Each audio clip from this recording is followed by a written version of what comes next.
Justin's son has officially announced when he will officially announce that big announcement he announced on Twitter last week. More details to follow as they come in. Back to you.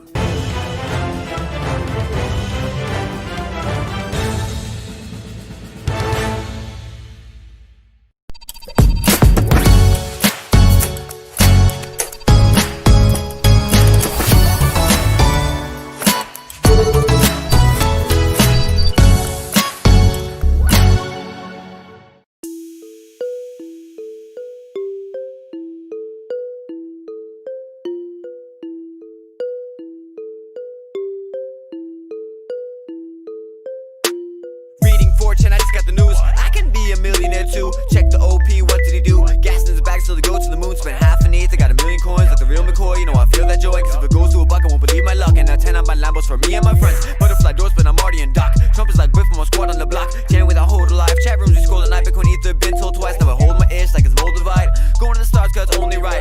Read the white paper or sold that side. Now I steal my shit coins cause I'm overhyped. We can't take the pressure. Cashing out for you was tether. My craft ship shape. Ashy sails through stormy weather. With pleasure, come with me on this endeavor. I will be smoking fat joints on Italian leather. Crypto fam, welcome to Lamboland. Crypto fam, hot racing like ambulance. Crypto fam, welcome to Lamboland. Crypto fam, hot racing like ambulance. This goes out to my crypto squad and the crypto gods. Blockchain clearing that fiscal clog. Rolling through town like the Frisco fog. Push the button, bought some coins. Now push the button, start my whip. Used to push my feet through the tenderloin. Now I'm pushing this spaceship. Some thought it was a bubble. Now vision doubled. Wishing they had taken the trouble. Hardware wallets, private keys, no more paper and duffels. Bank staying puzzle. Now I'm going for hikes. Had my mountain sex. My returns just hit 10,000x. Used to be humble. Now I proudly flex. Should I fly to Dubai or Saudi next? And I only cashed out part of my assets. Hodled to my last breath. Not the one to half step. It's so strange. Wealth is like a rebirth. Clawed my way out of debt.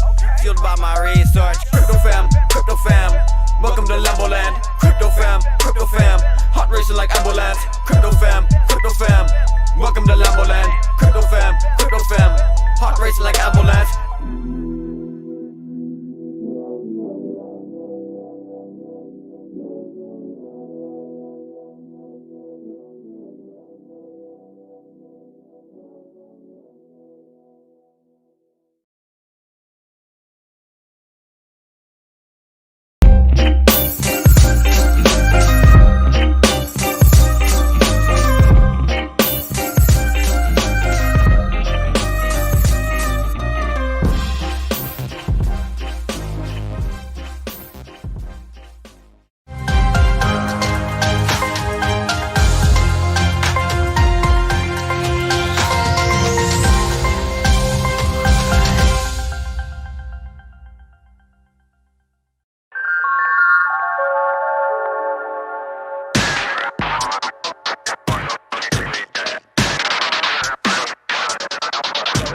Hello, everyone, and welcome back to Reimagine 2020 version 2, Disrupting the System. I'm your co-host, Ashley Meredith, head of education at Mousefelt Blockchain Accelerator. And today I get to interview Alex Sherbuck. He is working with UNICEF at the Office of Innovation and advising them on blockchain projects, a developer. And we're really excited to have you here, Alex.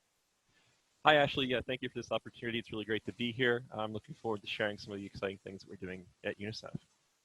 So for those of you just tuning in, just want to thank you for checking out Reimagine. If you haven't seen it yet, we have a lot of interviews from our previous series on our YouTube channel, one of which we interviewed Catherine Carlisle at the University of Arkansas, and she also worked in the nonprofit space. So if you want to learn more about that, check out our previous episodes, but really excited to dive in here and see how we can go beyond, crypto giving or donor tracking and see how these blockchain applications are being used in the nonprofit and government sectors. And for all of our guests that we've invited to Reimagine, there's a lot of students tuning in, and we want to tell them, how can they get involved in the space. So why don't you go ahead and introduce yourself a bit and tell us, what's your background and how did you get involved in blockchain? Well, yeah, sure, absolutely. So let's see. I got involved with crypto. I think that's kind of how a lot of this starts, right? All these introductions start with when they got involved with crypto. Towards the end of 2012. A friend of mine was working on his PhD at George Mason in economics, and he didn't understand how I could be working with technology and not paying attention to cryptocurrencies. So with my background, I had gone from the military into college, and so I was a little bit behind. And so when I was getting ready to graduate, I ended up working in healthcare, and this was before, I guess, a lot of the DeFi efforts, and I was really more interested in cryptocurrencies and blockchain at the time because of this decentralized money aspect. I was learning about sort of how the world works and getting this economics influence from my buddy, who was talking about, set supply with Bitcoin. You can't just endlessly print more Bitcoin. It's peer-to-peer cash, and this was really, really interesting to me at the time. So I started doing a little bit of side projects looking into it, and it really took me a long time before I could really understand what was going on.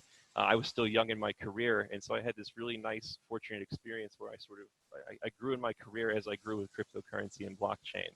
And some of those side projects ended up getting me some interviews, getting my foot in the door with companies like BitPay, and so I ended up starting my career in cryptocurrency with BitPay for about 6 to 7 months. After that, I left BitPay and I started doing some work with charities and philanthropy, and that's kind of what led me to UNICEF.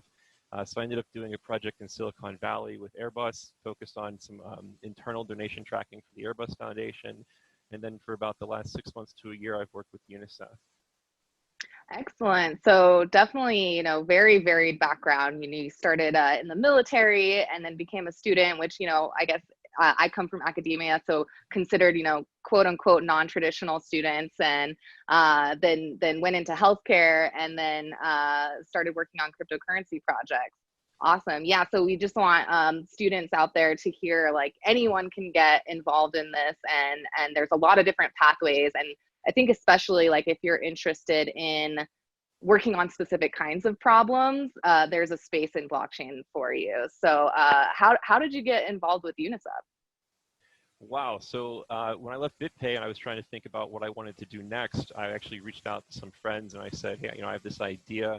I watched a TED Talk about how there's a difference between a public sector company and a private sector company. There's like a double standard in how that works.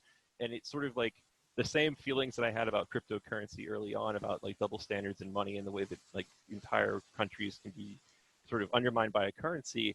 I kind of had that same feeling about public sector companies. And I thought there were a lot of ways that we could apply blockchain or cryptocurrency to an organization like UNICEF, or to systems of like matching donors with donations and getting more transparency and efficiency in that. And so a friend of mine actually connected me to UNICEF, and it all started from that initial connection. We just had conversations off and on. We stayed in touch.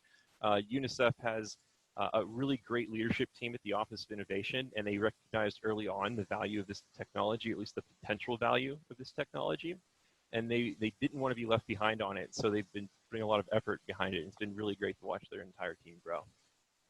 So actually, the first thing that I ever learned about blockchain, when I was hired by the Mouse Belt team, I had been educating at the university level and beyond, high schoolers and middle schoolers, mostly philosophy, but they had this idea to start an accelerator, and they wanted to tap into, the university talent and lean on my expertise as far as the university environment. So I did, the academic thing. The first thing I did was pick up a book, which was The Truth Machine and the Future of Everything. And in the introduction to that book, they talk about the World Food Program. And I was looking through some of the projects that you've been working on, and I know the World Food Program did stuff with UNICEF Kazakhstan, and there's a lot of different blockchain things going on there. So I think a lot of people might be familiar with some of the stuff that UNICEF is doing as far as blockchain, especially from how popular that book is. But there's just a ton more. So I'm excited to dive in. Maybe you can tell us a little bit more about some of those applications, and we'll talk about the other things that UNICEF is doing as well. Yeah, that's great. I think a lot of people think of UNICEF as sort of like a very large, almost a legacy organization that focuses on things like child protection and vaccinations, and maybe they've been asked to give to UNICEF, but they also need to keep in mind that we're a very, very large organization that works in over 190 different countries and territories, and we have to be aware of this emerging technology and how we can apply it in our organization. So. Definitely. So yeah, the World Food Program, the UNICEF Kazakhstan I think was looking how to leverage a public blockchain to provide transparent ways for public donors to see where their money is going. Can you tell us more about that? A little bit. I'm actually ramping up on the Kazakhstan project right now, so it's probably a good time to ask about that. I do know that they've got, it's kind of like a supply chain project that is about bringing more efficiency and transparency into, like, I believe it's how the government is spending their funds, and so it's sort of an accountability project. The one that I'm also aware of is our drone project in Kazakhstan, and this was on the Ethereum blockchain, where they needed a way to track if a drone had moved between different corridors in Kazakhstan, and they did this by issuing certificates directly on the Ethereum blockchain. Yeah, awesome. And then another project I saw that you're working on is the UNICEF Innovation Fund. And I was really excited to see some of the projects that got funded, up to $100,000 to work on over 12 months, these different projects. What kinds of projects specifically are you funding? Yeah, so the initial class came out of the October 2019 call for blockchain startups, and we had over 100 applications from 50 different countries. And the one that I'm most familiar with is called Prescripto, and they're specifically working in healthcare with blockchain. And one thing that I really liked about Prescripto is that whenever we were on the phone, we were talking, they're focused very much on their customers, and they always talked about, well, our users have this problem, our users need this to serve their needs. One thing that's really nice about, I guess, working with these different startups is, like, me, with my perspective coming from where I live and whatnot, is I don't really know what use cases in blockchain are going to will benefit them. And so just meeting with them and letting them sort of talk about their needs and the ways that they look at applying blockchain to their own companies, their own startups is really, like, sort of the driver of the real innovation. It's like, we're not very prescriptive. We're there in an advisor or a mentorship capacity. So I know there's also OS City that is doing sort of like an identity-driven blockchain startup for sort of like government services and government projects. And then I can actually refer you back to the Crypto Fund website. You can get a full listing of our complete startups right now, and maybe get some more information on the ones that I haven't interacted with yet. Yeah, absolutely. I had interacted with Prescripto in the past as well, so it was great to see that they, got some attention and some funding, and that came through, just our efforts on the university side. As of right now, we have engaged students from 100 universities in 24 different countries, and what we've seen is there is a lot of interest in emerging markets like Latin America, Africa. And I'm wondering if you feel similarly, which is that by just listening to these founders and seeing what the blockchain use cases are that they care about, it's something that you really have to go out and learn and listen to, and maybe people who are advocating for blockchain, who are creating products, who are getting massive amounts of funding, aren't solving the right problems, because they need to be doing outreach and listening in these other markets, right? I mean, I think that's a really great point and question that you ask, and I'm really glad that you asked it, because when I was living in California, that was really sort of the stigma of blockchain, is that this is sort of a tool for us to get VC funding. And it was sort of like every app from 2 years ago with blockchain bolted on became the pitch. And I agree with you. I completely agree with you. I think that one of the things that, like, energizes me about working with UNICEF is that, like, I think UNICEF is, like, on the tip of that spear for innovation with this technology, is that we are looking in the wrong places. So for example, when my friends are interested in crypto or blockchains, when the price is changing, right? When the price is shooting up or when the price is crashing, that's the only time they want to talk to me about blockchain. But when you start talking to people like with Prescripto or with these startups in emerging markets, they actually understand the value of this technology, because I think it can have the greatest impact on their lives. And that's where, like, this is a really fortunate position to me in my career, because when after like 6 or 7 years with this, to find out that it was just sort of becoming a bolt-on to a pitch, it was really disheartening. And so UNICEF has really tapped into something special here, and like case in point with our second round of the crypto fund, we've had over 500 different applications come in. And that's what my leadership has been going through for the last couple of weeks is finding those companies and finding those people with a real problem and the passion to solve it. I think that's kind of a common criticism with some blockchain companies, is that they're a solution looking for a problem, right? Tell me about it. And I even worked with a couple of accelerators here in Pittsburgh, where it's sort of like we get a blockchain pitch, but we really don't know what they're actually trying to do. Like, and these founders aren't actually speaking to users or customers, right? They're not thinking about like, oh, after you build it, what do you do with it, and what problem are you actually solving? And when you talk to someone like Prescripto, who says like, here's our pain point, and here's how blockchain will help us, or here's how we think blockchain can help us, that's where my role in the innovation team can come in and say, well, here's how the technology kind of works under the hood. Here's what you can and cannot do. Here's the stigma that's in the news, but it doesn't actually work that way. And if it does work that way, here's kind of the pros and cons of it. And it really does flip things on its head. And it's completely different from being in like a large corporate system where like you start to explain to people, no, this is like sort of like a high level business automation. This is sort of like letting go of a part of your company and putting it out into the public space. And it's becoming more like a utility or a service that you're providing the world. And then like you start seeing like interest go the other direction, because that's so opposite to the traditional business model. But for people in emerging markets where they're underserved or not served at all, or there's some intermediary that is taking a huge cut of the profits or getting in the way from them from getting ahead, these are the people who truly understand the problem, and they're being served by the technology best. And so that's something that I don't think we get to see too much of, especially in the news. Yeah, it's an interesting feature of just the nature of blockchain and what it requires to build it well. Something that we've discussed before on an interview with Portland State University. They have a online blockchain certificate. So again, on our YouTube channel, Reimagine 2020, if you're interested in how, as a non-matriculated student, anybody in the world can take this online business of blockchain certificate.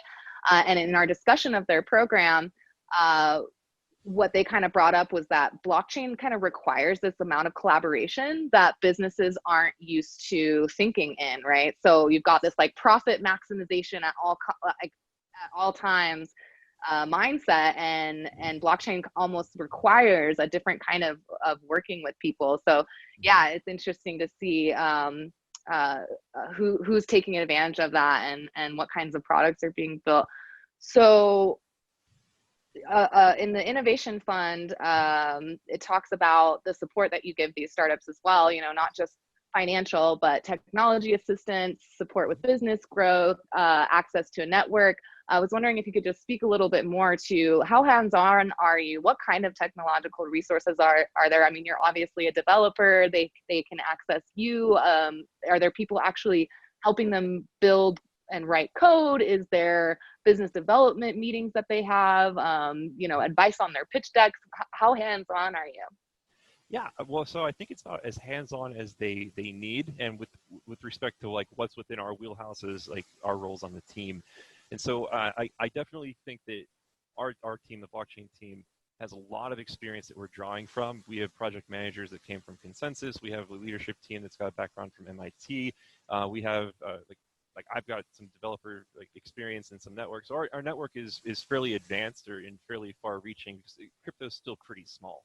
And so it's a lot of times, like if we don't know how to do it, we could probably get you in touch with someone who does, or point you in the right direction so that you can get set up correctly.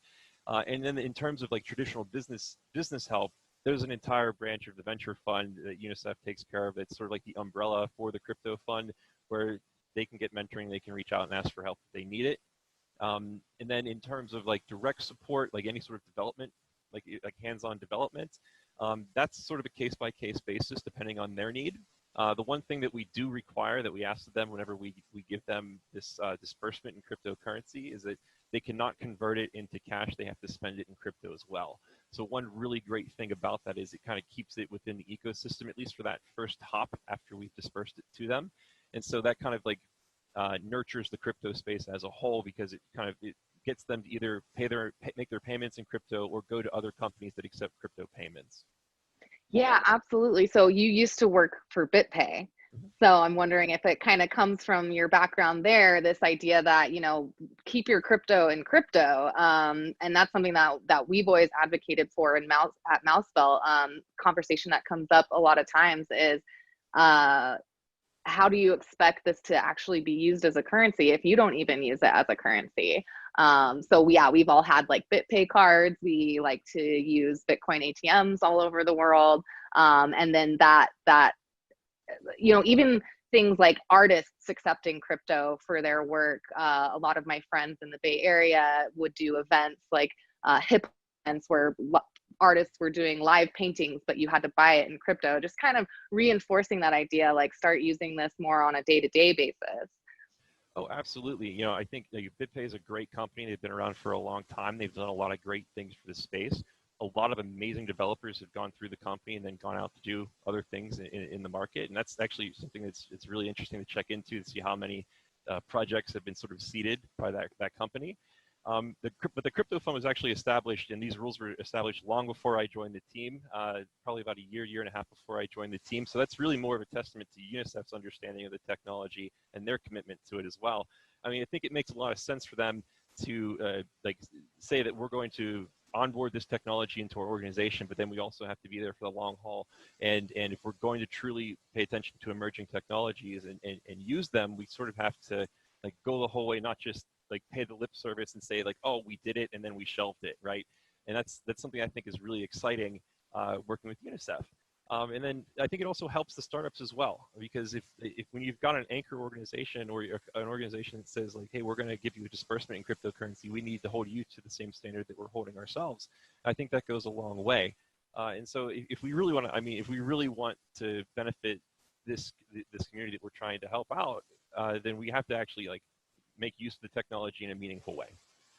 Absolutely. Yeah. And as someone who mostly follows the crypto world as far as the academy goes, universities, how students are thinking about it, how administrations are thinking about it, kind of keep an eye on the news all the time to see which institutions are engaging in crypto giving. And it's a very small number. It always makes big news whenever a new university allows crypto donations. And I've talked to many administrators, and I'm always like, you can lead the pack here and act some positive attention for your school, because it's just still so new and not a lot of people are doing it. But yeah, there's a lot of hesitation, but I assume that UNICEF must accept crypto donations, right? Absolutely, yeah, through our crypto fund. So we've actually got a very good process in how we vet like the AML KYC, like process of how we actually vet our donors before they send us crypto, and then how that gets tracked through our organization. And this is actually one of the projects that I'm working on right now, internal to UNICEF. So we've got a project called Juniper, and well, this isn't like a very big like DeFi, like super blockchain app. It's something that I think is really exciting, because I think all organizations that deal with blockchain or crypto are going to need something like Juniper in the future. And this is an internal tool that we've developed with our Department of Finance, where any sort of accounting that needs to take place for cryptocurrency, whenever we receive a donation, how do we track it as it moves through our organization, and then once it gets dispersed to a company? For a lot of different, since we're in so many different places in the world, there are a lot of different requirements for how we report on that and how we keep track of that information. And one of the best, I think, examples I've been given that came from our finance office, that came through our team and my leadership, was, we really actually need to think of this sort of like an asset class, almost like a motorcycle. And so when someone donates a motorcycle to UNICEF, it has a certain value when we receive that donation in that motorcycle. And then maybe it sits in storage for 3 months or 6 months or however long, and it gets auctioned off. And then at that time, it has a different value. And so there's an accounting process that takes place. It might appreciate or depreciate, whatever that asset is. Exactly. And that's something that we deal with, I think, on a daily basis in blockchain cryptocurrency. Yeah, and it doesn't seem that hard to understand when you explain it that way, right? To people who may not understand cryptocurrencies, or even universities too. I have conversations with people like that. It's like they get pieces of artwork donated to them, right? And those things change in value, and they have ways of keeping track of that. So why would cryptocurrency be any different? Any specific coins that you accept, and I'm sure there's like a vetting process for all of that too. So right now the crypto fund accepts Bitcoin and ETH, but in terms of like those requirements, that's really outside of my wheelhouse as a software developer. I'm not the one who makes those decisions, but I can say that we're definitely aware of what's out there, and we pay very close attention to what's going on in space. Awesome. So anybody got some extra BTC or ETH laying around and want to make a donation to UNICEF accepts Bitcoin and ETH. Awesome. Well, I also wanted to talk about the atrium, because I think this kind of sandbox environment is something that we at Mousebelt have advocated for in the past. You know, when regulatory stuff comes up in the news and we see that, you know, China's making all sorts of investments into blockchain technology, and is the US falling behind? And we see in other countries these regulatory sandboxes that governments create so that people can innovate. And wonder if you think that there's innovation being stifled, or that this is a good model, and this is for the UN, right? Tell us all about the Atrium. Yeah, okay, so the Atrium is part of the UN Innovation Network, and this is driven by three major or primary organizations, which are the United Nations Development Program, UNICEF, and the World Food Program, which, as you mentioned, has been involved in blockchain as well. So it's an interagency platform, and it's all about driving innovation, communication. It's a community-driven effort for blockchain within the UN. So it's open to any UN personnel who's interested in blockchain. It's a place where we want people to come and jumpstart their projects. If they have something interesting that they want to share, if they want to start a discussion, this is where we'd like it to take place. And we've also provided a practical guide for blockchain within the UN that you can get at atrium.network/guide. And this is a really big, beautiful PDF document with a lot of good, useful information that sort of guides how we envision blockchain applying to the UN and the different national NatComs that we've got that we work with around the world.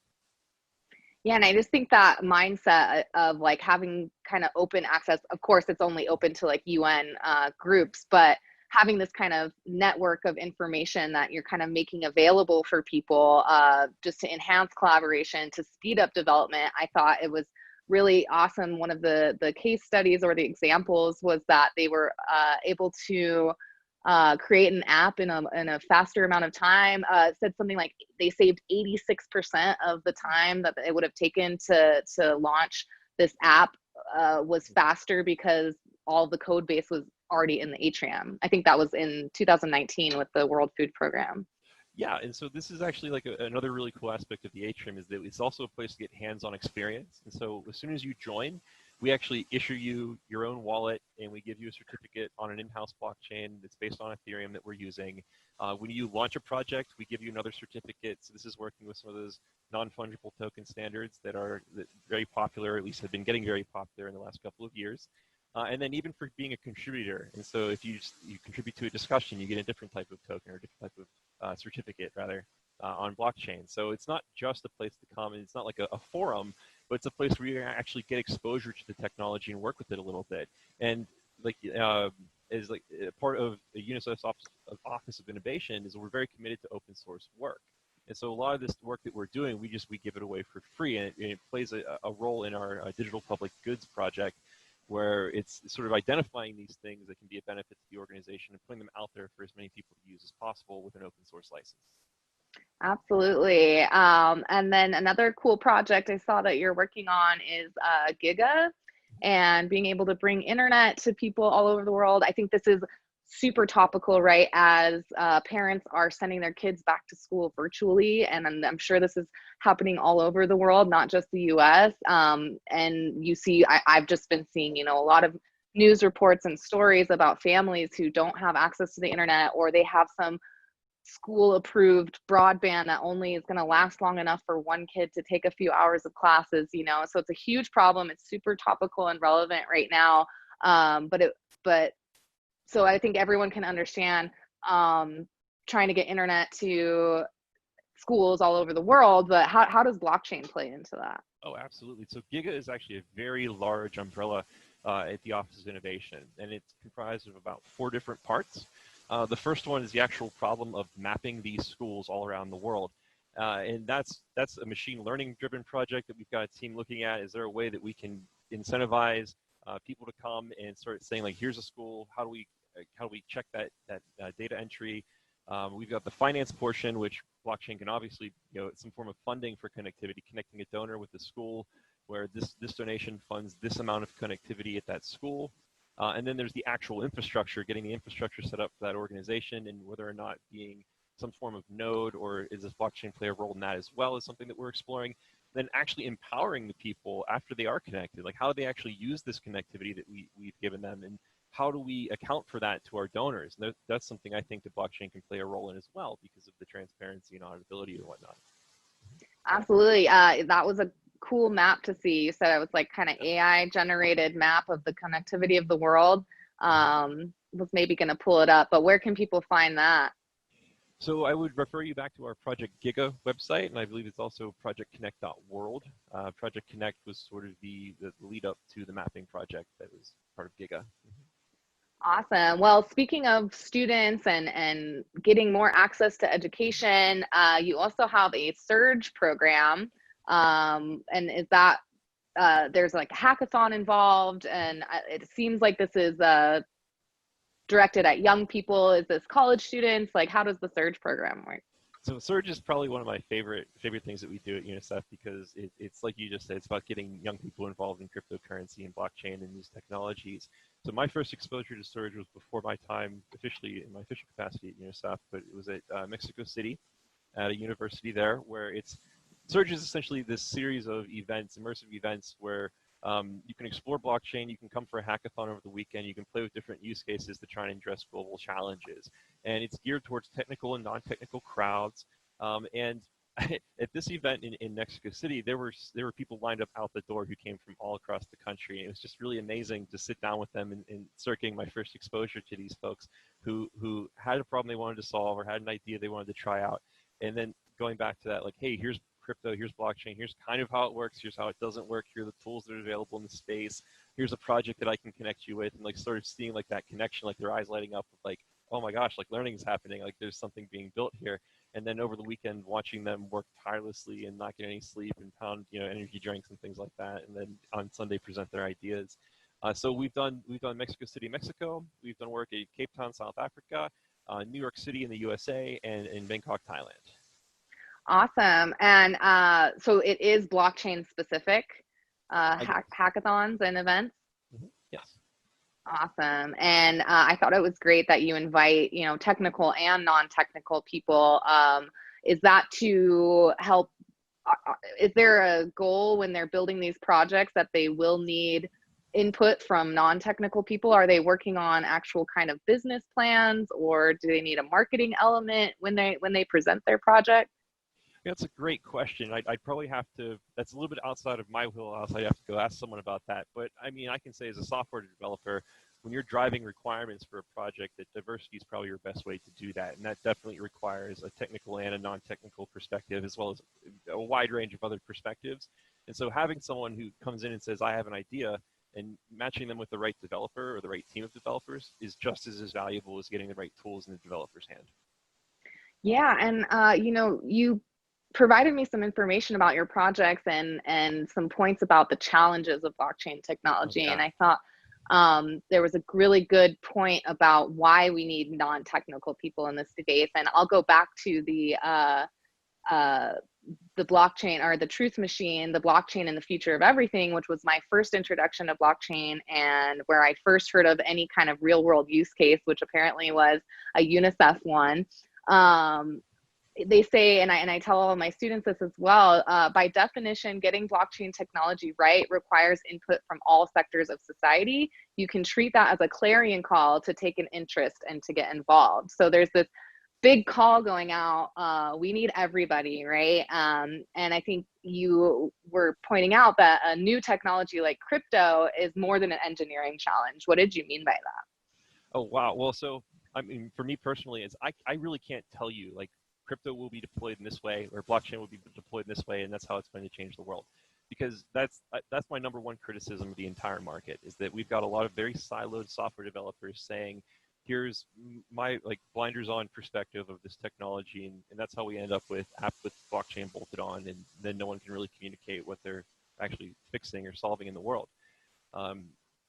I think that this is a bottom-up technology, not a top-down, and in the sense that it's not someone goes out and builds it and then says you have to use this because it's how I built it. It's not a software developer in their garage saying I have an idea for something and then other people get attracted to it. I think it's more of we all have these common pain points. We have a way to provide these tools for ourselves to the entire world, and then the people who have traditionally had a grasp over those services or those utilities or those goods, whatever you want to call them, are slowly displaced from the bottom up. And that's why I think emerging markets are so important here. Yes, excellent. Well, thank you so much again for coming on, Alex. Just a couple of fun questions to wrap up, especially for all our students tuning in. Wanted to hear from you. Any advice to young people who are interested in this technology, maybe who have a similar background to you? What you did to kind of insert yourself into the space, or maybe just some encouragement as far as if they're thinking about what career path to choose, especially like there's so much uncertainty in the world right now. What would you have to say to the students who are tuning in? I mean, that's a huge one. So thank you. Well, so I don't think that the world is going to change because of a large corporation reinventing the way they do a database with blockchain. And I don't think that it's going to happen behind closed doors with private blockchains. I think that public blockchain is the real way forward. And the fortunate thing about that is there's so much work being done in open source that's just freely available. And there's so many people that want you to come and play with their tools, or build with them, or share your perspective and participate. Because I think that we're really going to see change when all of these people come together and we start building towards the world that we actually want to live in, instead of the one that's been prescribed to us. And so I think that the thing that you can do right now that is the best thing is just go out and try and execute on an idea. Like, it's cool, it's great to have ideas, and I think that's one of the really great, like, good things that come out of like the ICO craze was there's just ideas everywhere. So it really did prove the sky is the limit. But the ones that are sticking around, the ones that are working, are the people who went out and tried to execute it. They actually tried to solve a problem, and they put it out there for the world to see it, and they're doing really well. So I would say start a project, build something, find people who want to build something, and just start gravitating towards those groups, because it probably won't happen overnight, but in a few years, maybe 2 years, that's how you get there. Yeah, and then our final question, Reimagine 2020 came in response to the wave of shelter in place orders, and largely my role at Mousebelt was to organize like in-person events and travel to conferences and a lot of student hackathons. So all their events were canceled, and we wanted to take this as an opportunity to pause and reflect and reimagine how the rest of this year might play out. And in the last 3 months, I think that we've only seen, more failures of our current systems, economic crisis, health crisis, political strife at home and abroad. So we wanted the theme this series to be disrupting the system, and asking all our interviewees, what blockchain use cases most excite you, and do you think have the most potential to like disrupt system? Wow. Well, I think there's a lot of things happening in DeFi right now. As far as specific projects go, I would definitely have to refer you to our crypto fund startup companies, because I really do think Prescripto in like data privacy, data in healthcare is a really compelling use case. I don't know what the solution is, because I mean, I hope they're finding it. In terms of like what excites me, it's all of these projects. It's like the white collar automation is coming out of this. It's like we're taking business process and we're automating it, and we're putting it out there for everyone else to benefit from it. So all of this previously siloed knowledge and secretive information is now available for other people to tap into and use. And I really like the protocol-driven vision of the future versus an app vision of the future. So instead of having like one app that dominates the market, we have many different applications that dominate based on a protocol and just different implementations of it. So we get applications that serve individual user needs instead of like a one-size-fits-all solution to problems. Awesome. Yeah. I mean, I think with our current health crisis, you're seeing how willing people are to buy into sharing their health data to keep everybody safe, right? Contact tracing. I think that people are going to be more interested in sharing their health data, and if we can provide solutions that make it really private and that you can own your health data, I think people are really primed for it right now, and that could be a really big disruption if blockchain can figure that out. And then, yeah, I totally agree about the white collar solutions, or we're taking out the middleman, right? Like Right. someday we won't need accountants. It'll Right. all be it'll be executed by code, and it'll all be we can trust it, right? Absolutely. I mean, like when you think about sharing healthcare data, it's like I think the best example was when I go to the bar and I show my ID, the bartender knows where I live now. And like, I don't actually need to show them where I live. I just need to prove that I'm old enough. And so when I share my healthcare data, I only want to share the data that they actually need, not everything else. And that's something where the current system doesn't really do the best job for us. So I'm really hoping to see solutions like that come out of the space. Absolutely. Well, thank you so much for sharing all your thoughts about blockchain and where it's headed and the projects that UNICEF is working on. For anyone just tuning in, thanks for joining us at Reimagine 2020 version 2, Disrupting the System. We're talking with Alex Sherbach over at UNICEF. Anywhere you want to direct people to find you if they want to learn more. Oh wow! Well, I would just say check out the UNICEF Office of Innovation website, and that's where you can find links to all of our crypto fund and all the different projects and startups that we've talked about today. And thank you very much again for this opportunity. It's been great to come on and talk a little bit about what we've been doing. Yes, really enjoyed having you. Thank you again, Alex, and we'll be back with more from Reimagine 2020.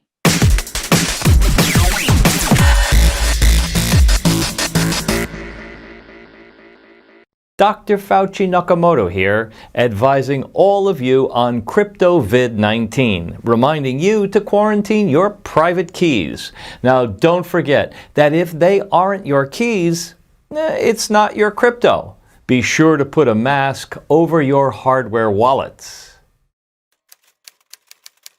Dear Journal, this is quarantine day 5. I don't know how long we're gonna make it. All our supplies are running out. All the Oreos, Coke Zeros, not here anymore. I really hope we make it out of this. Quarantine, we locked up. Quarantine, we locked up. Quarantine, we locked up. Toilet paper stay stocked up. Quarantine, we locked up. Quarantine, we locked up. Quarantine, we locked up. Toilet paper stay stocked up. I've been glued to my phone waiting on breaking news. Group text from my friends is just a big black naked dude. Ooh, you got me, you motherfuckers just got me. I done ate up all of my rations, now I guess I gotta go shopping. How the hell did I gain 20 pounds in 3 days? Loaded up on tuna fish, forgot the mayonnaise. Ugh. I love the family time, but there's so much I can take. Now every time I take a dump, it's like a 2-hour break up in this quarantine. We locked up. Quarantine, we locked up. Quarantine, we locked up. Toilet paper stay stocked up. Quarantine, we locked up. Quarantine, we locked up. Quarantine, we locked up. Toilet paper stay stocked up. Dear Journal, quarantine, day 10.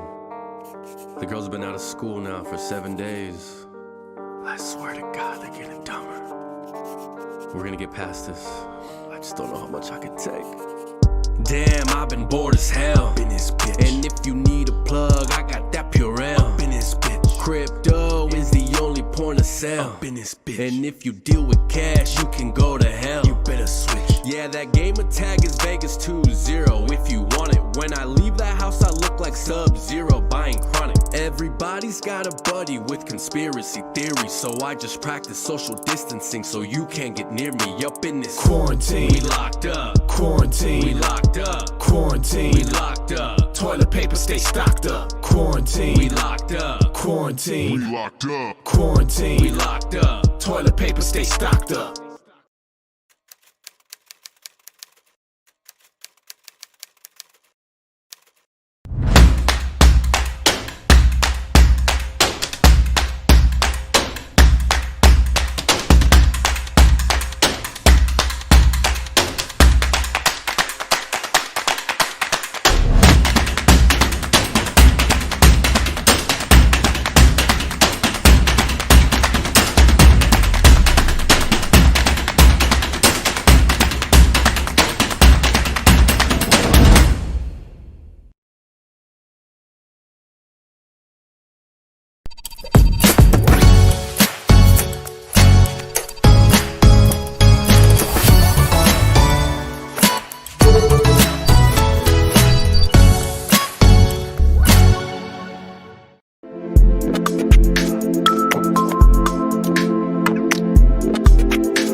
In a world full of ICO scams, vaporware, and Ponzi schemes. We wish to remember those who have passed on. Rest in peace, dear friends.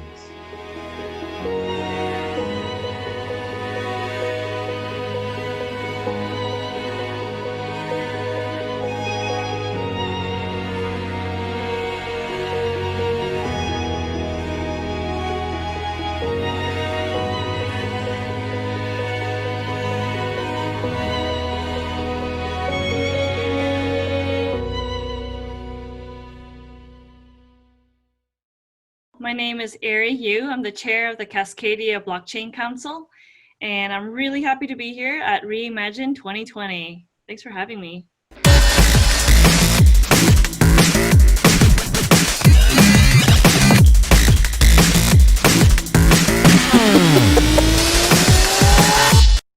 Hello, everybody, and welcome to the second edition of Reimagine 2020. I'm your host today, Adam. Glad to have a special guest today for another exciting discussion with Chairman of the Cascadia Blockchain Council, Ari Yu. For all of you that have missed our first Reimagine conference back in May, please visit the website at ri2020.io. We have over 60 plus interviews, fireside chats, and panels talking about blockchain, crypto, market insights and trends. So, please plug in there if you've missed the previous conference. But without further ado, let me go ahead and introduce you to Ari. How you doing today? Doing great. Great to be here.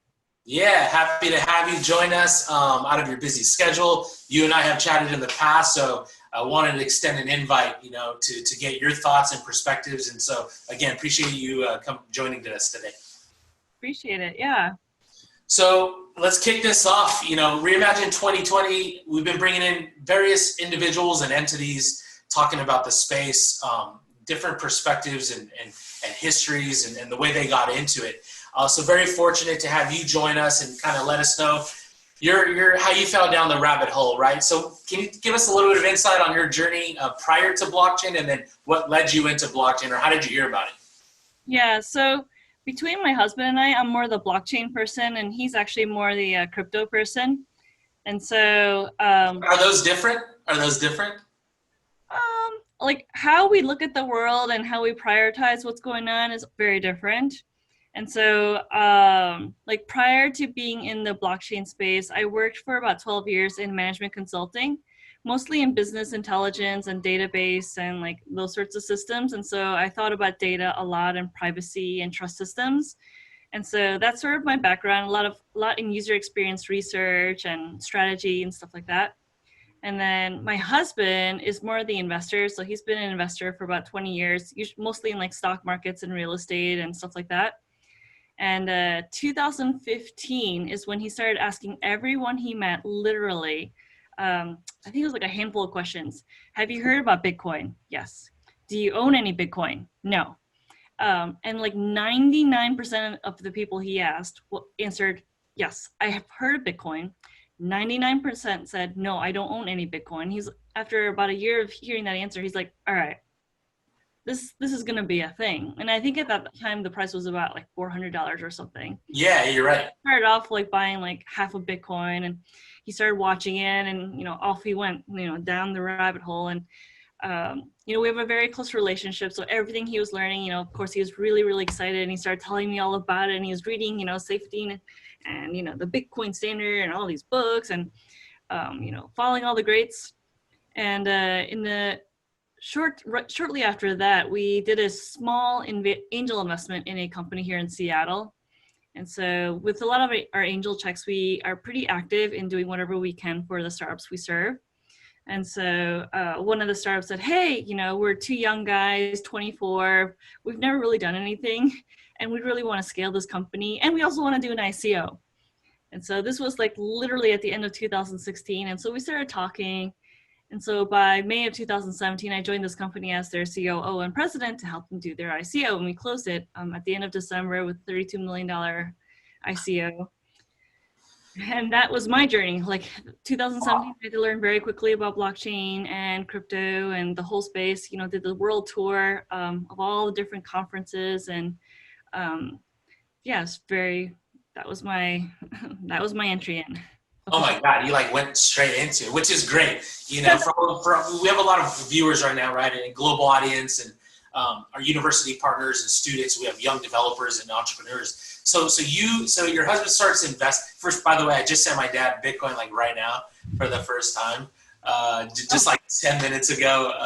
We're gonna do something in an event down in Southern California, and the organizer that I'm partnered with was like, are you accepting Bitcoin? So I told my dad, it's Barbie's catering an event for crypto, for crypto heads, Bitcoin heads. So I'm like, we gotta get you logged on, and sometimes it takes time, right? You gotta like wait a few days. So I'm like, let's just do it. But we actually did it on this app, and it took like 10 minutes, and I was testing it out. So I just sent some. So it's kind of a to go in your Bitcoin thing. We're in 2020 now. He's obviously heard it in the last few years because of me. But aside from that, I got some Bitcoin in his hands, and hopefully he's going to go sell barbecue, and that's going to be his experience. So we'll see what happens. But thanks for that journey. I think that's really interesting.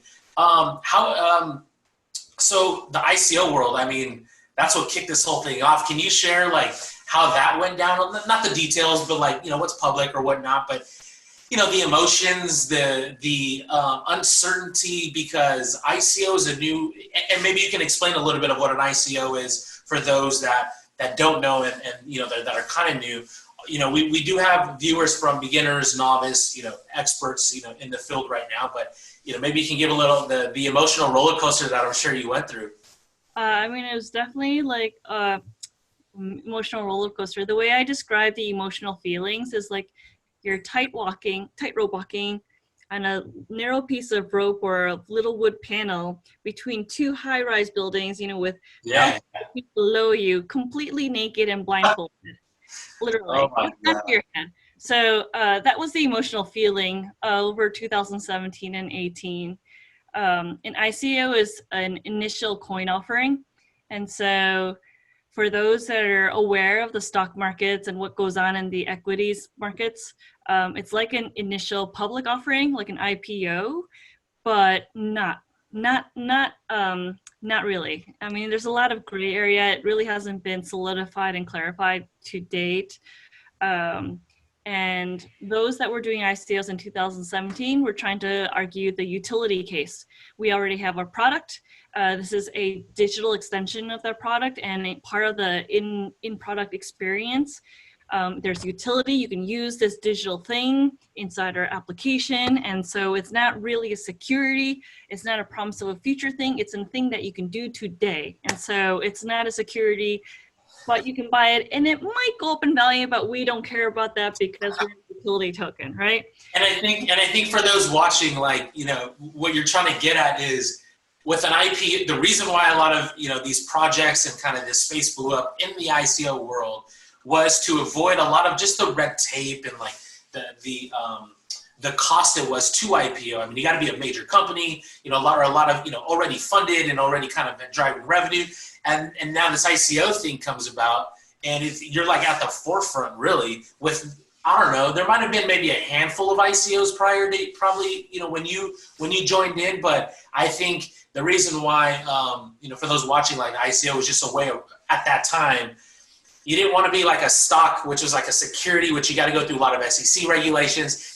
Pump the brakes. Let's do this ICO thing, which is a lot quicker. Let's sidestep it and like just say you got to use this token within the ecosystem, and now you're not selling a security where now you're heavily regulated. So I didn't mean to cut you off, but no, this is great. Totally. And if you're an investor and you came across an ICO, generally you want to go like, no, I shall not proceed because this is crazy stuff. But as a founder, it was like a totally new way to raise funds without having to go through the typical VC route. And in those days, like if you were a blockchain, crypto, anything, to be able to go to a VC, they were all like, no, I don't do any of that dark web evil stuff. Like Bitcoin and blockchain are evil. Like you just had no chance of getting funding even through the traditional methods. And so what's a startup to do? So this new way of fundraising, because it wasn't fundraising, revenue generation, what came about, and hell yeah, right? Yeah. And so what were some of the examples, or like how did you navigate the ICO structure, or like what were kind of those thoughts of, all right, a few others are doing it, but were there some examples that you were following? Like who did you reference, maybe even on the legal side, to say, hey, do you know how to do this? Because I'm sure lawyers at that point were like, trying to do some extra reading in books and figure out the best way to set up so nobody goes to jail. Yeah, I mean, for us, there were lots of opportunities to choose from in terms of legal firms, and there's a lot of great law firms out there. We looked at a lot of them. We chose Perkins Coie at that time because they were one of the more conservative ones at that time, just in terms of their approach. And so we needed a really conservative law firm to work with. And they're very conservative through the entire ICO process. Yeah. Good and bad with that. And then we didn't really follow any playbook necessarily because there was no playbook. I mean, most of the ICOs prior to like May and June had raised 1, 2, 3, 5 million. As a college kid with a napkin idea, writing a white paper, and boom, ta-da! Did you guys have a product? Now, did you guys already have a product? Yeah, so this product that we had done had been around since 2014. Okay. And so it was a Bitcoin faucet app, basically. You do some task and you get, Satoshis for doing these tasks. And so we extended that and, created our own token out of that.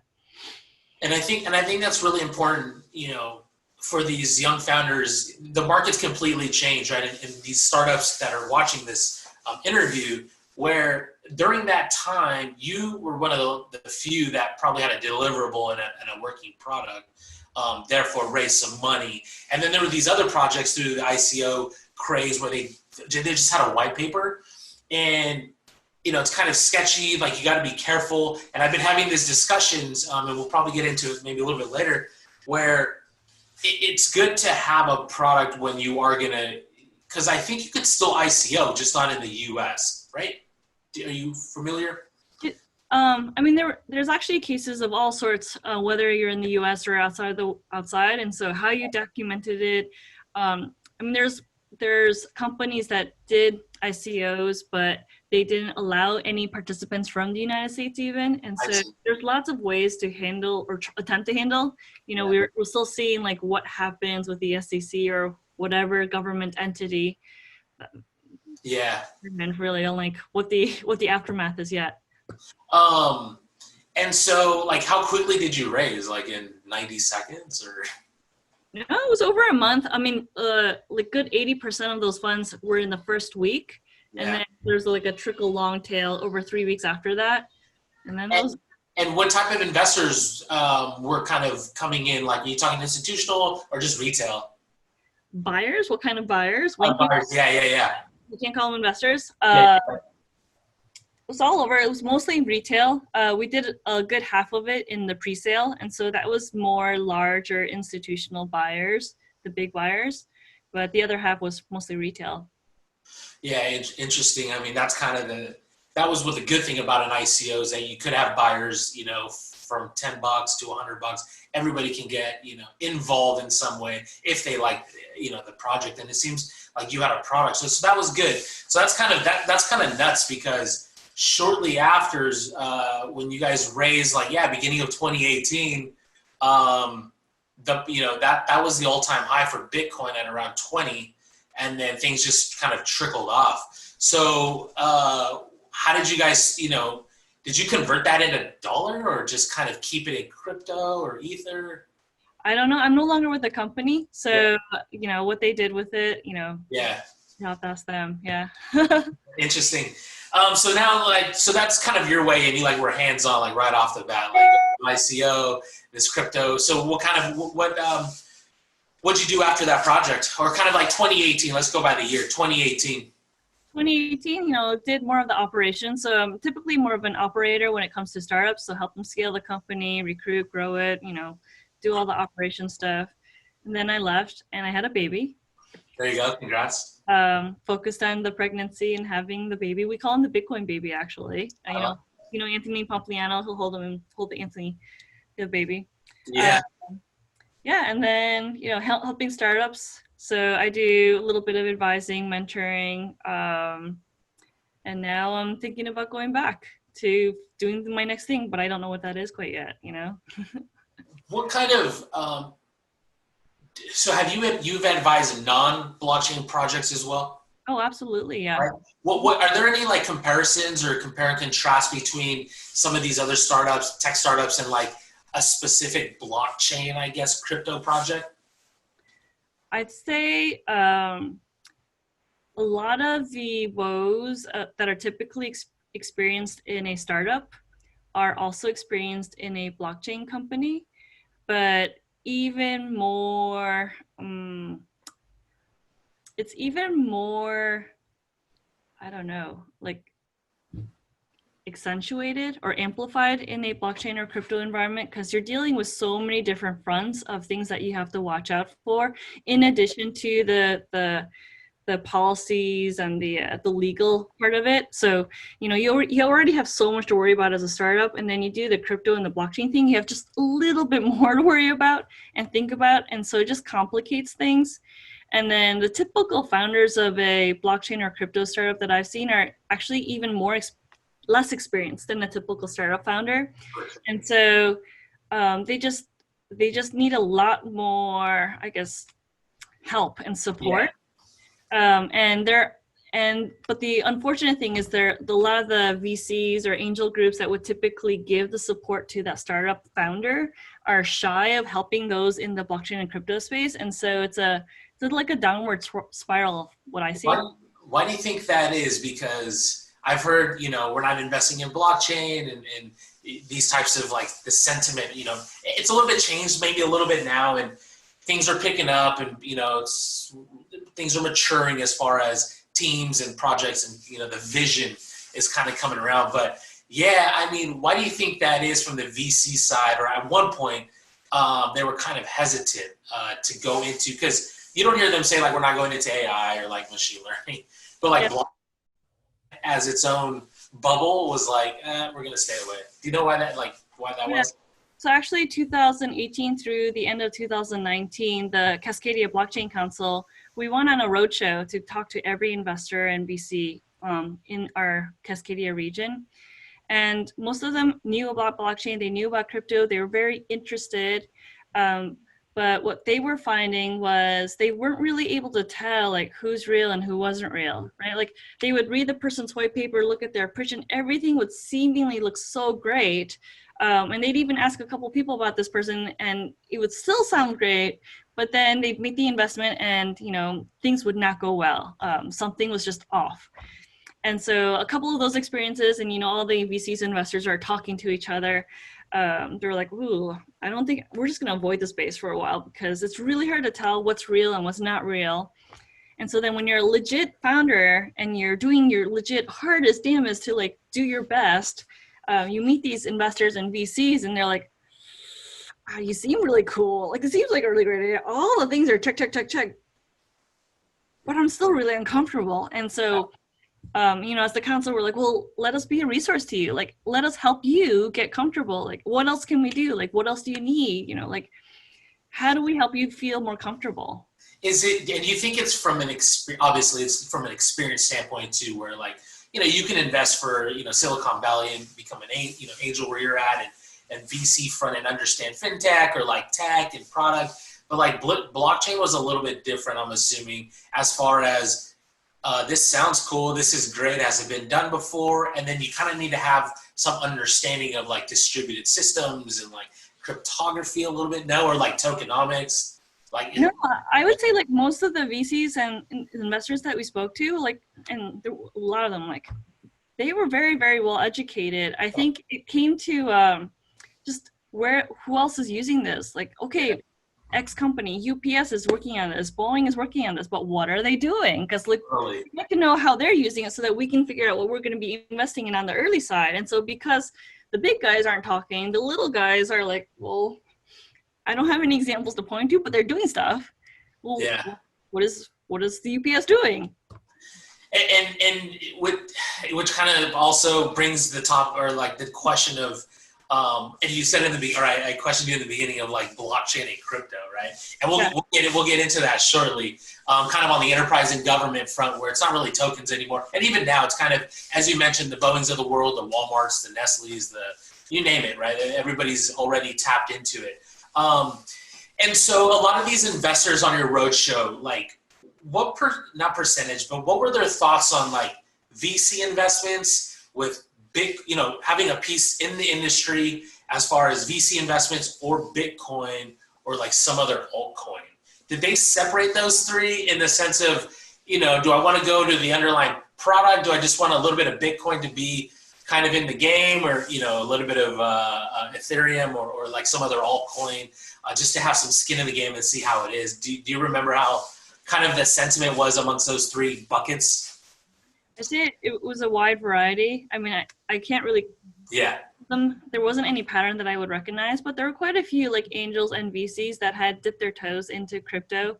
The ones that I know, like that dipped their toes into crypto, just got slaughtered from 2017-18. They got all excited into ICOs and picked the wrong ones and did not do so well. And some, bought and they're like, it's like $1,000. I don't really care. Yeah. So most of them did not have a good experience because they didn't really have the inside track or have anyone to help them navigate the whole crypto space. And I know you're probably, getting back into, the scene here.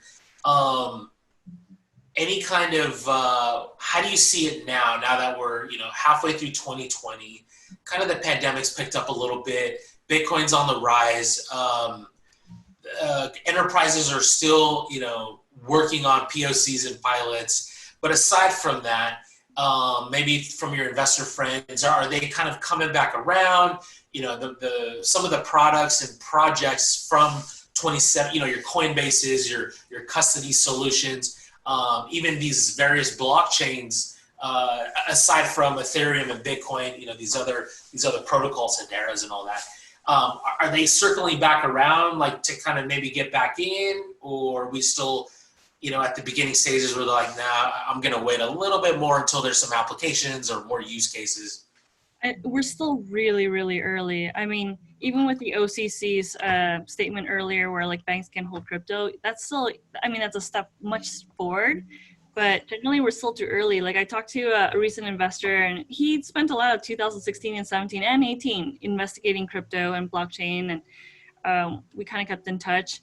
And he said, Ari, the friction is just too high. Like I looked at Coinbase and I was like, I'm not going to do that. Like I just can't do that. And then he actually, we have a local startup called CoinMe here. And he's like, I went to do a transaction. I did $20. And then I went to like, move it to a different wallet. But there was like just so much friction. And he's like, the whole KYC, AML thing, like this needs to be completely streamlined. And then like, even the idea, like people have been saying, want to spend Bitcoin, but like, there's so much unclarity. Like, well, if I spend Bitcoin, do I have to pay the capital gains on the Bitcoin? Because like, what does that look like? Like, how do I document it?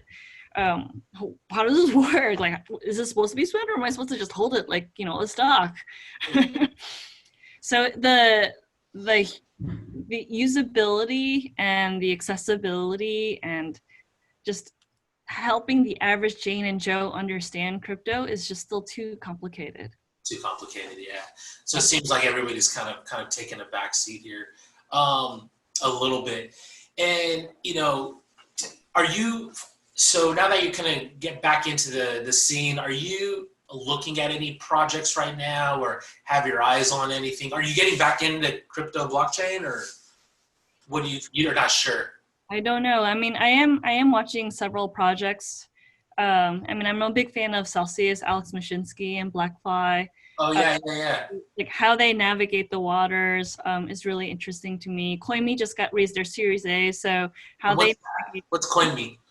CoinMe is like the crypto ATM. So they call themselves one of the easiest on ramps, and it really is like the fastest way to get into Bitcoin. But once you're in, it's really hard to navigate because you want to move your Bitcoin to a different wallet. You have to go through all the KYC, AML, and pay a fee and all that sort of stuff. So it's not that easy. Like getting started is really easy.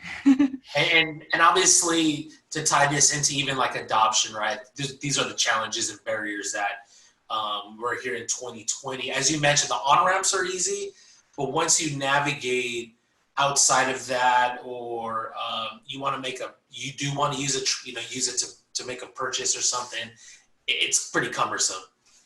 Yeah, or I mean, I guess you could use the Cash App or like Robinhood and you can go in and out and stuff like that. But it's for more of a savvy buyer. It's a little bit more tech savvy, and maybe it might be a millennial type person, but it's still complicated because even my friends in LA, they went into Robinhood and they bought Bitcoin. They're like, well, Ari, what do I do? Like, Yeah. I'm like, I'm not an investment advisor, so you should talk to your investment advisor. They're like, I did, but they told me they can't talk about Bitcoin. I'm like, well, there's issues here, so. Yeah, I know. My dad's like, what do I do now? I mean, what do I do now? Just a few minutes ago, right? I'm like, well, just leave it in there, because we didn't have to set up. I didn't have. Well, I already have Bitcoin, so I was able to maneuver from one app to the other app, and to him, and even for him, which was kind of cool. We didn't have to set up accounts yet. I'm using just a Bitcoin address, which is great.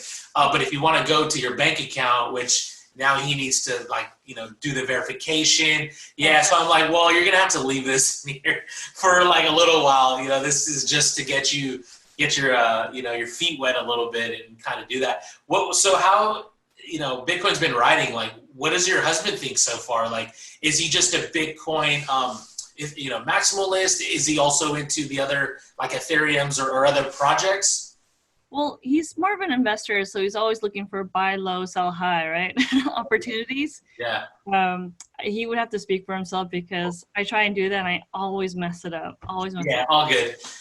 Yeah, no, that's not a problem. I mean, I think a lot of, first time listeners, are trying to understand what Bitcoin is, and we keep hearing digital gold but we also hear cumbersome transaction issues where do you hold it? Like, are you really trying to spend it? What was Bitcoin meant for, right? And it takes time for these transactions to occur. But I do really advise, if you're a first time person coming to the blockchain or Bitcoin space, do a transaction. Yes, it's really hard to set up, I don't know, a Coinbase account, whatever, but go do it. You'll take 10 days to do it, and get it done. And then put in your first $10 purchase. You can buy $10. You don't have to buy the full Bitcoin, and purchase it, and then send it to your friend. And exactly. Just how easy it is. Do it at 2 a.m. on a Saturday night, and then all the clicks will be click, click, click.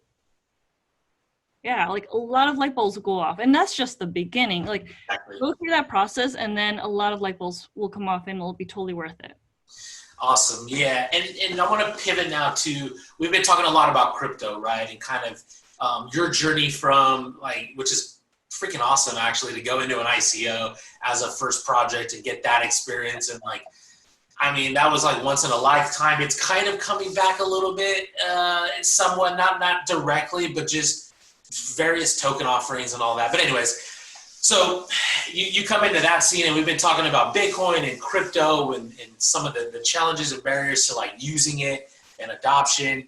And I brought this up at the top, where is blockchain, crypto is crypto, blockchain, and they're really separate. And you're part of this Cascadia, blockchain council, the state of Washington. So I kind of want to get into this now in the sense of, let's separate the two, right? Bitcoin isn't blockchain, and Bitcoin isn't everything else. Blockchain is Bitcoin. It's the underlying tech. But blockchain is used for many things, and we just touched on it. The enterprises of the world are using it.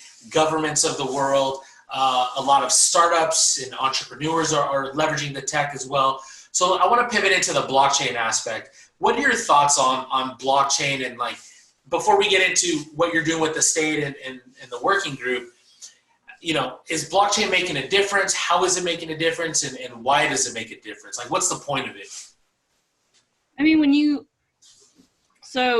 terms of blockchain, there's lots of use cases. Ultimately, I look at it as a version 3 of a database, with a lot more capabilities, and how you use those capabilities. You may use a lot of those capabilities like Bitcoin does, but you may want to use certain portions of it, a private ledger or, a different hybrid approach. But it really is a fancy database. And I know some people hate it when I say that, but I'm like, it's a fancy database. And so when you go to like public-private conversations of government versus, technology companies, we like to build things and we like to do cool things and we want to do it in cool ways, right? Here we are. Government, they want to keep the consumer safe. They want to make sure that, the roads are good. They got the revenue to cover all the public services and they want to get reelected, right? Yeah. And so how do you get the two people in the room? Because when I look at blockchain, one of the best use cases for blockchain is in government. It's all the records keeping, it's identity, it's like all these different use cases that are like the halo, the mecca of use cases is in government. The technologists, we are not government people and we can't fake to understand what's going on in that space. And government people, they are not going to fake and understand what's going on in technology. And then the idea behind blockchain and Bitcoin is really the network effect, right? What's the network effect? It's people coming together in community and sharing. Well, we're not going to be able to figure out things by virtually being community and like assuming things. We actually need to get into a room and trade notes and make sure we really understand what's going on and what are those requirements and why do those requirements exist, and ask those dumb questions. And so if you have dumb questions about the technology being asked by government saying like, well, why do you do it that way? Can you do this? Can you do that? We have this problem. And you have technologists asking dumb questions about government like, well, why don't you do it this way? Why can't we solve it like this? Or how's the solution?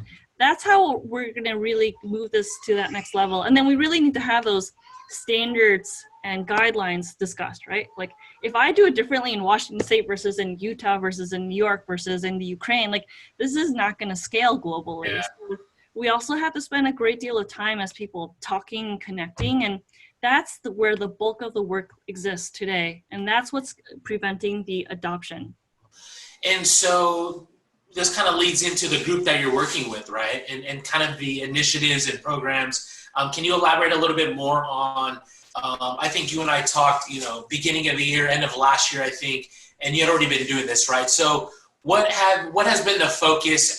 The pandemic hit, so I know that messed everything up in general. But prior to that, when things were riding high and you were working with the state, I'm sure you were presenting all of this. What was your role? Like, were you bringing in startups as well? You brought in, your technical kind of experts in the space, and then you brought in your government. What's the role of what you're doing with the council? So I'm the chair, and I usually consider that to be more the figurehead. So I'm the enabler of the companies that I represent on the council. And we have large companies, we have services. Large companies like the T-Mobiles, right, and the Primeras. We have smaller companies like the Arc Blocks, and I should be able to think of these right off the top of my tip, but I can't right now. And so we come together and we, help educate. We go on the roadshow to Olympia several times to make sure we're having these open dialogues and conversations, and also building relationships, because the human thing of building relationships still exists, and we still have to do it even in the pandemic and in this digital world. And then there's two things that are really top of mind here, especially in Washington State. So one is the DFI. We have an entity called the DFI in Washington, which is unlike a lot of other states. And then looking for those use cases for government. And so the working group is really looking to have that open dialogue with the DFI, giving feedback as different startups and companies using crypto in Washington, how we can make this a safer, easier experience for consumers, and also those that are building the infrastructure of tomorrow. And then looking for ways we can serve government and serve the community. So here we can help create more jobs, create more investment opportunities and innovation for our community in the state. Let us help you, Washington. They're logged down with like records management and all sorts of issues. So I had the California State Blockchain Working Group on the other day, chatting about some things, right? I know Wyoming's like kicking it off, like pretty advanced. In Washington, I'm assuming they have the working group going. You're part of your team as well. There's a lot of support there. Like they understand the benefits that blockchain provides. Yes. Yeah. And how are they? So the next step is you have our support. Now let's figure out how we can integrate and implement it. It's figuring out these are all the things that we're responsible. Like we just had our last working session with the Secretary of State, for instance. So the Secretary of State is responsible for a whole host of things for everybody in the state. It's a big, wide scope. And these are all the things we care about, and these are the things that are really, really challenging for us. I mean, it's like literally like boiling the ocean. And so as a community, we have to go, okay, there's a lot of opportunities here. I know we're all like screaming inside from excitement, but we really need to focus. Okay, what are we all going to agree on to work on and pitch and come together on? And so it's really an exercise of, okay, there's a lot of opportunities and the Secretary of State is talking to us. Great.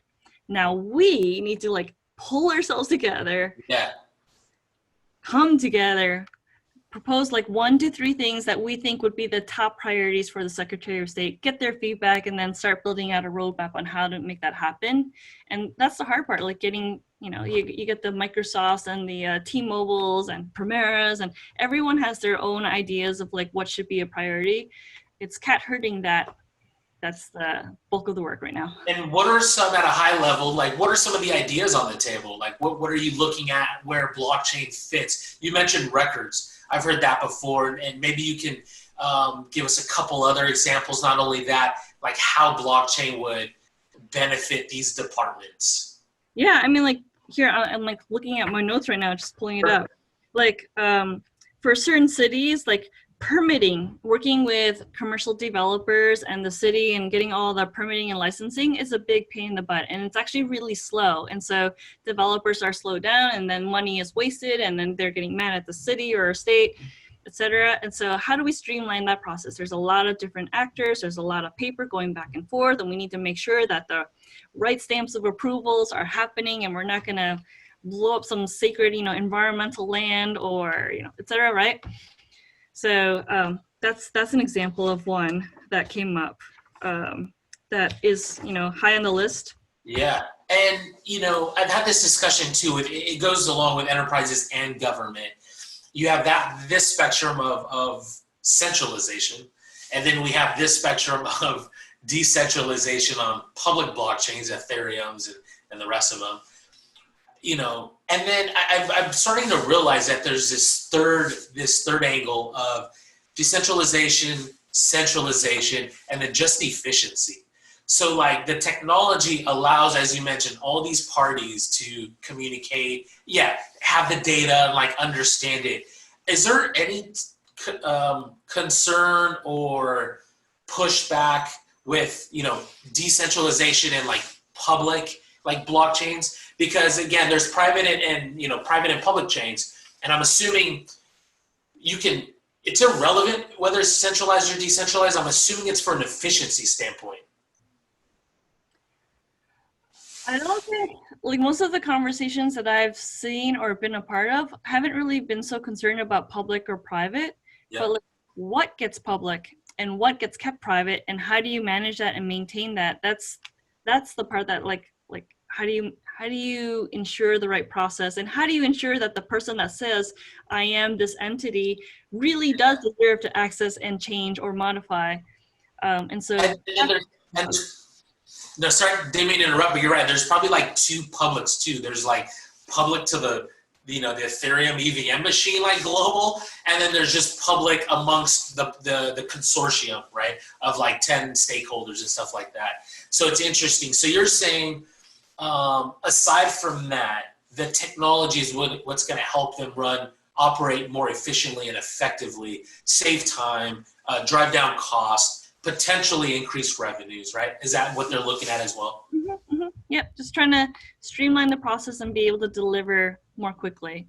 I mean, for like a city, like the city of Bellevue, if they can get developers developing quickly, then, you know, more single family homes can be built. So then more people can live in the city and, you know, downsize or upgrade or whatever they need to do.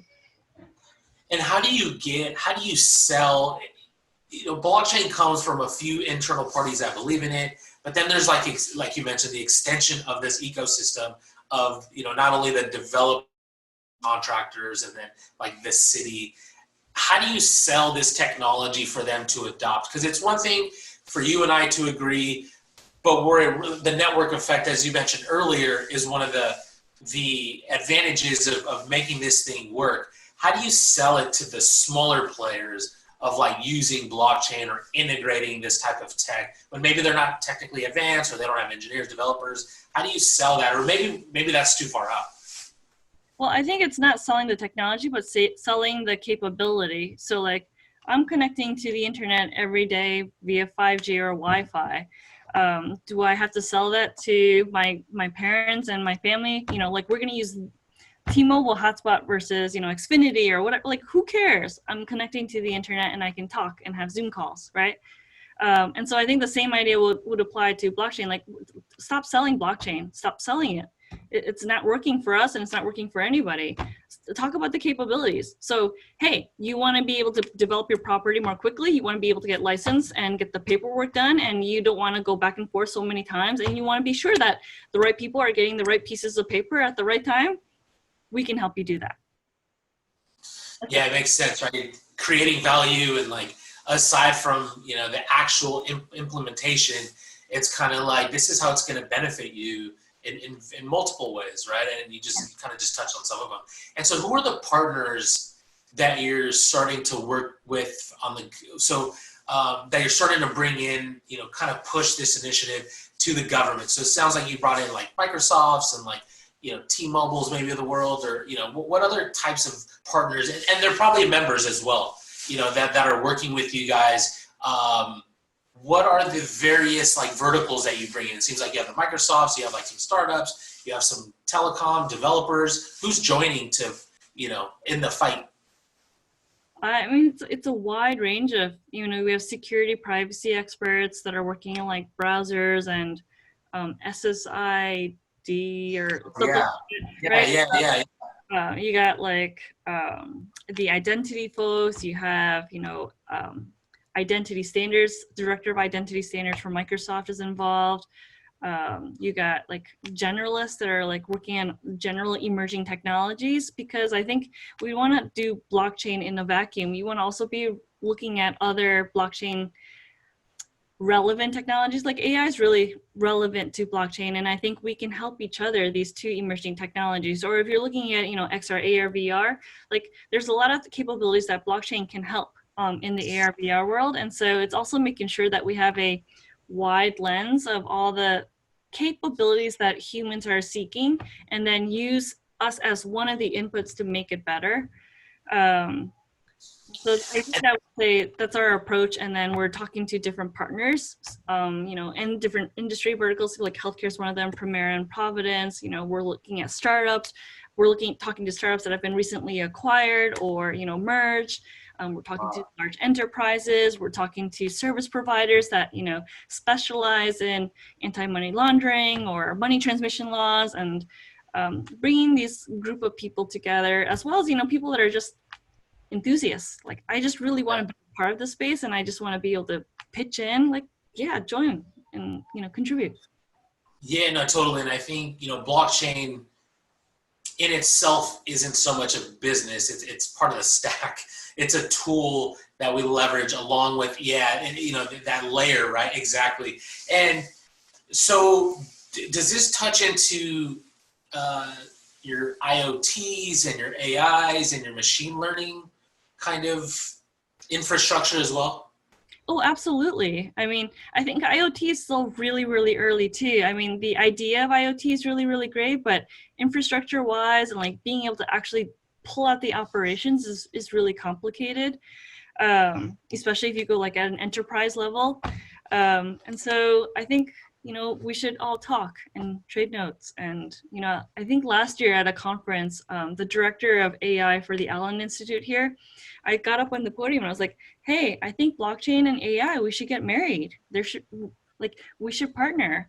And a lot of the AI guys like laughed me out of the room. They're like, no way, we have nothing in common. I was like, yeah, but you just started your pitch as people think AI is people doing money laundering and dark web stuff. I was like, that's the beginning of my blockchain pitch. People think blockchain is like us in dark hoodies wearing like doing bad dark web, Bitcoin, money laundering stuff. Like, our pitches are exactly the same.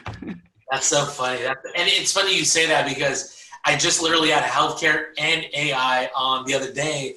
And, you know, we were talking about these things of leveraging blockchain on transferring, you know, we were talking about, you and I right now, about crypto and like a value, but there's also data exchange and like these types of transactions that can be put on chain and secured and transferred privately and all that. So AI, definitely is an area that's going to be leveraging blockchain. So is IoT, and obviously machine learning is all over the place as well. So what's next for? I know we got a few minutes here. So what's kind of next for the Cascadia group here with the state, and what's kind of on the roadmap? I think you guys are hosting a conference in October. Is that right? Yep, October 14th, we'll be having a blockchain unconference. And so leading up to the conference, we'll do a lot of the speaking stuff. So we don't all have to sit on a Zoom call for like hours and hours a day. We'll do them in little sprinkles or snacks.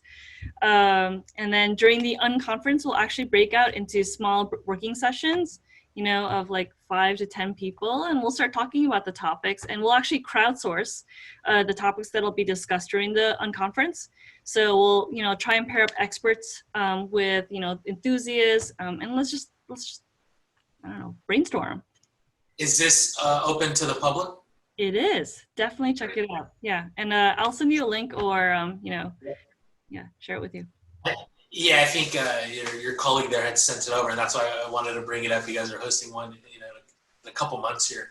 Yeah, so what's next on the agenda? So you're having this conference, and then where, the last time we chatted, the pandemic was creeping around, and I know, a couple bills didn't get passed or something kind of deep within legislature. Where are we at there, and kind of, what do you see going into this whole, 2021 year? Yeah, well, we've done really well with the past 2 bills. They all passed unanimously. And then we had a bill this year that we were working on with Senator Sharon Brown. She's one of our champions here in Washington State for all blockchain legislative stuff. And the bill was for us to create a blockchain working group. It did pass the House and the Senate unanimously as well. And then it hit the governor's desk, and as well did COVID. So everything got axed when it hit the governor's axe, just because, it was March and COVID was hitting. And so we were very bummed about it for about a week, but then we looked around and we're like, actually, it's not necessarily a bad thing. It did pass the House and the Senate unanimously. So the people are really supportive of this. We already have the group together. The Secretary of State, the DFI, they're all willing to have conversations. We've already started building these relationships. Let's not stop. So we decided to just move forward ahead. And then our goal is to, by the end of the year, come up with those recommendations that would have happened through the bill 2 years later. So we're like, well, if the bill would have said 2 years later, we would come up with recommendations. But now without the bill, let's do it by the end of the year. Because all we do is coordinate and talk, and then come up with those recommendations and see if we can fast track Washington and the Cascadia region. Yeah, I mean, it seems like it was just timing and, priorities over certain health risk globally kind of took over. But no, I'm happy that you guys are moving forward. I wanted to highlight this discussion, and I invited you really just to kind of touch on some of these things regarding like blockchain and the state and the government, some of the issues there that we just talked about. I didn't know about your ICO, getting into the game that way. That's totally cool. And so what else? What was I going to say? I forgot. But yeah, so I think, you've gone through this whole journey, and it seems like you guys are you have the support. Do you talk to other states, collaborate, communicate what works for them, and try to, not copycat, but replicate some of those strategies? Yeah, I mean, I do look to Caitlin Long a lot, because I think she's done some really great work in Wyoming. And so we use a lot of that as just background knowledge. We're doing, conversations with Colorado blockchain and other states blockchain groups. And then we also know some folks that have worked in those working groups. So, they come and join our team, and we invite them to the table. And if anybody else wants to join the table and be a part of the conversation, more than welcome. Just, let me know. Yeah. Awesome. Yeah, no. And, for all of our viewers that maybe want to get involved kind of in your region, right, with kind of the groups you're with the Cascadia group, where can they find more information about what you're doing and maybe how to get involved? Yeah, you can always go to washingtontechnology.org. And under the programs, click on the Cascadia Blockchain Council. But you can also email myself or Nick Ellingson, who's one of our directors of all the programs in our neighborhood. He's nick@washingtontechnology.org. Sorry, that's my kid. And I'm also Ari at washingtontechnology.org. And so we're always open and wanting to hear feedback and have people join. No, awesome. And so I kind of want to just conclude. We've been on for a little bit here, and appreciate you taking the time out. I personally invited you to kind of get to these discussions. First and foremost, just to kind of recap, I appreciate you giving us the journey, how you got into blockchain, some of your experience during the ICO craze, and not only that, kind of separating. My goal was to show our audience and viewers that, and we talked about this, like there's a cryptocurrency side and there's a blockchain side, a distributed ledger side.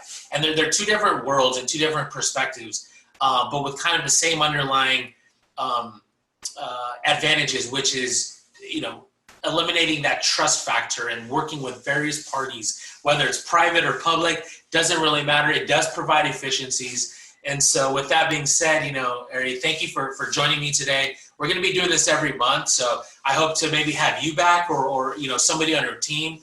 Happy to invite some startups that you're working with or, other people in your ecosystem to shed even more light on what they're doing, how they're supporting you and providing various, technology solutions for the state of Washington as a whole. We have some awesome companies that I'd love to share and highlight. So yeah, would love to take advantage of that. Yeah, perfect. Then we'll be inviting you back. So we'll go ahead and stop here. And again, thank you for joining us, and I hope to talk to you soon. Likewise, you're very welcome. Thanks for the time. All right, and for all of you watching, tune in to Reimagine, the website, ri2020.io. You can catch full interviews there. You can also visit the YouTube channel at Reimagine 2020 there and subscribe. But we'll go ahead and sign off there. And Ari, thank you, and hope to see you again. Thank you.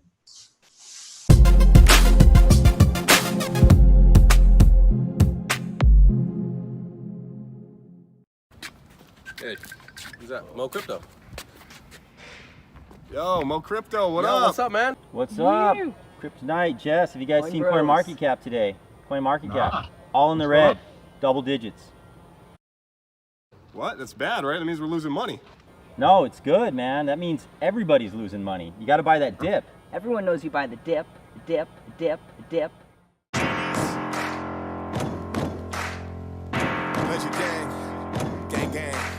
Coin bros, we gon' buy that dip, dipping. Buy the coin on that low. Ain't worried about no FOMO. Coin market cap out the crash on my lap when the bitch bounce back like a pogo. No fiat dough, I got Divi coin, I got Bitcoin, I got Ether.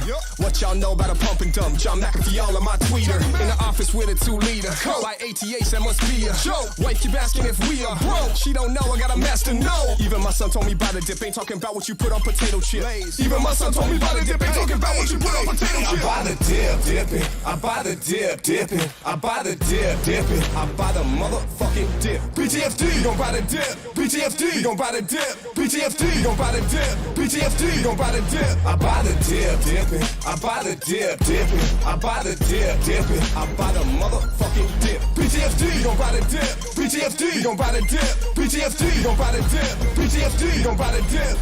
Ledger gang, buy the dips, get the gains. Y'all complain, but you dumb motherfuckers should do the same. Crypto, stacking up, private keys, I back 'em up. MacBook, fast as fuck, lock the door, the girl's acting up. I buy the dip when I'm sleeping, I buy the dip when I'm jogging. I buy the dip when I'm buying dip, I buy the dip in my coffin. That's Coin Bros on YouTube, buy the rumors, sell the news. For this crypto, I'm selling shoes on Craigslist, I got shit to move. I buy the dip, dipping. I buy the dip, dipping. I buy the dip, dipping. I buy the motherfucking dip. BTFD gon' buy the dip. BTFD gon' buy the dip. BTFD gon' buy the dip. BTFD gon' buy the dip. I buy the dip, dipping. I buy the dip, dipping. I buy the dip, dipping. I buy the motherfucking dip. BTFD gon' buy the dip. BTFD gon' buy the dip. BTFD gon' buy the dip. BTFD gon' buy the dip. Buy the dip, dipping. Dipping. Dipping.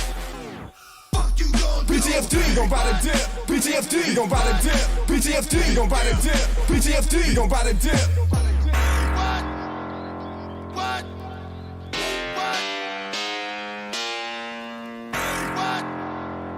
What? Yeah. Fuck you gon' do?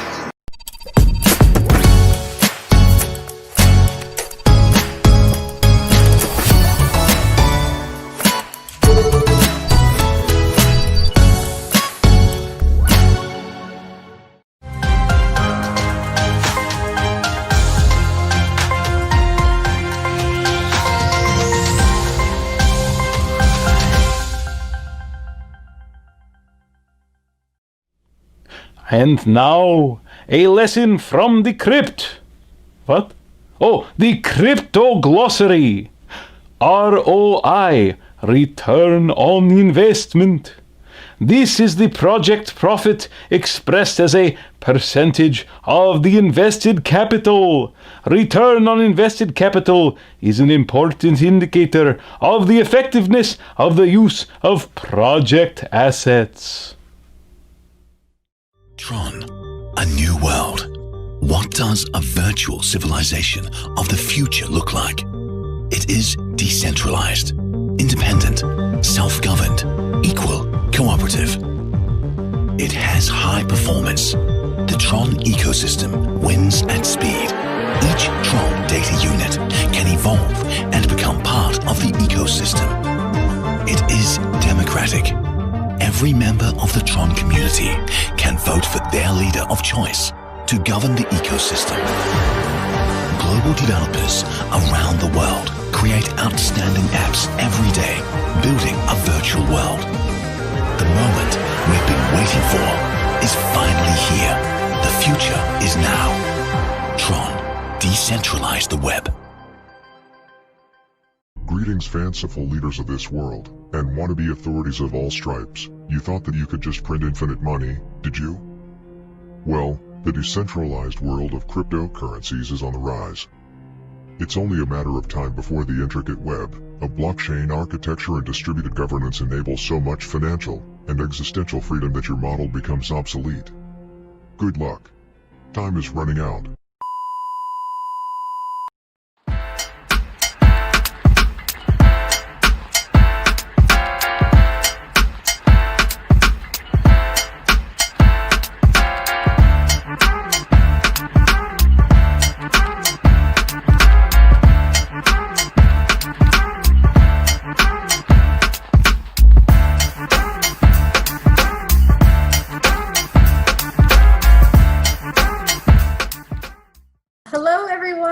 My name is Lisa Butters. I'm the general manager of Go Direct Trade, which is an online marketplace for used aerospace parts powered by Honeywell. So excited to be here at Reimagine 2020.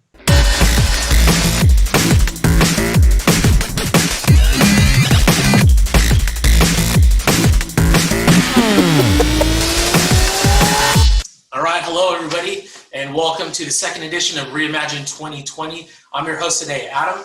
Glad to have you join us for another exciting discussion with the general manager of Go Direct, Lisa Butters, which Go Direct is powered by industry leader Honeywell. For all of you that may have missed our first Reimagine conference back in May, please visit the Reimagine 2020 website at ri2020.io, or you can check out the Reimagine 2020 YouTube channel, where you can watch all of our interviews on blockchain, crypto, trends, and industry insights. We have over, 60 interviews there, so you can feel free to log in there and check that out. But without further ado, let me officially introduce you to Lisa. Hi, Lisa. Welcome to the conference. Nice to see you. Thank you for being here. Yeah, you too. I'm excited to be here. All right.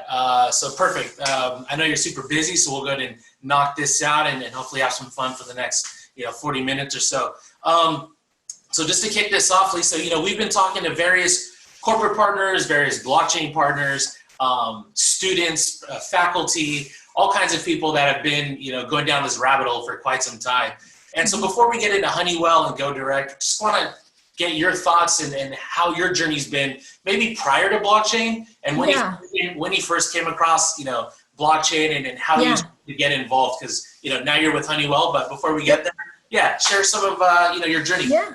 So I would say a year and a half ago, I would not even be able to spell blockchain. I mean, I really had no prior knowledge of the technology. I had no idea what it was about. And ironically enough, I was with one of my best girlfriends, and we were out like on a girls' trip, I think to California.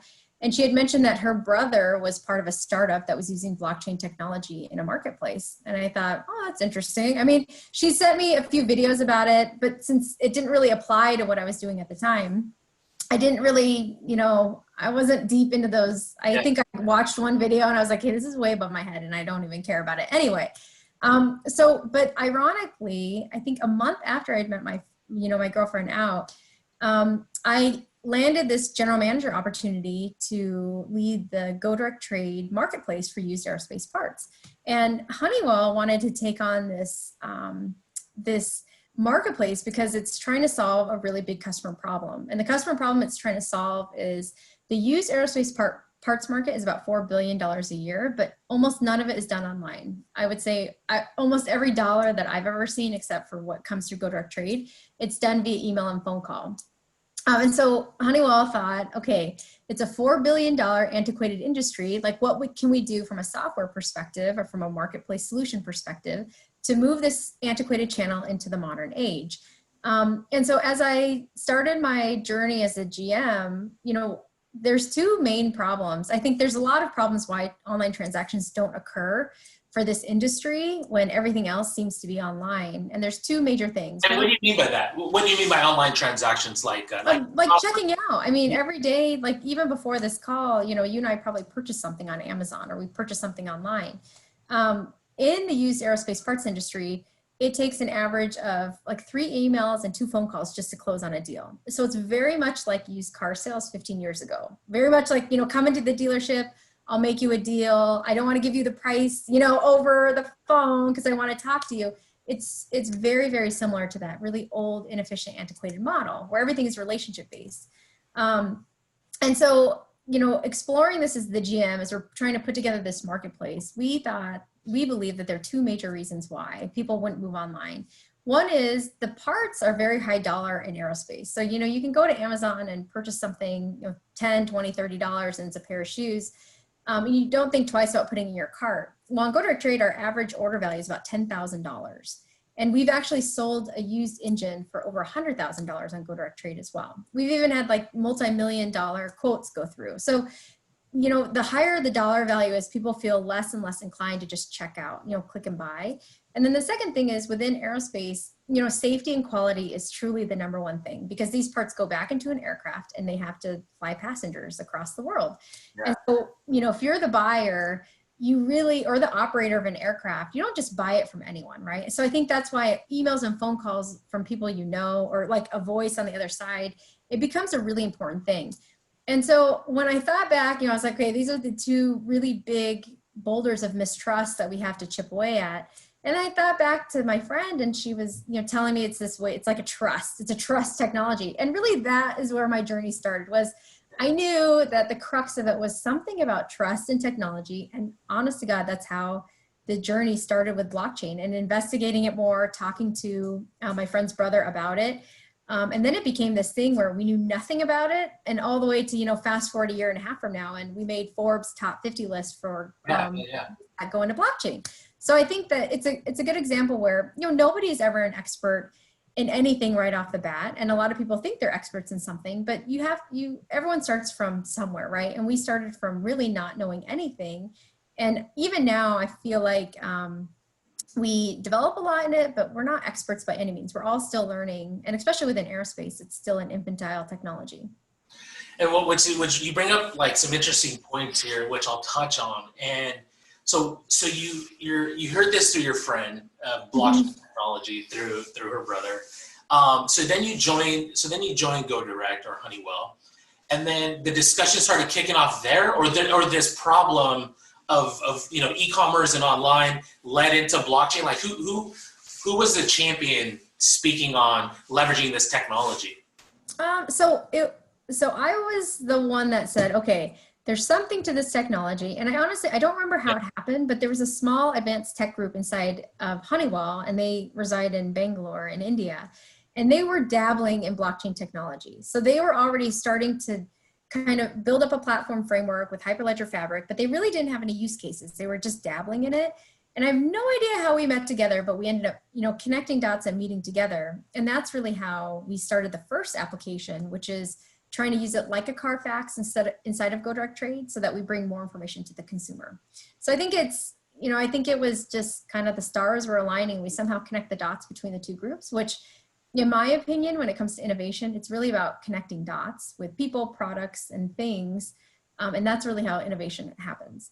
Exactly. And you brought it up too, and for all of our viewers, right? So we're targeting, we're speaking to our university students or university partners, we're talking to startups and founders, and we're talking to an array of individuals in the space, from corporate to DeFi projects, to investors and regulators, and everybody has their own kind of their thought. But one thing that you just brought up is that you were solving a problem, right? So you didn't. Yeah. We kind of hear this thing of blockchain failing or it's not there. It's just that we're trying to plug in this emerging tech into some old business models, which may or may not work. But in your case, it was kind of reverse, where you have this problem and you're trying to identify, like, how can we streamline this? What's out there? And so you come across it. So what's Honeywell's view on this DLT? We'll get into Go Direct in the marketplace, but like at a holistic view, it seems like you guys are believers. You guys are, you do have a marketplace which is launched, and it seems like it's doing well.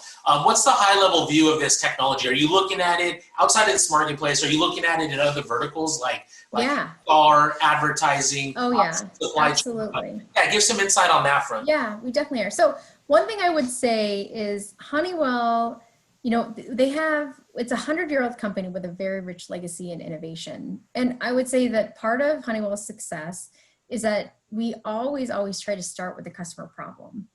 So we always think about what are the problems that need to be solved, whether a customer knows it or not, or a person knows it or not. And then you go from there, because if you're not really trying to solve, a problem, then the product that you end up making or innovating, it's never going to be a hard sell. So it's just part of our legacy. We start with the customer problem, right? Whether the customer knows it or not, we start with the problem. Okay, so I just want to say that. The second thing is, which is really important, like product market fit, like, there's this you always see this best technology and like there's no users, and you can probably see like a mediocre technology or product and like and it blows up, and it's because they're solving something. And so for everybody watching, like, you have these ideas that are great, but identify a problem and work with kind of the user base and target market. Didn't mean to interrupt. You're touching on something. No, and it has to be a problem that they care about. Yeah. But I would say, from a blockchain technology perspective, Honeywell does believe in technology. I think and in multiple verticals, and I'll touch on that, but I think that in an enterprise setting, that is where we're having a lot of challenges with the technology in terms of adoption. I think the technology itself, it's not like, you're trying to crack the quantum computer, and you're trying to which Honeywell has also come to the table with an amazing quantum computer, which is like, I just got a message. I just got a message awesome. to ask that with you guys. Yeah, that's a plug into our quantum computer. But I think the technology itself, it's not like it's this earth-shattering technology that's difficult to understand and only like the elite in the world are going to be able to understand and apply it. I really think the technology itself, it's super basic, right? It's a digital ledger. It's highly secure. You could crowdsource it. It's amazing, right? For different purposes. Where it's really going to be a challenge is in the corporate setting. So you look at, when I say enterprise settings, I mean like Fortune 100 companies, or these big kind of behemoth corporations like a Honeywell. And the problem is that blockchain technology is really all about this, everyone owns the data, right? Nobody owns the data. It's not something that you hoard and you collect. And for enterprise companies like a Honeywell, that's completely different from our way of thinking, right? And so big companies, they always have this thinking that we have a walled garden approach to our data. We own our data and we want to monetize it because we believe there's value in our data. With blockchain technology, that whole thing goes out the window, right? It's this paradigm shift where the walled garden approach goes away. Nobody owns the data. Everyone has a copy of the data. So I think from an enterprise perspective, that's a really big pill to swallow and something that nobody is really used to. From a Honeywell perspective, from a technology, it is valuable in certain use cases, especially the ones that we're trying to identify and we're trying to move forward with. But I do think the adoption, if we can't get adoption up within the world of these enterprise companies, so within aerospace, some of the big OEMs, including Honeywell, the airlines, the repair shops, the dismantlers, if we can't build out this ecosystem using the technology where people kind of embrace the technology, then in my opinion, there's a good chance that the technology could die. Maybe it won't die within pharmaceuticals or food if they're able to get that ecosystem really built out and adopted. But within aerospace, we need to get the adoption up. And I think that the biggest hurdle is this, paradigm shift to everyone owning the data. And it's not something that you hoard and you monetize. Giving us some control. You give up a lot of control. And these large companies, these Fortune 100, Fortune 500 companies, they're just not used to that, right? They're not used to giving up control of their data. And so, which kind of leads me to another thought and question, which is, and he touched on it, like decentralization, right? Distributed amongst the stakeholders versus centralization. There's obviously a battle there, maybe some degree of, like where they lie. Versus, and I've had this chat the other day, versus more efficiency, which I didn't really think about it actually until recent, where, I was talking to some enterprises and like they didn't really focus, when you're in crypto like myself and blockchain, we're talking about giving up control and all that. Is there like a way of thought where you don't really think of it as decentralization, distributing it out, as more of versus efficiency and like, the supply chain and like the data and all that? Does that kind of blur? Going back to like giving up control yet, I don't go. So even like Quorum or like Hyperledger, right? You kind of have this consortium. It's semi-public. You know all the parties, but you really are using this type of method to provide efficiencies rather than, I don't know, giving up less power, more power. Saving money, driving revenue. Is that kind of a way to think about how enterprises use it as well? Yeah, I think for sure. So there's two things I always say to that. I think as far as controlling or giving up power or less power, I think in order to get adoption up in the enterprise setting, we really have to think about how we make this data sharing and this model more palatable to these like large companies that aren't used to really sharing data or being so transparent with their data. And I think you can do that by, when you first start designing like what kind of data you're storing, making sure that it's palatable and you're not storing data inside of the ledger that's anti-competitive for all the people in your ecosystem. So I think there's ways in which you can try to help, improve the adoption so that it's not so much as people feeling like they're losing all control of all of their data, and that the ledger is really there to store valuable data that's valuable to the people in the ecosystem without being anti-competitive. What I would say about efficiency is Honeywell has done multiple trials inside of track and trace solutions as it relates to our manufacturing environment. And I would say that we've had some very successful trials that is really pointing to the fact that blockchain technology really can bring significant efficiencies into your supply chain. So the one example that we continue to kind of expand on, because we started with a track and trace solution, is so Honeywell, we manufacture aerospace parts, and these parts go into an aircraft. So it could go into a Boeing aircraft or an Airbus aircraft. Now, when we manufacture these aerospace parts, we get them from many, many suppliers, whether it's the raw materials, castings, subcomponents, screws, bolts, valves. I mean, all sorts of subcomponents make up maybe the end item that we eventually install into the aircraft. Now, one of the things that happens, and it happens within multiple supply chains, not just in aerospace, but we have a very, very intricate network, a very red tape network that we have put in place, auditing processes to make sure that the parts that we receive are from where they're supposed to come from, so that they're not counterfeit parts. And what's interesting with, this whole counterfeit check is you have this very elaborate process that you put in place to make sure that you're getting parts from where they should be coming from.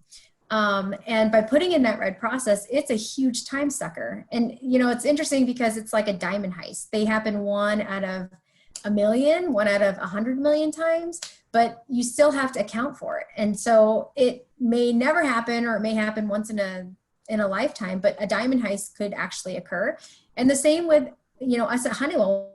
When we manufacture, a counterfeit part could somehow get within the system, and we do not want those parts coming into Honeywell where we install it back into an aircraft. And so from a Honeywell efficiency perspective, we have a very elaborate, inefficient process that we put in place to combat counterfeit parts. If we could use blockchain technology to track and trace all those subcomponents so that we know where the original source of the product was, that just removes so many inefficiencies from your supply chain process. So I think from a manufacturing perspective, a counterfeit perspective, blockchain technology coupled with like tracing technologies, I think there's a big business for that. And there's a big, big use case for that as well. And what about this whole futurist look of public versus private in the sense of a public ledger and a private ledger? And right now we're talking about kind of the internal ecosystem, how blockchain plays its role there with a consortium of vendors and stuff, as you mentioned. Is there any talk or need of putting this on a public ledger, or is that kind of not? I think adoption is such a big mountain right now to climb for these Fortune 100 companies that putting it on a public ledger is going to kill it, no question. I think the only way to really start adoption and start to move the needle as far as adoption is to start with a private ecosystem so that, these companies can feel more comfortable with it. And then from there, it could go public, right? But I think the most important thing is you do the things necessary so that you can get some big names adopting the technology so that other people feel more comfortable with it. I think if it has to go private to begin with, that's the way it has to go for aerospace, from my view. Yeah, which kind of, to go back in time a little bit, it's like the intranet and the internet when businesses, kept it in-house and then over time kind of blurred, and now you have firewalls and, some restrictions in place. Exactly. Yeah. Yep. But no, thank you for that, because that's always kind of, especially in the enterprise world, being public versus private, and everybody watching is trying to understand, what chains people are using, what for. You guys kind of explored Ethereum in the past, and I think now you're using Hyperledger. Do you know kind of what went into that? I think Hyperledger Fabric. So I don't have a lot to compare on with Ethereum because I wasn't part of that exploration. But with Hyperledger Fabric, I like it, for two reasons. One, I love that it's really, it's agile enough where you can build on multiple channels. So we have our platform set up where we have multiple channels and multiple trials going on in various channels. And with Honeywell, we love collaborating with other companies and tech companies on different use cases, because the more at-bats we have, the more chance we have at really gaining true innovation in the right trials and the right cases. And so it allows us to build multiple channels, and we can run multiple channels with different people and different trials.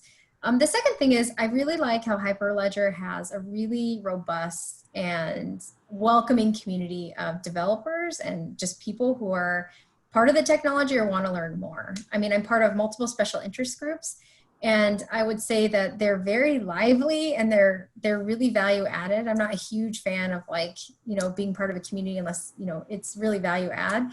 And I think that they have a great kind of structure in place to learn more about different technologies and different industries. And I mean, those are just two of the reasons why I really like Hyperledger Fabric. Yeah, and it's pretty compatible. Like if you wanted to integrate. Yeah, and interoperability, correct. Yeah, if you wanted to integrate some other chains, even on the public side, even on the private side, it seems like they have this whole suite of services and products. So that's good. And how has it been? This might lead us into Go Direct anyways, but how has it been getting the ecosystem on board with this technology? So it starts with Honeywell. You want to roll out this system. The vendors and suppliers and stakeholders that are involved in working with you guys have their own legacy system. So I know another barrier and some of the challenges is getting everybody to buy into this system. How has that journey been? Because it seems like it's working out. Yeah, I think so. From a Honeywell supplier perspective, as we're trying to do our track and trace trials where, we manufacture an end item and then we look to our suppliers to help us give the information so we could trace back and we know where the parts are coming from and they're not counterfeit. I would say that going in that direction is pretty good. And the reason why is because your suppliers really want to work with you, right? Your suppliers, they're trying to solve the same problem. They don't want counterfeit parts going into Honeywell parts, and they don't want counterfeiters to be competing with their products, right? And so from a supply chain perspective, when you move towards, the bill of materials, I think the suppliers are far more apt to participate in trials. I think where you're running into issues is further on the other side of the BOM. So on the left side of the BOM is raw materials and subcomponents that go into your parts. But going to the further right side of your BOM, and once your end item is complete, it's for example, getting your end customers to register, your items, right? To trace your items, to let us know that they took it off an aircraft. You have to find out what the real value proposition is for them, to really trace that data and track that data. I think that from an adoption perspective too, one of the key things, especially in this enterprise setting, is making sure that getting data on chain is as easy as humanly possible, right? And so, for us at Honeywell, we have APIs. We try to design our ledger or platform like a black box, right? So we have APIs that easily get like the event information from an ERP system. Or, we're happy with our repair shops just give flat files, right? They give us information about, I've repaired this product. So it builds up the part pedigree, and they just log in, they load up the file, and they send it on chain, they get authenticated. That's okay, right? It doesn't have to be, especially in aerospace where things are fairly antiquated sometimes with processes. I'm okay getting the data, by them FTPing a file or loading a file or even inputting a file into a screen. It doesn't have to be, if people think that aerospace is this very elaborate, intricate, mature system where you have millions of transactions, like connected to the chain and different people, it's just not like that yet. And it's going to take people within aerospace to really pioneer the technology and take these baby steps to say, flat files are okay, log into here, put in your data, send us an Excel spreadsheet, right? And for some of the more mature ones, use this API.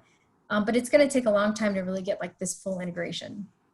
Yeah, we've had these discussions as well as we advise consult these Fortune 100 companies, same thing. Like, how can we streamline for the end user? Obviously, we all know the value, but what does it take? And you said it earlier, like the value needs to be greater than the input, and to make sure that the efforts, make a difference, whatever that may be. As you mentioned, making sure there's no counterfeit parts, maybe driving down some costs, maybe right, working exactly, efficiency right on time, so you're not overtimes and all this stuff. And so, what's required of the parties? Do they need to integrate? Do they need to build some things? I think you brought up an API, some SDKs, I'm assuming. What's required of them to get involved once they join, once they get on board? Yeah, so once they join, as long as they're part of the ecosystem, they have authentication to upload files, upload events. What Honeywell is looking at right now too is within our supplier network, making it required that they have to integrate to our chain using a simple API for those that can. So I think there comes a time too for adoption that sometimes you have to try to take a harder tack, right, to push the integration so it's not so archaic. But those are some of the things that we're looking at now. Do you help them? Oh yeah, I think in general, every collaboration that Honeywell has done, I feel like, we try to do as much of the work as possible just to try to get adoption up, right? Just to get people in it, just to get people knowing what the technology is. And again, I think that if this doesn't pick up, like adoption within the next few years in aerospace, it could be an antiquated technology where nobody ends up using it. No, that's good to know. And I think that's very important. If we're trying to have this adoption, we need to provide support, because I don't think, I think, as you said, as you get wider, extended out in the down the chain, maybe they don't have a full tech team, maybe they don't have developers and engineers. Yeah, exactly. And you got to help them out. You really got to do it. Honestly, this is like, if we want the technology to go forward in aerospace, you're going to need some major companies to really take a very heavy hand to help drive the technology forward. And so now let's get to Go Direct here. Can you give, for the viewers that don't know or never heard of Go Direct, it's a marketplace for these aero parts, right? But I know there's like 20 other competitors. So how do you, what's your feature and advantage compared to the others? Yeah, so there are 20 competitors within this space, but I would say we are really the only true marketplace. There's a queen of the castle, and it's really just a listing service. So exactly like Craigslist, if you're familiar with Craigslist, except no price and no pictures. So I don't even know if you can imagine going to Craigslist and there's no price and there's no pictures. I mean, that is really like the leading technology within this really antiquated space. That is like the #1 platform right now. Craigslist without price and pictures. Right. And so Go Direct Trade, we're one out of the 20, but we really are the only true marketplace. We make it required to have price, pictures, and product images. There's not a single competitor out there that makes it required for their sellers to have those things in order to list product.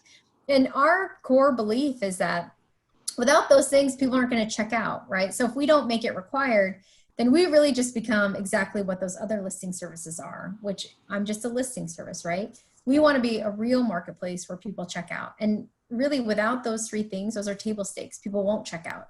And so those are requirements of our marketplace. Now, does that hinder us? Yeah, absolutely, right?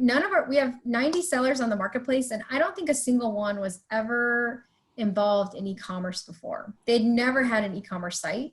So pricing their products, taking pictures, scanning paperwork, this is all completely new to them. So it's a major barrier for them. It's a major challenge. And so, we as a marketplace, we try to make it as easy as possible for sellers to come on and create a frictionless process for them. But the reality is it's not a frictionless process because they're not used to taking pictures or pricing products or scanning paperwork. And so if you look at, listing on Craigslist, you don't have to have price, you don't have to have pictures. That's really easy, to put your product up there versus on our marketplace.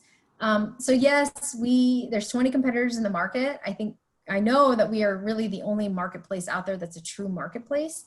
And I think it's interesting that, people would think, that sellers would be chomping at the bit, right, to go online to, sell in a digital way.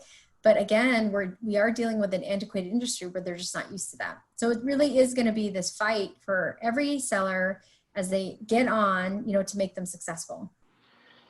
And, we've been talking about a lot of things here. So, why blockchain, kind of the features of blockchain, how it came about, from your experience and how, Honeywell looks at it as well.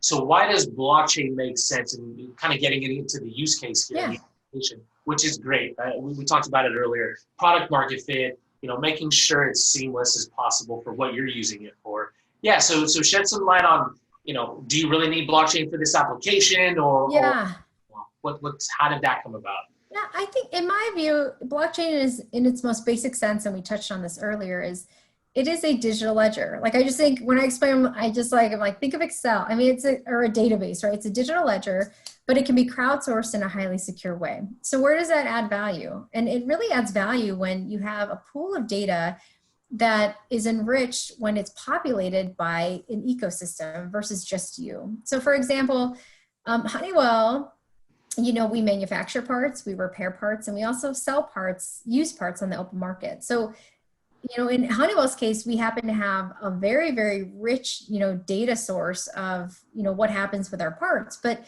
the fact of the matter is Honeywell data alone doesn't build up a part pedigree. So for example, if Honeywell manufactures a part, but we sell it to say, an airline, and the airline gets it repaired by somebody else that's not a Honeywell repair shop, well, that other repair shop has the data, right? They have the part pedigree data that says that they repaired it on this date and they, sent it back to this customer.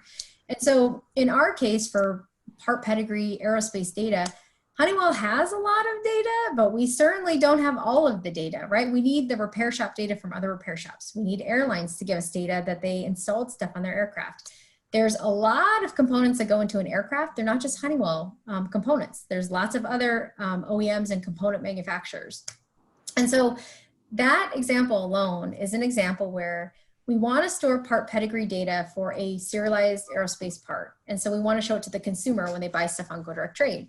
But Honeywell is not the only player that can provide data or valuable data for that part, right? We need the other tier 1 OEMs, you need airlines, you need dismantlers, other repair shops. And so blockchain technology is a highly secure way to start collecting that information within your trusted ecosystem. And then you have the applications like GoDirectTrade that build on top of that ledger and use that data to show to the consumer. And so what has been the feedback so far of these 90 sellers or the buyers and stuff? They like it? They do. I mean, what's interesting with our marketplace is we try to do as much, work on the blockchain side where it's seamless to the seller. So for example, when a seller gets onboarded and they start listing product, those listing events automatically go on chain. When they sell product through GoDirectTrade, those bill of sale events automatically go on chain. And what kind of data? What kind of data is going on chain?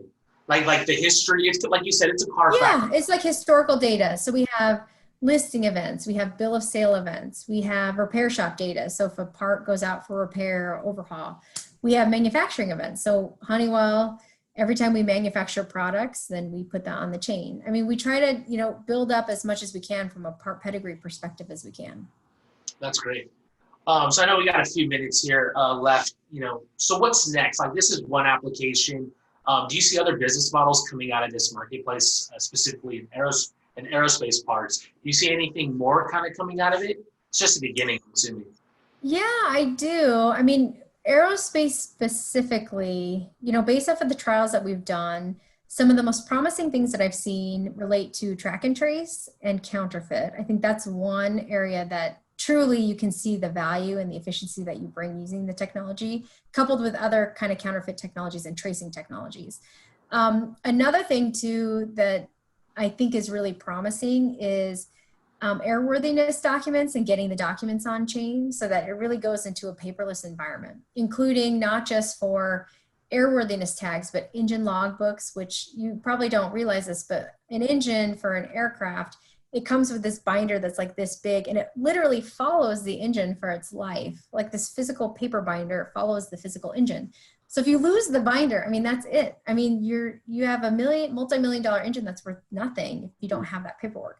So I think blockchain technology, that binder gets populated by multiple repair shops, multiple people, and it's not just one person that touches that binder in its lifetime.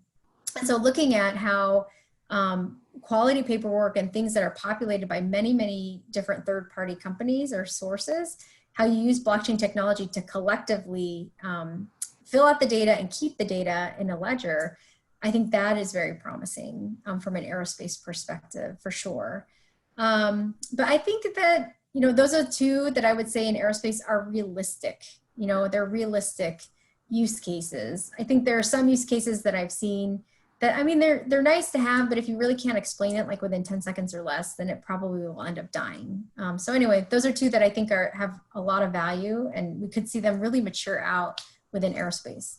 There's a lot of talk too even on the pilot front. So if we're talking about the material and the pilot and kind of not the pilot, the material, the airplane and the engine, Mm-hmm. There's been a lot of talk too on the pilot front as well, like, having an ID, right? Like on chain of the reason. Because we're all, every time I get on an airplane, I get so not nervous, but it's safe, right? But I'm like, wow. Yeah, I've seen that use case. That's an interesting one. I've seen that with doctors, right? I've seen, using that conceptually with doctors and teachers and, people that you're supposed to trust, but you don't really know, right? So if you see some kind of chain of where they went to school, right? Their flight hours, have they had any aircraft incidents or things like that?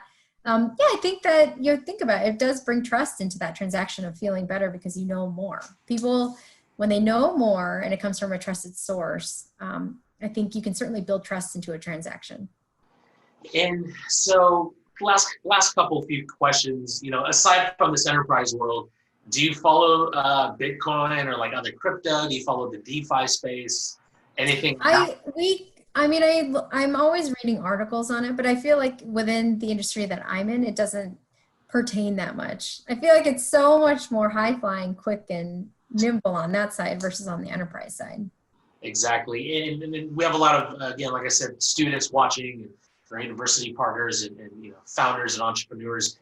Any suggestions on tips, not to put you on the spot, like, any books that you suggest or, people that you follow, in the enterprise world, maybe the IBMs of the world or these other these other individuals, any kind of insight there where people can find some research that maybe you do? I would say the number one tip, like outside of, books and YouTube videos and whatever else is out there or people to follow, I would say if you have an idea, just do the idea. I mean, it's so important to execute on something and try something and have more and more at-bats with something than building like 100-page use case, right? That nobody's probably going to read. And if they do read it, I mean, what are you going to do with it, right? So I think that what it really comes down to is finding a use case. This is my tip and trick. The tip is find a use case that you can describe in 10 seconds or less to someone. And if they don't get it in 10 seconds or less, you got to find something else because they will get lost and it won't get picked up. So I think that you got to find a use case that you can explain in 10 seconds or less, that you can make it analogous to something that they'll understand. For example, we use blockchain technology like Carfax to try to provide as much information to the consumer as possible. You got to have it like nailed down where people have an analogy in their head and they can fully understand it. And then from there, try to execute it for as least amount of money as possible, right? I think people spend so much time building a use case or trying to find like a way in which to do it, or it's too elaborate. Keep it simple, keep it valuable so that you can become a good storyteller and easily explain the use case, and then try your damnedest to get it executed. Awesome. Well, I appreciate your time. We're running up on time here. I kind of want to go ahead and conclude here. So first of all, Lisa, thank you for joining us today. We hope to have you back. We put on this conference mainly when the pandemic hit. The conference circuit, shut down. Yeah. All of the university events and in-person hackathons and on-campus events going on got all I know. delayed, postponed. So we decided, a few months back, like, let's just bring the industry leaders, global thought leaders that we work with, our partners, and bring as much content to our viewers as possible. And so one way we can do that is through video, right? And everybody's at home. So first and foremost, thank you for joining us. Yeah, thank you. We'll be doing. Thank you very much. Yeah, we'll be doing this every month. We hope to have maybe if not you, like somebody from your team. Yeah, definitely. Continue on the discussion there, and that's it. That sounds good. Everyone, stay healthy and stay safe. Take care out there. And for all of you watching, if you want to catch this video, please visit ri2020.io. You can also visit the YouTube channel Reimagine 2020 for all this whole footage right now and many others. So again, thank you, Lisa, and we'll talk to you again. See you later. Take care, everyone.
I know, but I didn't. Yeah. Fuck, I shouldn't have done that. And my brother hit me up on the phone, sparked my interest. What up, bro? Told me to quit my job, I should invest. I'ma do it. Told my boss I ain't coming back, just to impress my co-workers. Did my brother just fuck me over? Is that incest? Weird. 1% daily I was getting back. Already lost all my ether on the parody hack. Now my girl's all stressed, so I told her relax. I'm just waiting on Mount Gox to mail me back. Still waiting. All these motherfucking scams got me saying, damn. Shoulda, coulda, woulda, so when I had the chance, Big Connect promised me 100 grand. Borrow money from my mama just to land again. Then these motherfuckers hit me with an access scam. Shoulda, woulda, coulda, pulled out. Shoulda, woulda, coulda, pulled out. Shoulda, woulda, coulda, pulled out. Shoulda, woulda, coulda. Shoulda, woulda, coulda, but I didn't do it. Shoulda, woulda, coulda, but I didn't do it. Shoulda, woulda, coulda, but I didn't do it.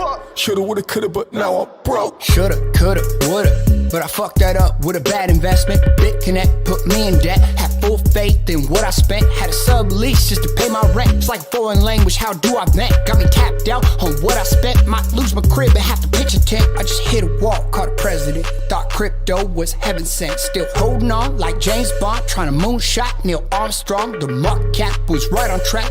Used to Uber, now I'm walking back.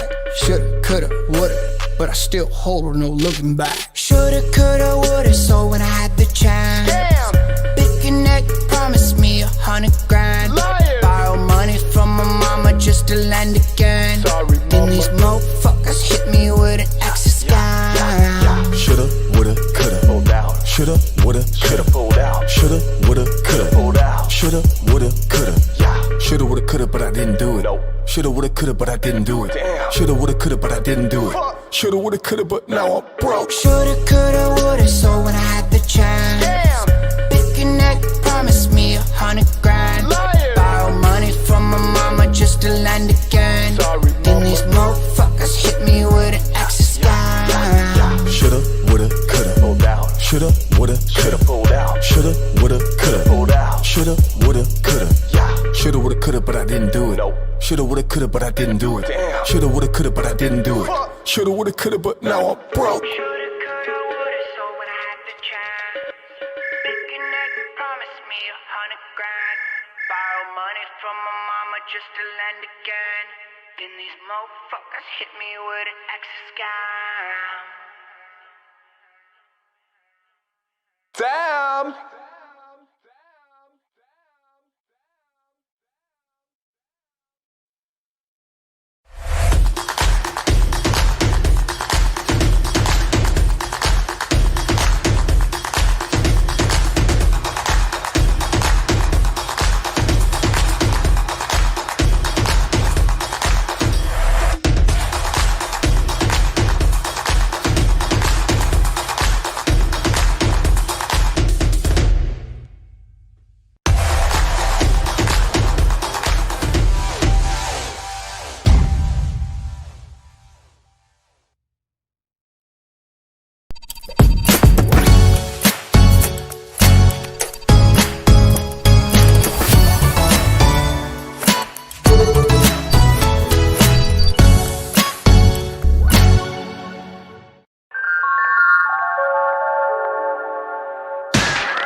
Hello, everyone, and welcome back to another university segment of our Reimagine 2020 virtual conference series. This is version 2.0, Disrupting the System. I'm your co-host, Ashley Meredith, Head of Education at Mousebelt Blockchain Accelerator, and today I'm interviewing David Noble. He's the director of the Worth Institute at the University of Connecticut, and also the co-founder of a blockchain company called GunClear that seeks to provide firearm owners a private and digital way to manage their inventory. Welcome to the show, David. Thanks for joining us.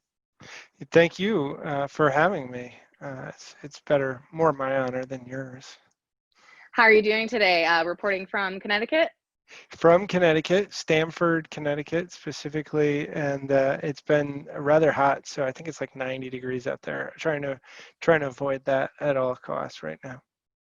Well, since we haven't had you on before, last time we asked everybody, since we have so many students tuning in, we thought it would be really interesting for them to see how people who have been investing in the space for a while, who've been building it, actually got here. So what were you doing before blockchain, and what got you into it, and what got you interested? So we can go a long way back or a little way back. When I first learned about Bitcoin, I was in a PhD program at University of Alabama. A student told me about it and said we should buy some of this. And I'm like, how, right?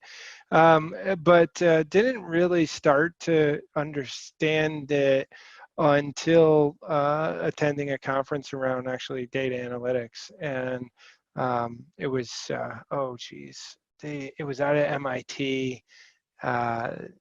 Doesn't matter. One of the big ICOs of 2017.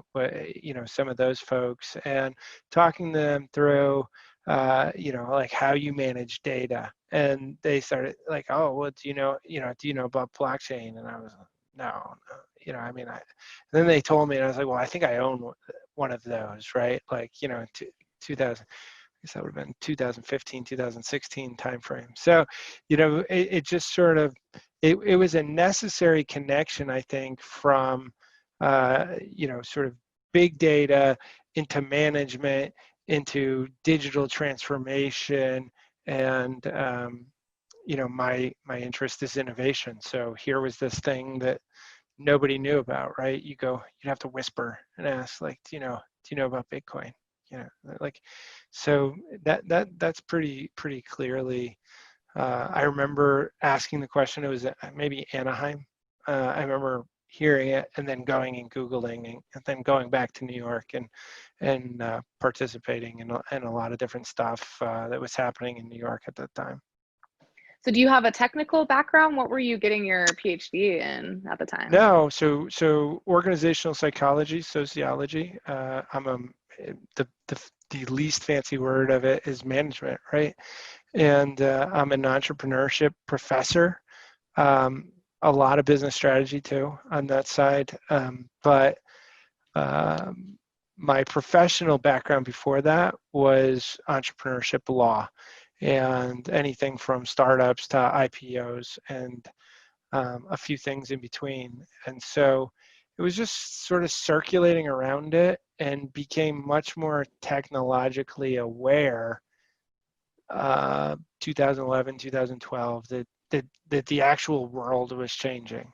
I think that was how we all sort of made that move, right? I mean, before Facebook, before Google, before Amazon, those things weren't really that interesting, I guess. The internet became more interesting.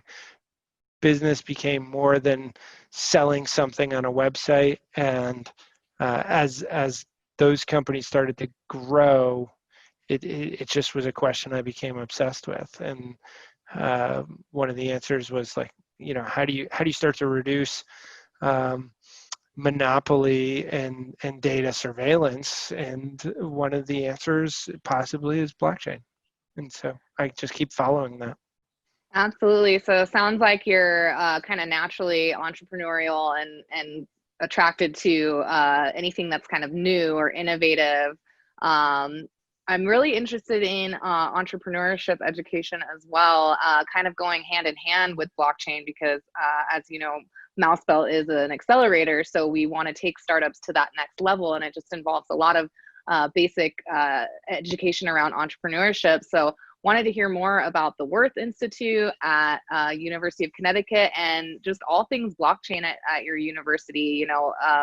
You said that you started teaching back in 2016, and I think usually what I've seen, at least in the last 2.5 years, is that there's a lot of student demand and student-driven interest in blockchain. But I love seeing campuses where there's faculty support and that faculty are driving those initiatives. So yeah, tell us about the institute and everything having to do with blockchain at UConn.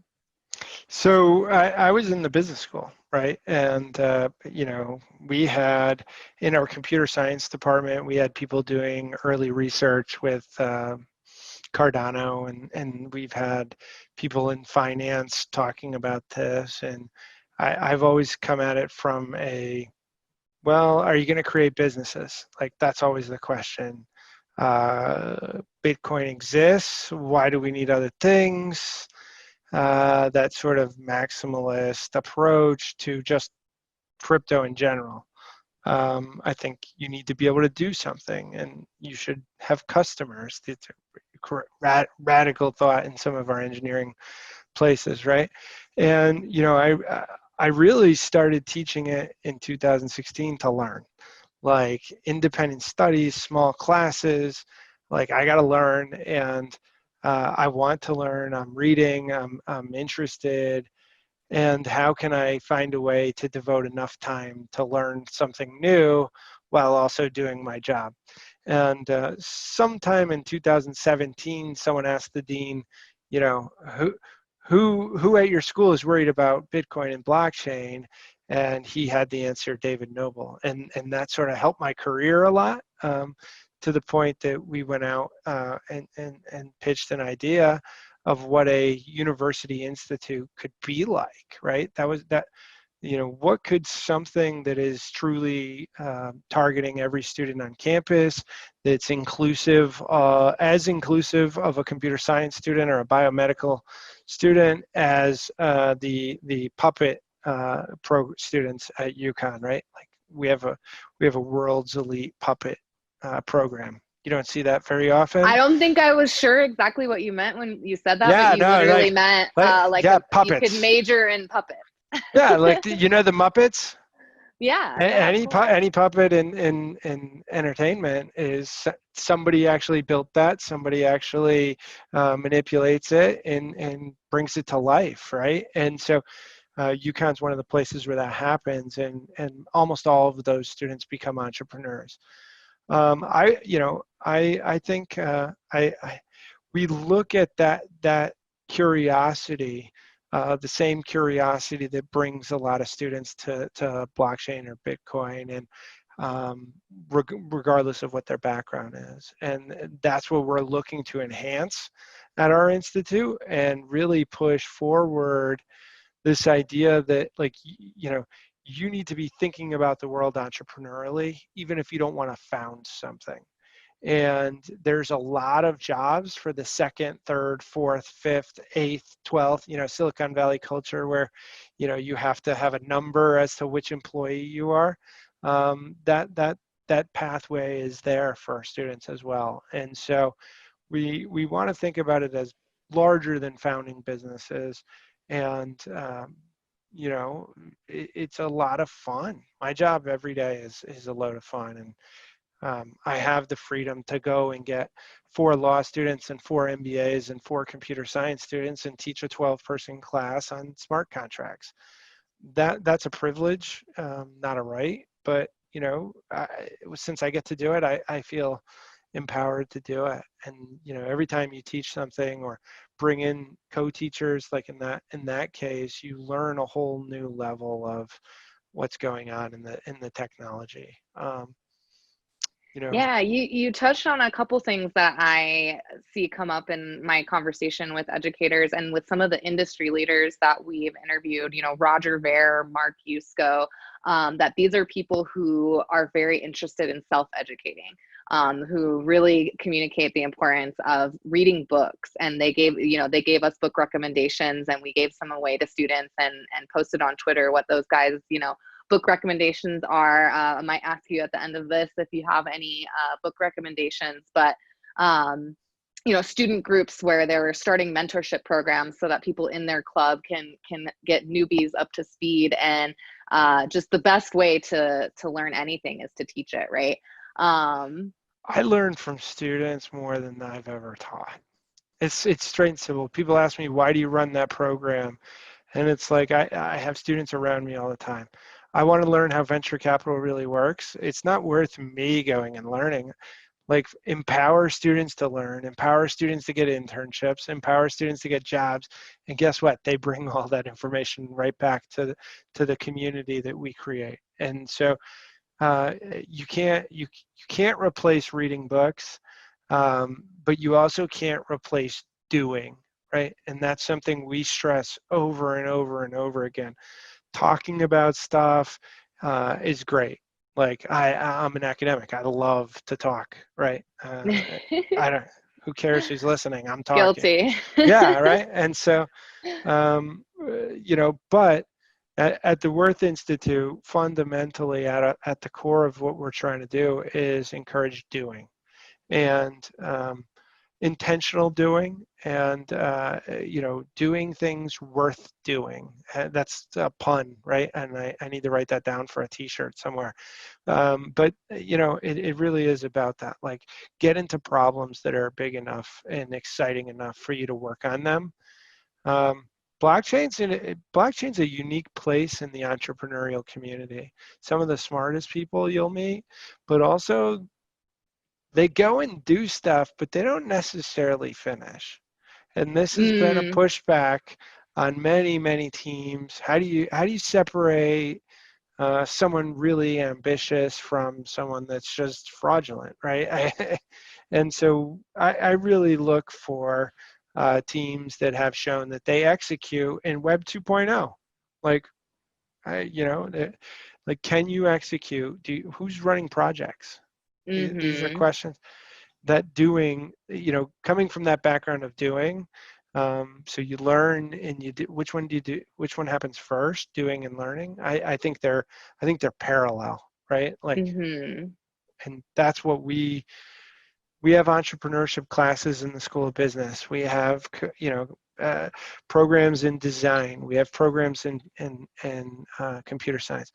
But what we try to bring is that parallel path of creating stuff and getting it into people's hands at the end of the day. Yeah, and that kind of goes to 2 points that we've kind of always tried to embody or talk about here at Mousebell as a hands-on accelerator. One thing I heard you mention before is bringing that business mindset into the development. I think a lot of projects out there are building solutions that are looking for problems, right? Oh, yeah. So 100%.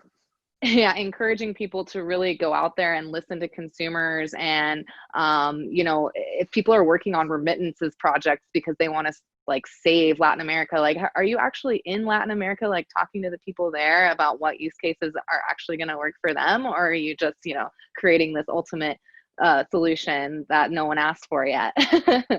Yeah, it's mostly what happened. If you think about blockchain in the history of the internet, in that context, it would not have received the investment it's received now if we didn't know what happened to Google and what happened to like we would it wouldn't have received that level of investment because it hasn't proven itself out on a day-to-day use case. So is it a little ahead of the skis? Probably. But it's a more educated market, right? I mean, I used to get back in the 17 boom, there was like, oh, well, it's just pets.com. It's just a bubble. It's it's like, well, okay, now I think it's 2020. It's safe to say it's more than that, right? Yes, there was a bubble there, which was fueled by a mania, but it wasn't a bubble to zero, right? I mean, it just wasn't. There was overreactions both ways. They always use the pets.com example, and it's like, yeah, but Google was started that same year. Priceline, fastest company to $1 billion revenue, also a Stamford, Connecticut company. Those things were, started with the Yukon CTO, right? Started back in the day. So got to give a plug.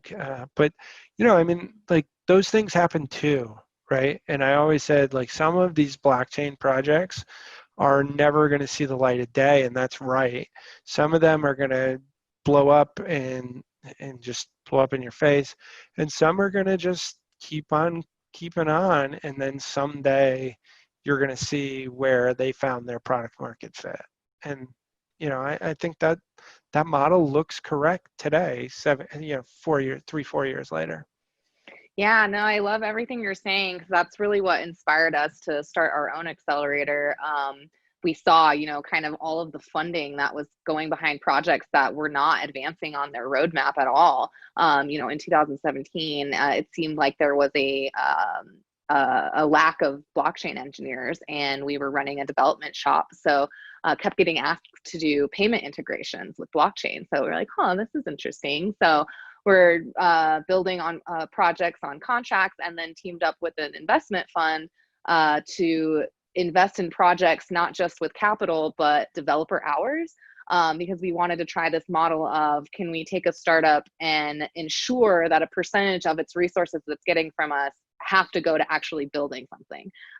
So you gotta get past research engineers too. I mean, a research engineer is a research engineer. They're brilliant, they're exciting, and they lose interest really fast, and when they're not building the next thing, right? And a lot of times they push back on sort of the whip, but there's a reason why businesses exist, and why sort of management and leadership matters. And some of it is like, hey, simple project management goes a long way. And I can't think of how many blockchain projects have missed deadlines, missed ships. You know, we were in the Web3 Foundation's grant process. Polkadot was supposed to launch by the end of 2019, right? And it launched the other day. So, you know, 8 months later, you know, I mean, it's not bad compared to others, right? But, you know, research is hard. That's when you're building something that's theoretically possible but not yet built, that's hard, and you're going to miss deadlines. Yeah, I think that you know, as academics, we're much more aware of the amount of time it can take to really flesh out ideas. I mean, 10 years for a PhD. But you know, then you have that mixed with the entrepreneur, like moving fast, growth. It's been interesting to try to bridge the gap between academia and industry and set different expectations for you know, what you should be able to get out of a grant in 6 months time, or on the opposite side, where universities could, you know, maybe cut some of the red tape to get more funding and whatever. You know, you brought up a great point too with regard to blockchain entrepreneurship. The growth model doesn't work either, right? Yeah. That's one of the key tenets of GunClear is you need to have a transaction number per second and over time that is sustainable on today's blockchain infrastructure. Absolutely. Yeah, I want to get into your current blockchain project that you're building here in just a moment. I wanted to ask you just personal question about your philosophy of entrepreneurship, because you said, you know, you're with your institute and having an interdisciplinary focus and being able to work with so many different students who may or may not start a business, you still want them to think entrepreneurially. And I was just wondering, what does that mean for you? Is it just like the curiosity you were talking about, or what else goes into having like an entrepreneurial mindset? So the curiosity is one of the three core tenets, right? Like I think about it. And curiosity is sort of the precondition and the necessary but not sufficient, right? Plenty of curious people, you end up a bookworm, you end up sort of a cocktail party entrepreneur. You know, it's not just the curiosity, but it's also the creativity, right? To create output. Like you gotta have something come out of it. I think one of the things I've always felt weird about with DeFi and some of those remittances things is, well, what's the output? What's the thing that I couldn't get in the traditional system that you've just made possible? And I feel like there's a lot of unanswered questions in that area. Like, oh, I wrapped Bitcoin in this, and now you can use it on the. Okay, well, you're still not answering why at the end of the day. Like I don't understand why I would want to borrow in crypto versus fiat. That's for other people to decide. So creative output, curiosity, and then that element of doing.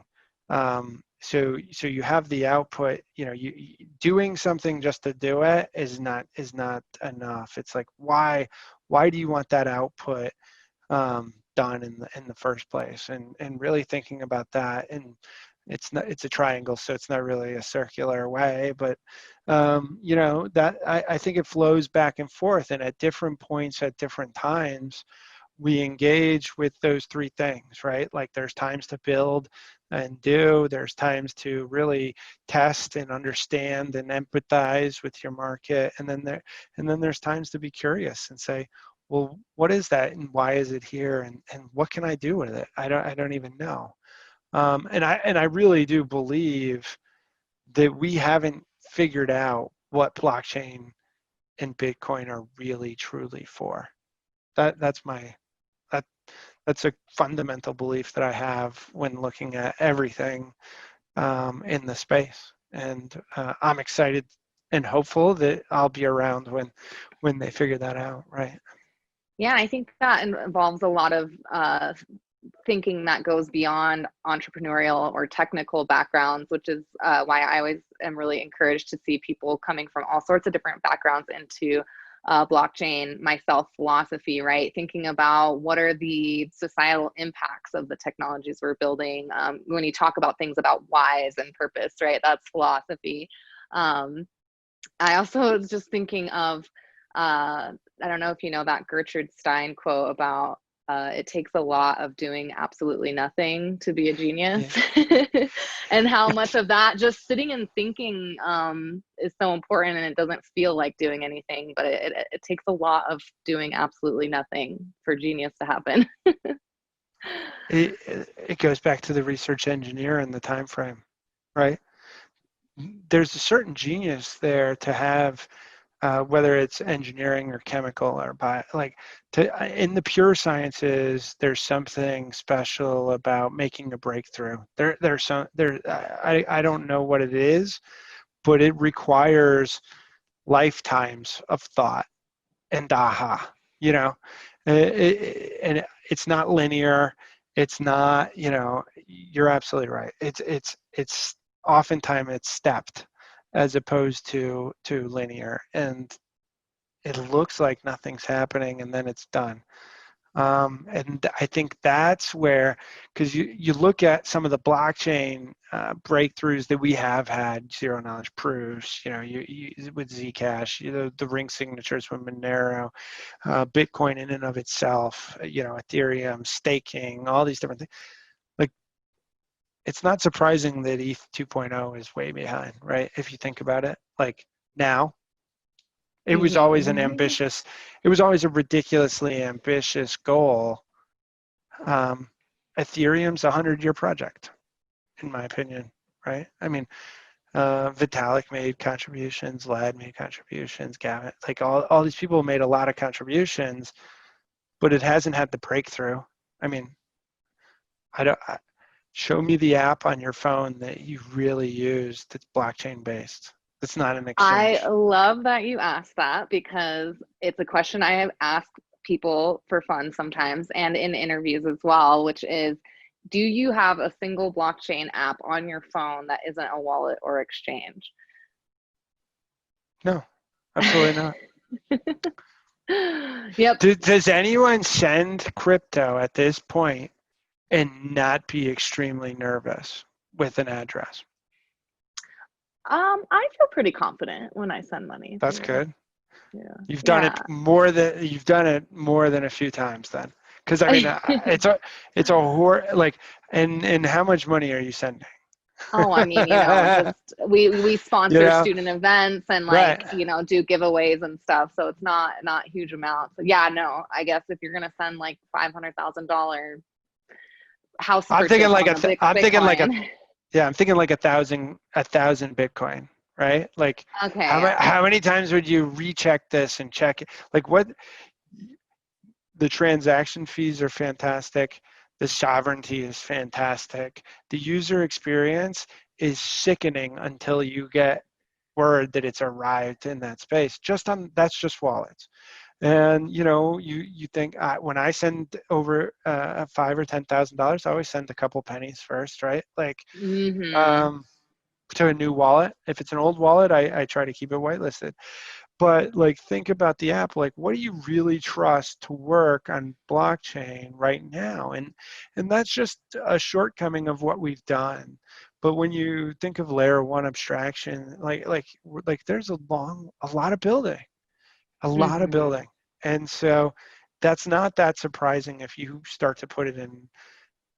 When did the internet start and when did it end, and why do we think this thing that's more complicated than the internet is suddenly going to work because someone theoretically thought about it? And so I think there's still a lot left, and you're absolutely right. I think there are apps out there that people will start using. I think breakthroughs in oracles are a big deal. When you start to have a breakthrough in your knowledge oracles that you can rely on and write smart contracts that interengage with them, now we're going to see something, right? But like, we can't even trust the New York Times in today's age, because the idea that, like, okay, so news is written from this perception, and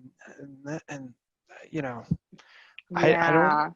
I don't know where the oracles come from that we can rely on that something actually happened. And that's going to be one of the true keys.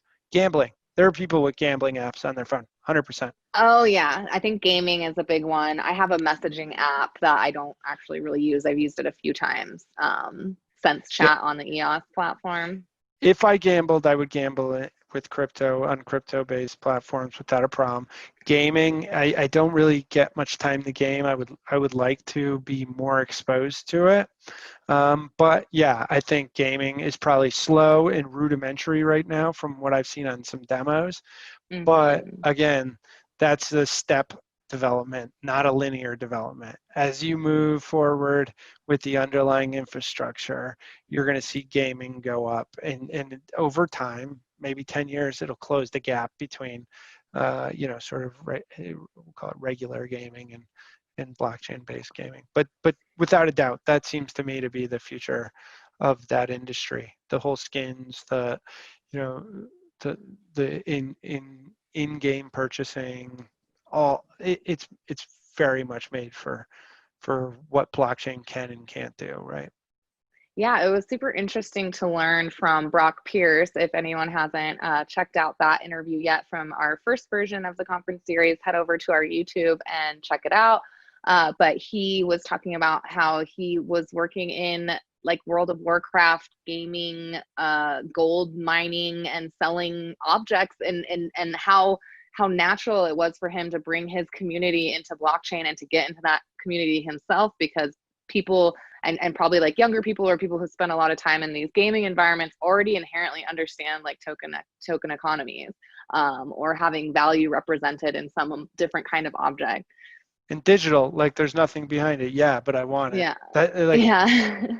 Yeah. I mean, it's pretty simple. And I think, I think that, like, to me, it starts to one, you have the chance for transparency. You have a chance for a layer of privacy that doesn't exist.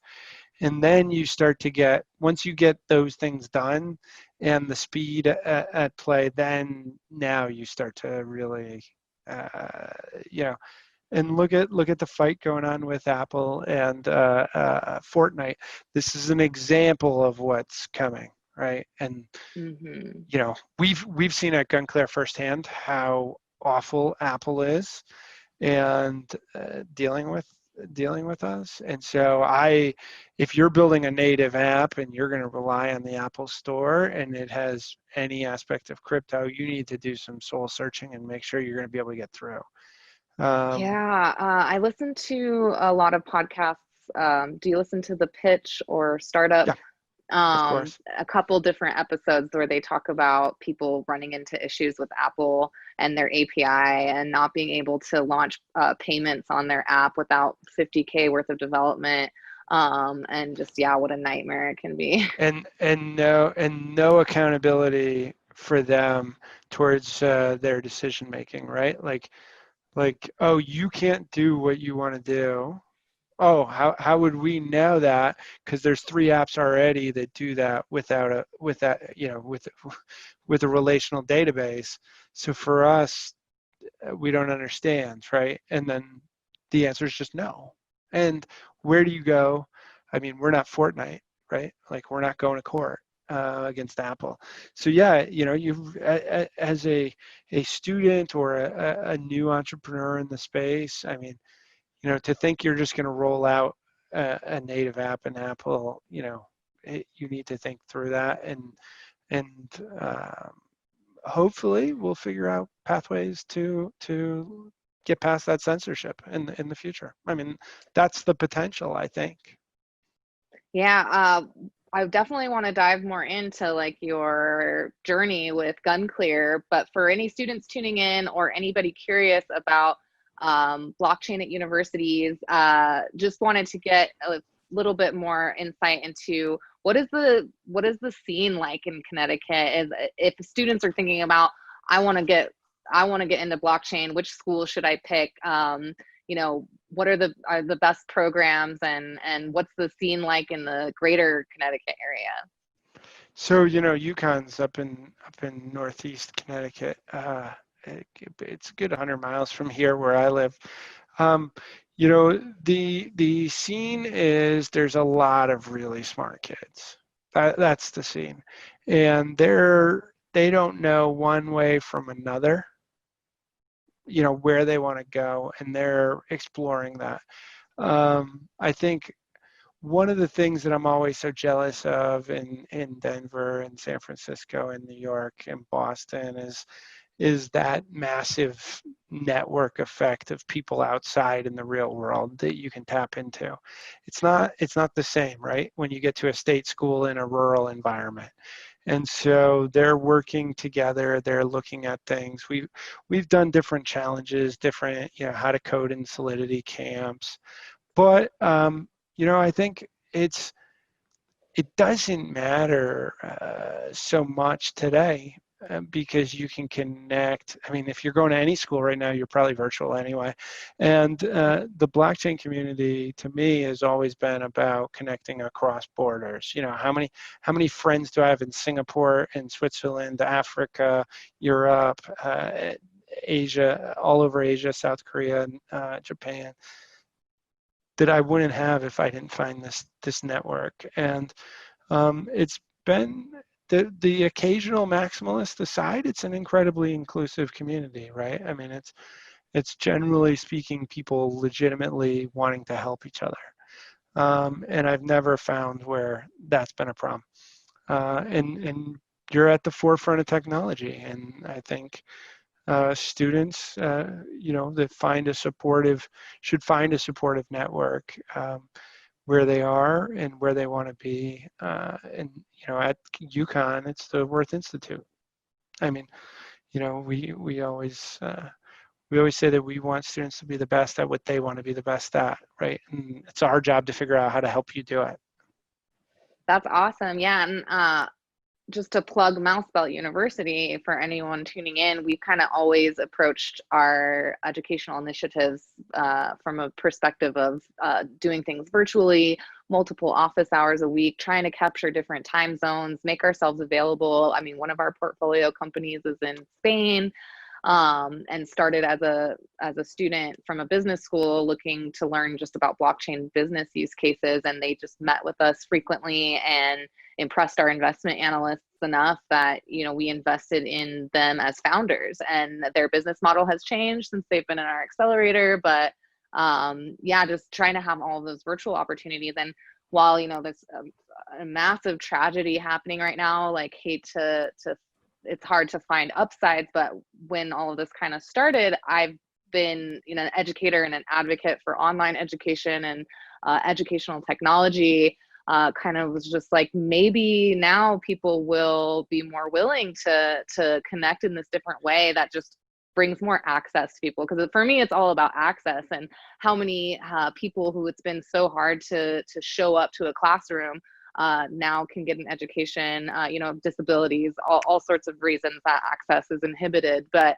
I really find a lot of hope in it. And I think that there's going to be opportunities, you know, I think industry leaders who maybe didn't have the time before now have a lot of time to come sit down with our students and do more workshops and meetings. So we're going to be doing you know, Zoom calls regularly. We've got our Blockchain Education Alliance, which just added some enterprise companies who are interested in, you know, running pilots and all the supply chain management stuff. That's really cool.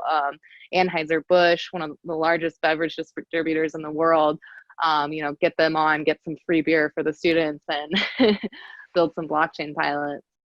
For the time that we're in and the place that we're in, it's the perfect avenue for education.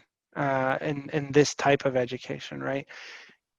Universities are slower. Think of them as your, you know, think of them as your aircraft carriers, and think of these sort of things, accelerators tied to programs, tied to, you know, you're going to see that, right, from the technological aspect, because it makes sense and because you can move faster. So you can tie a particular technology with a particular investor, with a particular set of experts, and then find the audience in a 7 billion person pool, as opposed to putting in the overhead that it costs to run a university. And we're much better at teaching the philosophies, the whys, the sciences, the maths, and we're much better at that than teaching the forefront of technology, skill development to students. And we need to get better or we're in big trouble, but we're never going to be the best because that's not where we can be. And what I think of, so to get to your earlier, this is the longest way to get to your earlier question. I think we're in the position to train people to be lifelong learners, to be excited about learning, and to be able to go to a mouse belt, to be productive, to get into a True Ventures fellowship program, go out to Silicon Valley and see what it's like to put your code into the wild, right? And come back. That's what we can do really, really well, and different people can fill in the other gaps. Lifelong learning is a repetitive cliche, but it's also I've got 4 degrees. You know, I'm sure you've got a few, and I've done many different online courses, many different educational programs on top of that, because if you're not up on it, you know, it's just the world's changing too fast. You know, you go back to the big data at the start of the interview, and it's like, I used to sit in meetings and just go, yeah, big data is the next big thing, whenever people would say it. And like, I didn't know what they were even talking about. Why is data big? Like, you know, and when you start to learn and dig in, you're like, you know, I was like, wow, it really is a big deal. Like, this is what's going to drive business. And most of my colleagues in business strategy still think it's not that important. And I'm like, data drives it drives strategy, and companies make decisions based upon what data they're getting, how they're getting it, and instead of where they're making money now. And you know, so the world is different, and schools and programs, you know, universities feed to skills and then to specifically around items where you're combining all of those resources really well, in my opinion. Well, it's interesting to see what kind of people this industry attracts, because I feel like a lot of from everywhere from students to professors and administrators to innovation leads at these enterprise companies to, you know, CEO of Bitcoin.com, Roger Ver, is these people who are self-identified lifelong learners. And what we're just trying to do with this conference has always been very educational focused, and we put a lot of resources behind our university program at Mousebelt. So I think that we just want to communicate like how important education is, and if people really care about blockchain or mass adoption or real world use cases, then they need to be investing in education. You need to. I mean, you can't understand what's happening in the world anymore unless you spend time. You know, it just moves too fast, I think, at the end of the day, for someone that's not continually thinking and pressing. And no matter how good you are today, tomorrow doesn't care. Well, I really look forward to hopefully meeting some of the students over at the Worth Institute and seeing any way that, you know, Mousebelt can be of help as far as entrepreneurship and technological education as it specifically pertains to blockchain. But now, you know, I want people to know about the projects that you think are worth working on. You know, it seems like you think a lot about where the problems are that actually need solutions. And I did have a question as to whether you had the idea for solutions for firearm owners before you decided to implement blockchain, or was it, I want to create a blockchain, where does a blockchain solution make the most sense? So yeah, tell us about GunClear. So little bit of both, I think. The reality of what happened first, you know, a co-founder of mine said, what about guns, at some point when we were thinking about what we could do. And I said, that's a really stupid idea. And here's why that's a really stupid idea. There's reasons why it's good, but it's dumb. And You know, I mean, then you dive into the gun industry, and now I know more about firearms. I love to shoot firearms. I've owned them in the past. I've had a concealed carry permit in the past. Not here in Connecticut. It's almost too much of a heavy lift in this state. To You're get really that, concealed carry? or just to get firearm purchases. I mean, it's a really bad process. Really? Yeah, and so we've looked around at the industry repeatedly. You know, we've looked at it and said, can we implement some of the same privacy technology that Zcash is using to start to get to a world of zero knowledge marketing, zero knowledge data control, and why? And you know, I remember thinking, why do they have this memo here in Zcash like this thing? And that was, you know, where we sort of came up with a lot of you know, a lot of it was hanging out with the Zcash folks and asking questions and thinking about it. The use case itself, you know, you have to think about adoption cycles.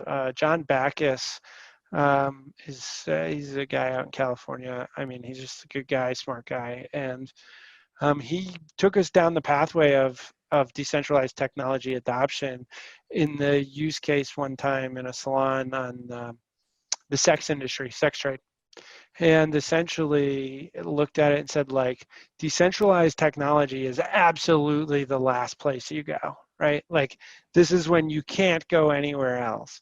BitTorrent doesn't happen, until everything that happened from Napster to BitTorrent happens, right? Like you go offshore first, and then eventually the U.S. government shows up. And we started thinking, so there's certain elements that are necessary to decentralized tech adoption today. And one of those is oppression. You have to feel oppressed. Gun owners feel oppressed. I mean, you can see how the industry uses it to drive sales, right? So it's very clear, right or wrong. You know, I've never felt oppressed as a gun owner. I've never felt like someone's going to show up and take my guns, but others do. And so you know, you start to think, well, you know, they don't use relational databases in the firearms industry. It's actually illegal for a government unit to create a digital list of gun owners. Right. It's part of why they fight against background checks, universal background checks, because you know, those systems are COBOL.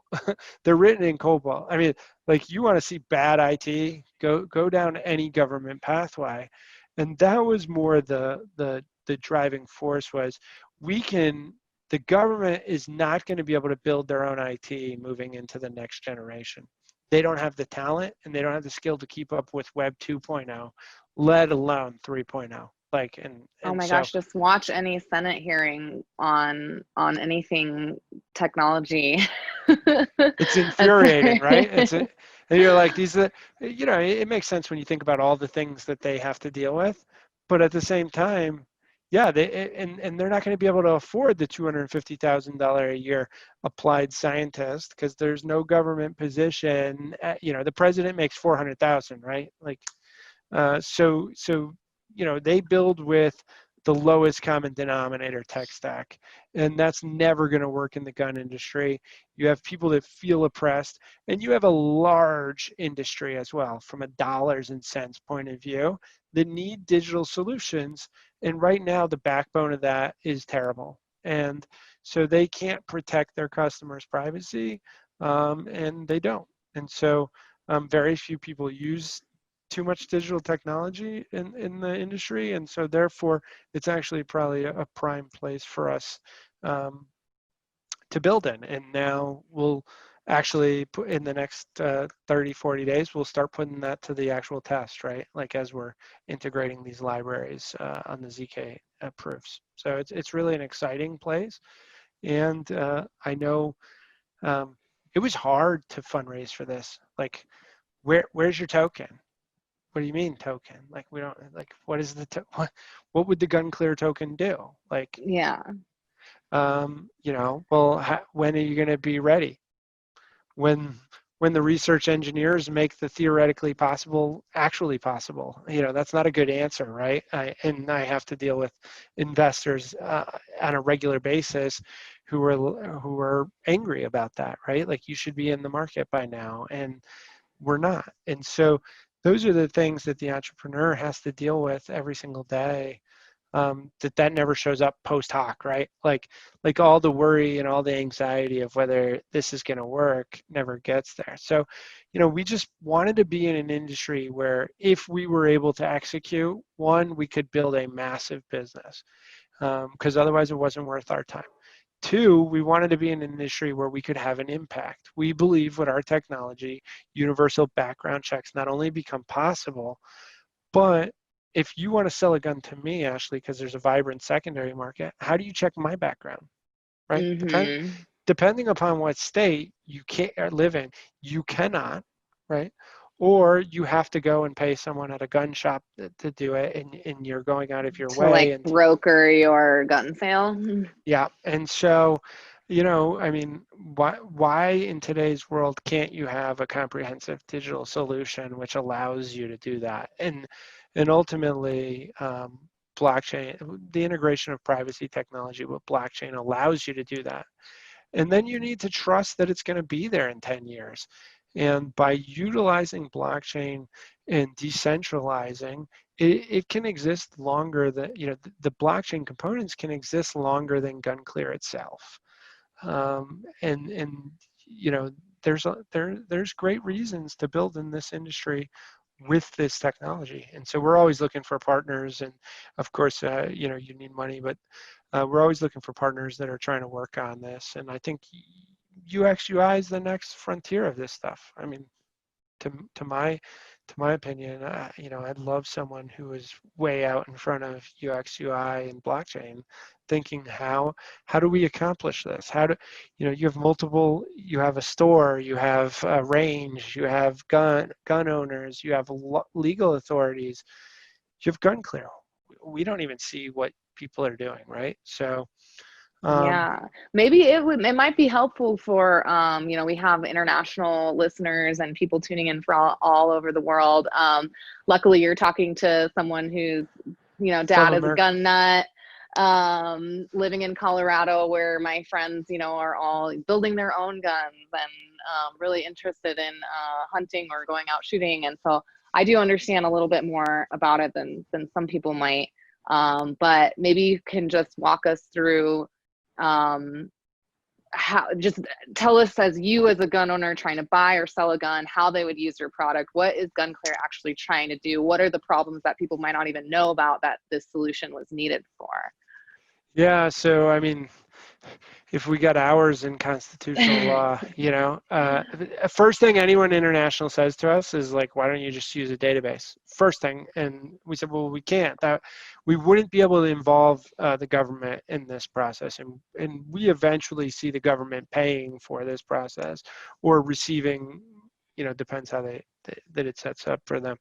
But I mean, we do see the government as a partner here at some point somehow, but it's privacy that they don't need to know Ashley and David transacted a gun. They need to know two cleared people transacted a gun. So in America, since the birth of America, that's been one of the core fundamental rights, is gun ownership. And there's 425 million guns in America. And so it's a lot. And other countries don't get it. I understand that. I grew up in Europe for a couple of years. There is an inherent belief in defending yourself and defending yourself from tyranny and defending yourself from the government. And one of the core beliefs of most gun owners is that if there are 400 million guns out there, it becomes hard to subjugate people. So there's that thing going on. Then there's, in 1986, they passed a law which forbid the creation of these digital databases, not really understanding what that would mean in 2020, right? And so never thinking about, well, privacy technology or this or that. And so, the idea of of a zero knowledge proof really wasn't even plausible. So they created that law to protect gun owners from having their guns confiscated. Right or wrong, that's what the law is, and it's not going to change. There's no group that's able to muster the votes required to change that law. Yeah, I You think know, people who own firearms are pretty interested in privacy. A yeah, lot of them. a lot of times there's a nice correlation. Look, there's in one of the key fundamentals that we talk about three things: compliance, privacy, and safety. There's a lot of gun owners that want to be compliant with every law there is, do not want to transfer their guns into a bad situation, an illegal situation. Most crimes are committed with stolen firearms. You know, that rarely do they buy compliant firearms, right? And so that's the great majority of them. So compliance, privacy, we believe you should be digitally private. Like if you're not, you end up in a situation in a surveillance state, and then without privacy is necessary to freedom. It's a necessary precondition in our opinion. And then safety. Why would you not want to be safe with your firearms? Like, you know, why would you not want to do a background check on someone? Okay, like what if like, okay, you don't want to create a database, you don't want to be monitored, but why can't you do it without doing that? And today that's possible where it wasn't in 1985, right? And so you know, there's a long list of reasons why you go this route with firearms, most of them uniquely American, but not I'd be lying if there wasn't international ambitions, right? Absolutely. So, what exactly is it that the product does? This would be something. It said that a private and digital way to manage your inventory. Just knowing what you own or who you sold it to, or. So yeah, so most paperwork in the firearms industry is actually that paperwork.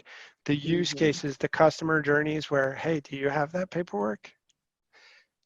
No, right? Well, maybe somewhere, right? Oh, that got stolen, right? You bought a gun and you don't have if you don't, you know, one of my favorite use cases was a student who actually, if he didn't have the paperwork when the police showed up, it was a real problem because the gun had been used in a serious crime. And so, you know, you're traveling, you want to be able to travel, you need to save your permit. Like, why can't you do this digitally? Why can't you do it privately? Transferring that inventory. So gun dealers have what's called an A&D book, acquisitions and dispositions. Once that first disposition is made, the provenance of that gun is gone, just like art, right? And we would like to see a world that says, if you can't prove your provenance of the gun, then that gun is worth significantly less. It doesn't belong in the legitimate marketplace. And because you don't know what you bought, and most people do not want to buy a gun that was stolen in Texas, used in crimes in Chicago, sold to a pawn shop in Columbus, Ohio, bought in Ohio and taken to Florida and then sold to their buddy. I mean, most people just don't want that. Yeah. You know, and ballistics testing is getting more advanced, and guess what they can create? A relational database of ballistics reports.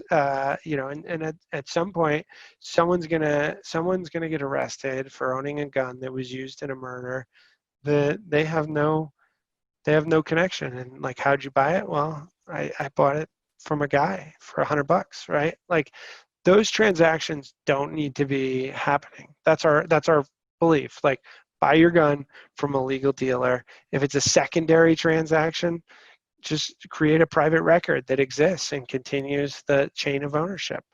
And that's ultimately, that's what we do. Do we want to provide value and service along the entire value chain in the life of the user? Yes, without a doubt.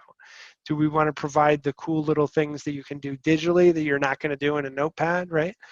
Yeah, Do we want, if you're a gun collector, do we want you to be able to look through your entire inventory and play with that? Yeah, for sure. But generally speaking, we want to make sure people are compliant, their privacy is protected, and the world is safer.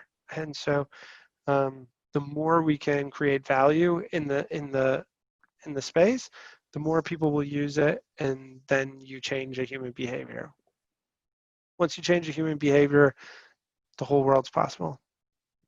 I love that. Super fascinating. Any things coming up or announcements or updates about GunClear, and where can people learn more?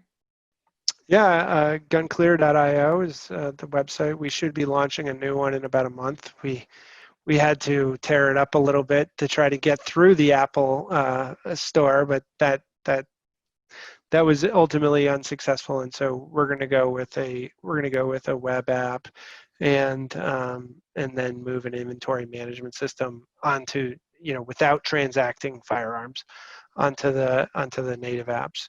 So, but for transactions, it'll be there. We'll start building out a more digital community with resources for compliance in the next 60 days. That's on our list. Moving towards finding instructors and building community within the instructor community. Beyond certifications, like we want you to know that, hey, this instructor is compliant as well, and is digitally competent. And so another real world use case for blockchain, right? I just know some of my friends going through getting their permits, their concealed permits in Colorado, and with shelter in place, and some people were doing Zoom classes and half in person, and then the sheriff in the other town doesn't accept them from that instructor, and do they have the right certificate number? It's just like, oh, can we just have all of our blockchains on, or all of our certificates on the blockchain? yeah, I mean, that becomes really easy, I think. I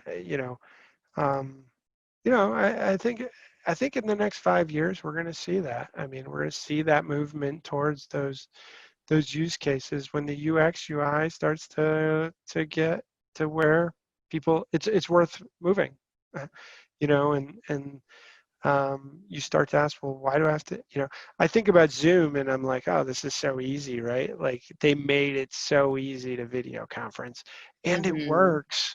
And generally speaking, the quality of the video and audio is super high, regardless of the internet, and whereas I get on Google Meet, I get on different programs, and like, it's a crapshoot. What is this? WebEx, whatever. That's like a total 50-50 whether it's going to work today or not. And sometimes on Zoom you have to shut down the video, but generally that doesn't happen. And so when we start to make our products that accessible and hit it out of the park, like like Zoom did, those blockchain companies are going to fly. And then as you get 1, 2, 3, I didn't want to put a credit card into my phone one time, right? I'm old enough. I didn't want. I want to buy something on an app. Yeah, that was, it's not long ago, 10 years ago. That was crazy. Yeah. So I mean, it changes pretty fast. In 2014, Facebook was never going to be mobile. It was the biggest bust IPO ever. Right? I mean, people are wrong all the time, and that's the beauty of being an entrepreneur, is something they don't.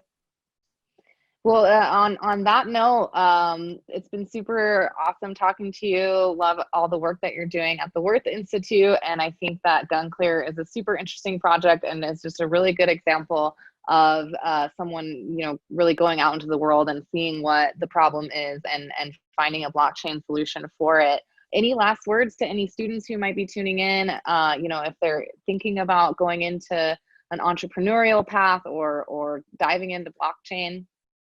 Yeah, don't do either one of those, right? Like, that's the best advice.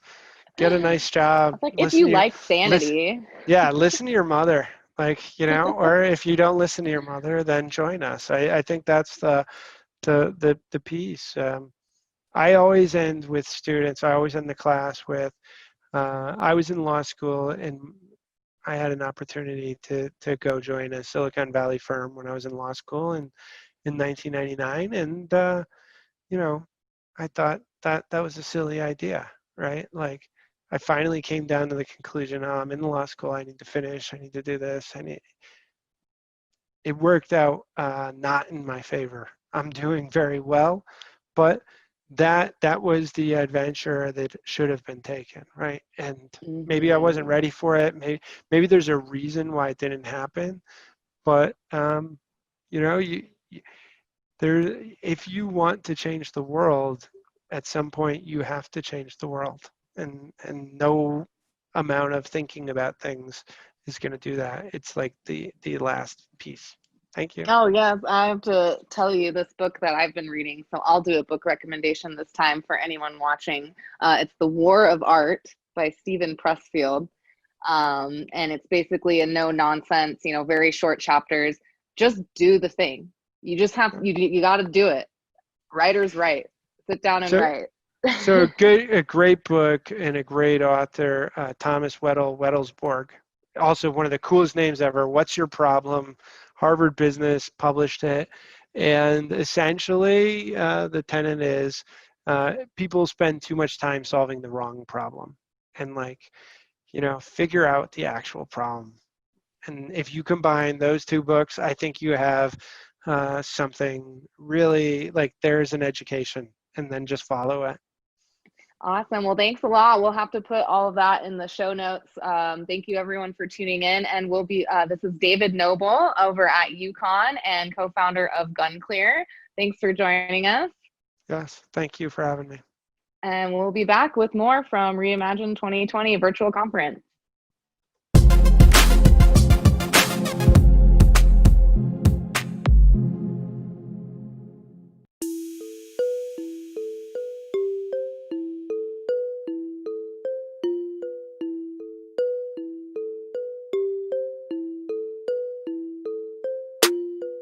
Fortune, I just got the news. I can be a millionaire too. Check the OP, what did he do? Gas in his bag so to go to the moon. Spent half an eighth, I got a million coins like the real McCoy. You know I feel that joy, cause if it goes to a buck, I won't believe my luck. And now 10 on my Lambos for me and my friends. Butterfly doors, but I'm already in dock. Trump is like Biff from my squad on the block. Chanting with a hold alive. Chat rooms, we scroll at night. Bitcoin Ether, been told twice. Now I hold my ish like it's mold divide.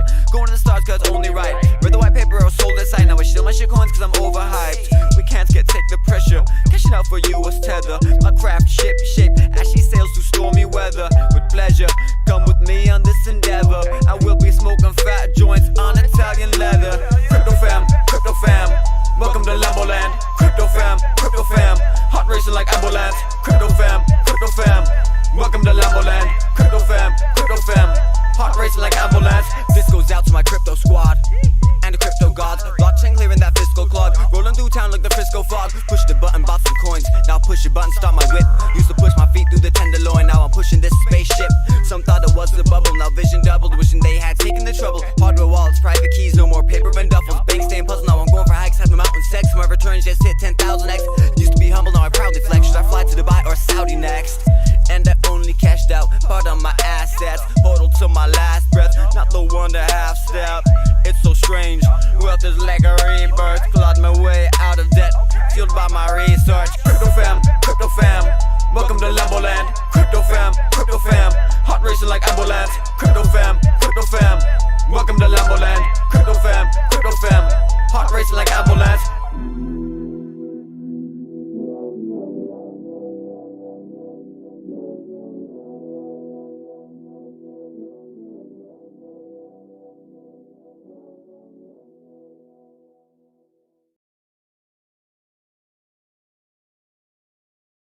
Hey, it's the Crypto Twins. I'm Litecoin Lucy. And I'm Tammy Tezos. Trading can be hard. Not sure which coins to buy? Just go with the cheapest.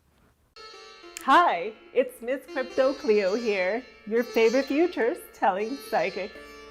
Are you unsure whether to go long, short, or market buy? Not sure which of your altcoins is going to move next? No problem. Call me at 1-800-555-MOON and Miss Crypto Cleo will tell your futures. Oh, here we have a caller now. Hello, it's Miss Crypto Cleo. How can I tell your future? Hi, Miss Crypto Cleo. First off, I just want to say that I really love your show, and I want to know, is XRP going to 589? Thanks so much.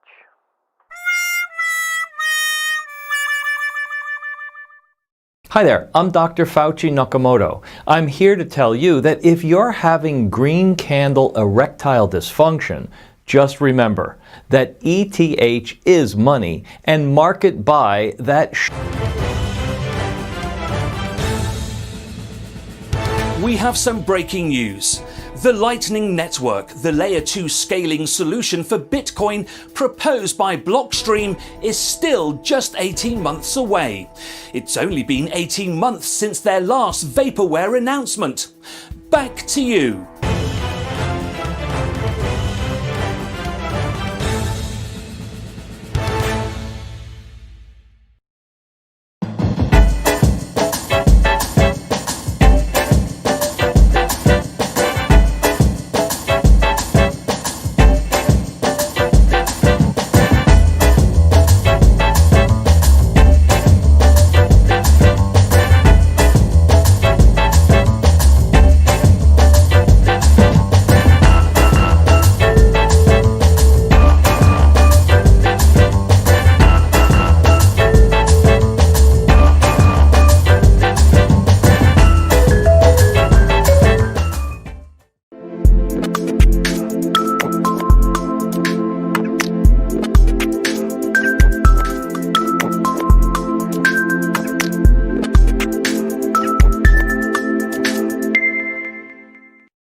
Welcome back to Reimagine 2020. I'm Yona Hockhauser, and today I'm joined by Nick White, co-founder of the Harmony Protocol. Nick, thanks so much for joining me. Thank you, Yona. This is a pleasure to be here, and I'm excited to talk to you today. All right, and now for Nick, for those who don't know or aren't familiar, why don't you give us a little bit of background about what is the Harmony Protocol? So Harmony is a protocol that has been designed from the ground up to be highly scalable.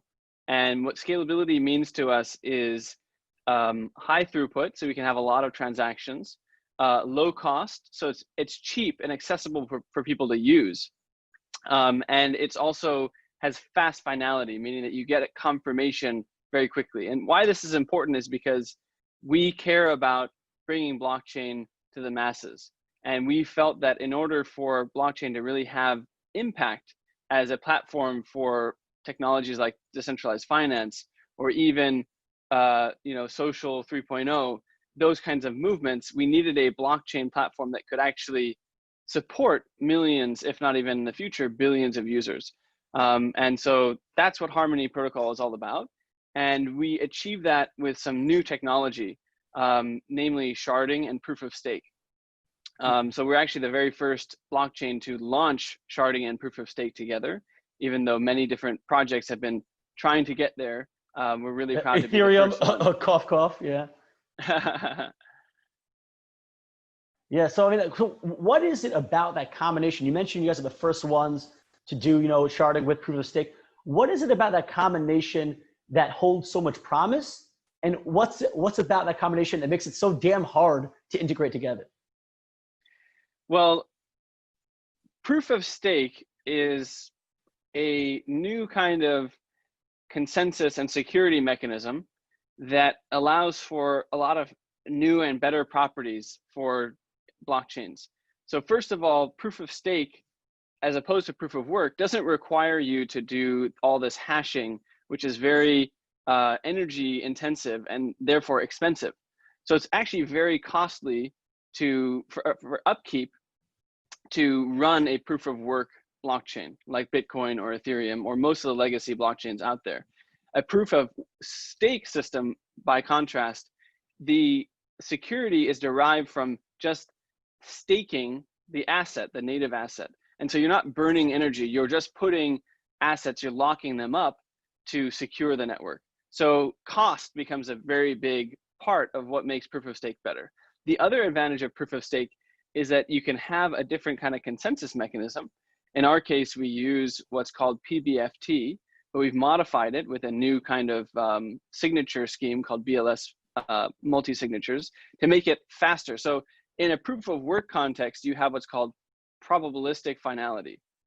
And that means that, you know, each additional block that gets added to the chain increases the likelihood that that block is final. Whereas in proof of stake, as soon as that block has been voted in and is in consensus, it is final forever. It's not going to be reverted. So that allows you to have a faster consensus. So that's why Harmony is both cheaper to use. We're about 1/10,000th of a cent for every transaction.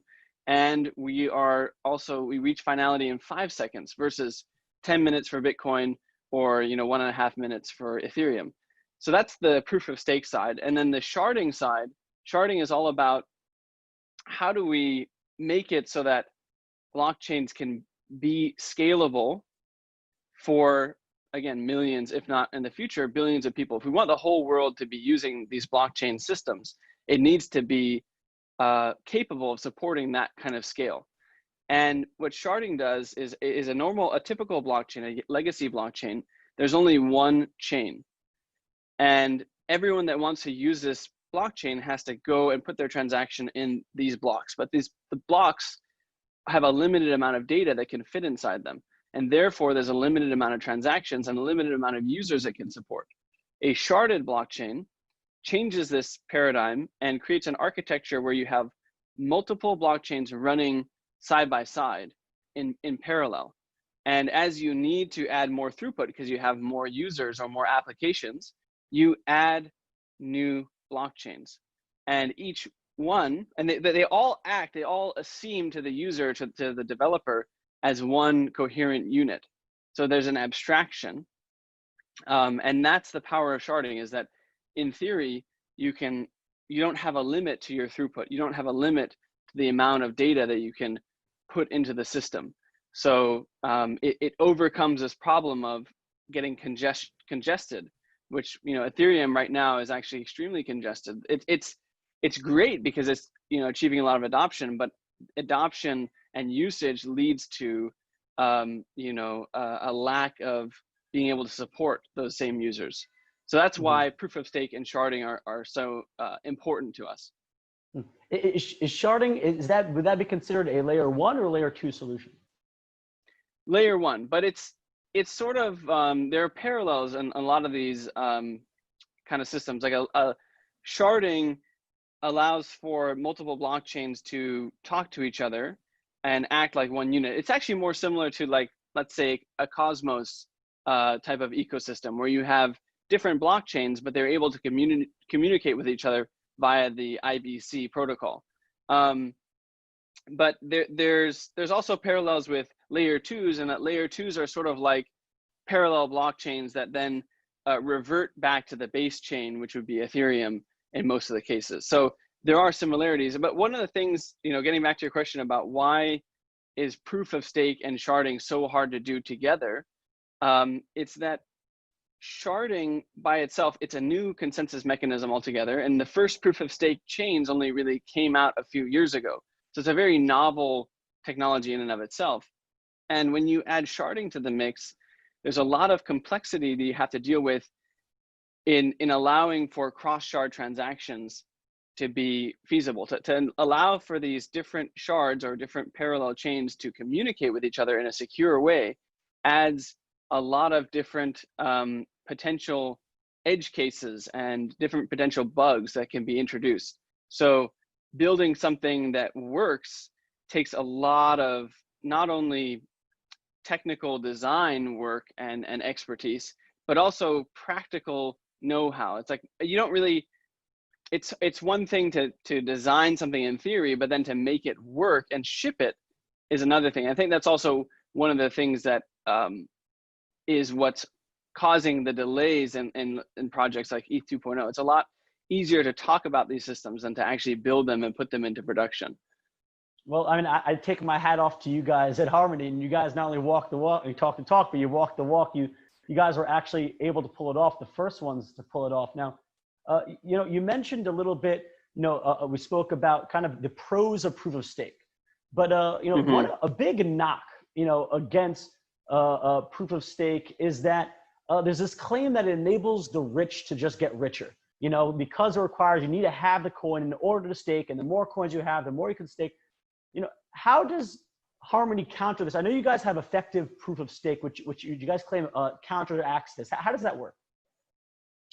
Yeah, well, you bring up a really good point, which is that in proof of stake, you have this dynamic, which is that, you know, the people who have the most stake will always be the ones who claim the most rewards from the system. And therefore, it's sort of a rich get richer outcome. And so one of the things that we did to try to combat this, and without, the truth is that without identity systems in blockchain, it's very hard to solve some of these problems. They're kind of inherent to these systems. But one of the things that we did to try to combat this in our own way is what we call effective proof of stake, which is a sort of reward mechanism that allows for people with less stake to earn more reward and people with more stake to earn less reward. So in that way, we've kind of adjusted the staking rewards to tax the rich, you might say, and give it to the poorer, less people with less stake. And so it's something that we're very proud of, and we hope will, in the long run, allow the Harmony community to avoid that rich get richer outcome. But wouldn't that de-incentivize the rich from, you know, staking big stakes, or wouldn't they just break up their big stakes into a bunch of equal, like, littler stakes to kind of game the system, and then, you know, and then therefore they're getting all that extra reward and putting in the same stake, just in kind of sharding their stakes, if you will. Yeah, exactly. You know, you bring up a really good point. And so there's a bit of a trade-off in that as they split up their stake more, they will have to run more nodes. So they have to expend more energy, so and more cost. So there's a disincentive for them to do that. But you're right. It's really hard, and that's something that we're dealing with ourselves. And it's all an experiment. This is such a new field that the solutions, the playbook hasn't been written. So we're experimenting and seeing what works. And you're very right. It's hard without, and that's why I mentioned identity is one of the key factors here. With identity, then you could know that someone's just splitting up their stake into more pieces, and it's actually the same person. But without that, it's hard to know when someone is gaming the system or not. So we have to fall back on these inherent sort of protocol mechanisms and hope that they work. And for now, it's still an experiment. Yeah, well, listen, like you mentioned, Joe, a lot of these problems are kind of inherent. You know, the thing that gives these pros to these blockchains, they're anonymous, you know, they're trustless, they're permission. They also cause their own problems inherent. So I really take my hat off to you for guys trying to work out these issues. I mean, you guys seem to be at the head of the pack in a lot of these places. You know, you mentioned before that you guys also, Harmony has one of the quickest transaction finalities and block finality times with about 5 seconds now? Mm-hmm. Yep. Yeah, that's for those who don't know, that is incredibly quick. Bitcoin's about 10 minutes. Ethereum's even above that. Especially when it comes to you're able to scale and you have low transaction fees. That's an incredible time. What kind of use cases does that enable to Harmony because they have that low block finality time as well as the low transaction fees? How do you envision use cases for Harmony? That's a really good question. So I definitely think that the potential use cases for blockchain have been limited by the fact that most of these protocols are A, expensive, and B, quite slow.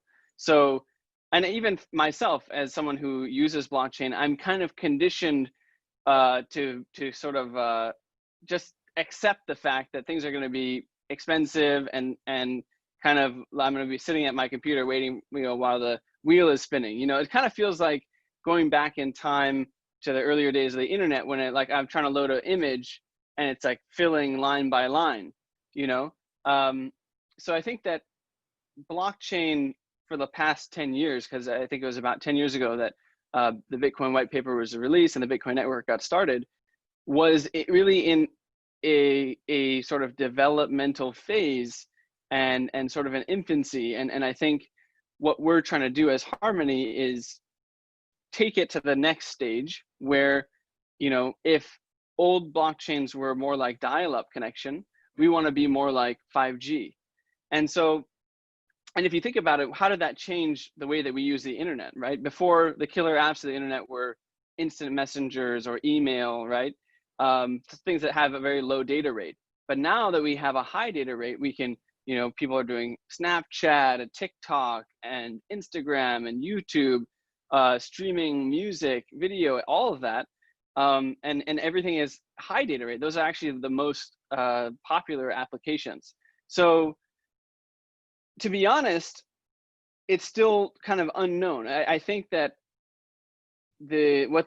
how this changes blockchain will only have to be discovered by the people who build on it. But one of the things that I'm very excited about kind of is the fact that if you look on Ethereum, obviously everyone who follows blockchain knows that decentralized finance is really the major use case that's emerging as something with product market fit on Ethereum. But the problem is recently it's becoming too popular and the blockchain is too congested.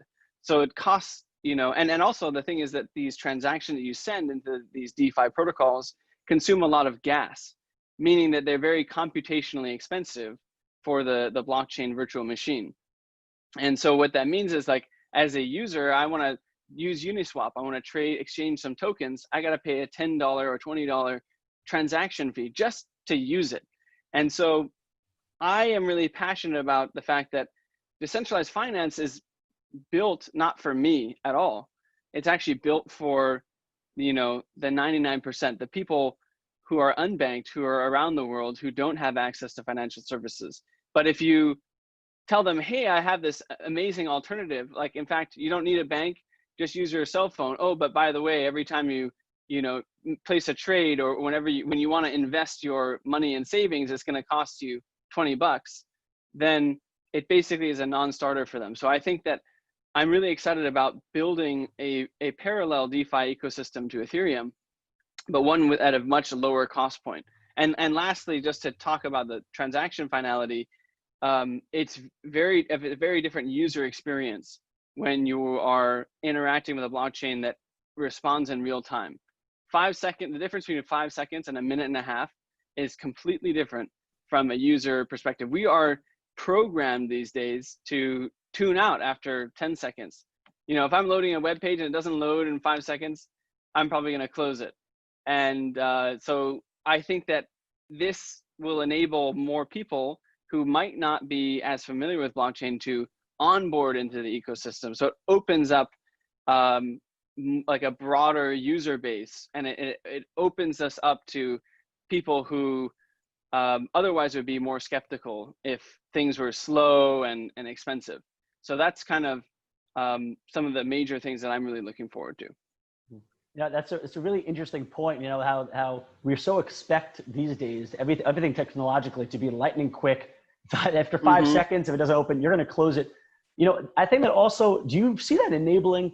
You know, some things just aren't as possible, especially talking about transactions. If I go to a store and I want to spend money using blockchain technology, I'm not going to wait there for a minute and a half, definitely not 10 minutes to my transaction to go through. Do you see with this increase in speed of blockchains and how much throughput they're able to handle at one time, especially with the low transaction fees?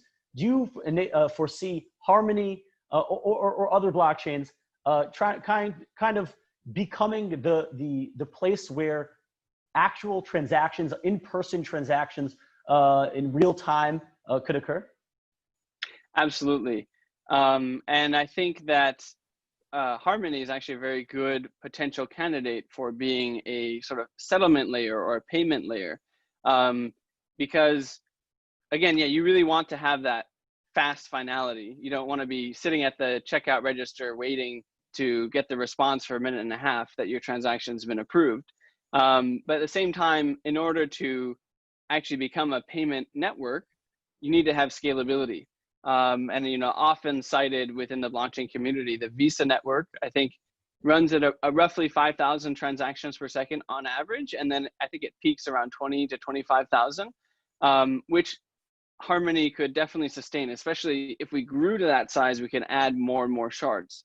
And that's why, I mean, this kind of plugs into another use case. I don't know if I would call it a use case or sort of a segment within crypto, which is the stablecoin segment, which is something that we're really, really excited about. I think stablecoins, they kind of connect to DeFi, but they're sort of their own thing. It's basically putting a digital wrapper around traditional fiat currencies. I think it has tremendous potential. So we're really excited to be launching already two stablecoins. One is Binance US dollar stablecoin, and the other is actually Indonesian rupiah stablecoin. And we're looking to launch other stablecoins in different fiat currencies around the world. And this doesn't just open it up to, hey, I want to pay you, and instead of using Venmo, I'll send you some Binance stablecoins. It's also the idea that you can start to use this as sort of a remittance, international, like global settlement layer that can be frictionless and reduce a lot of the costs associated with the traditional remittance industry. So that's another part that I think Harmony is excited to go into, and we're exploring with new partners and new areas.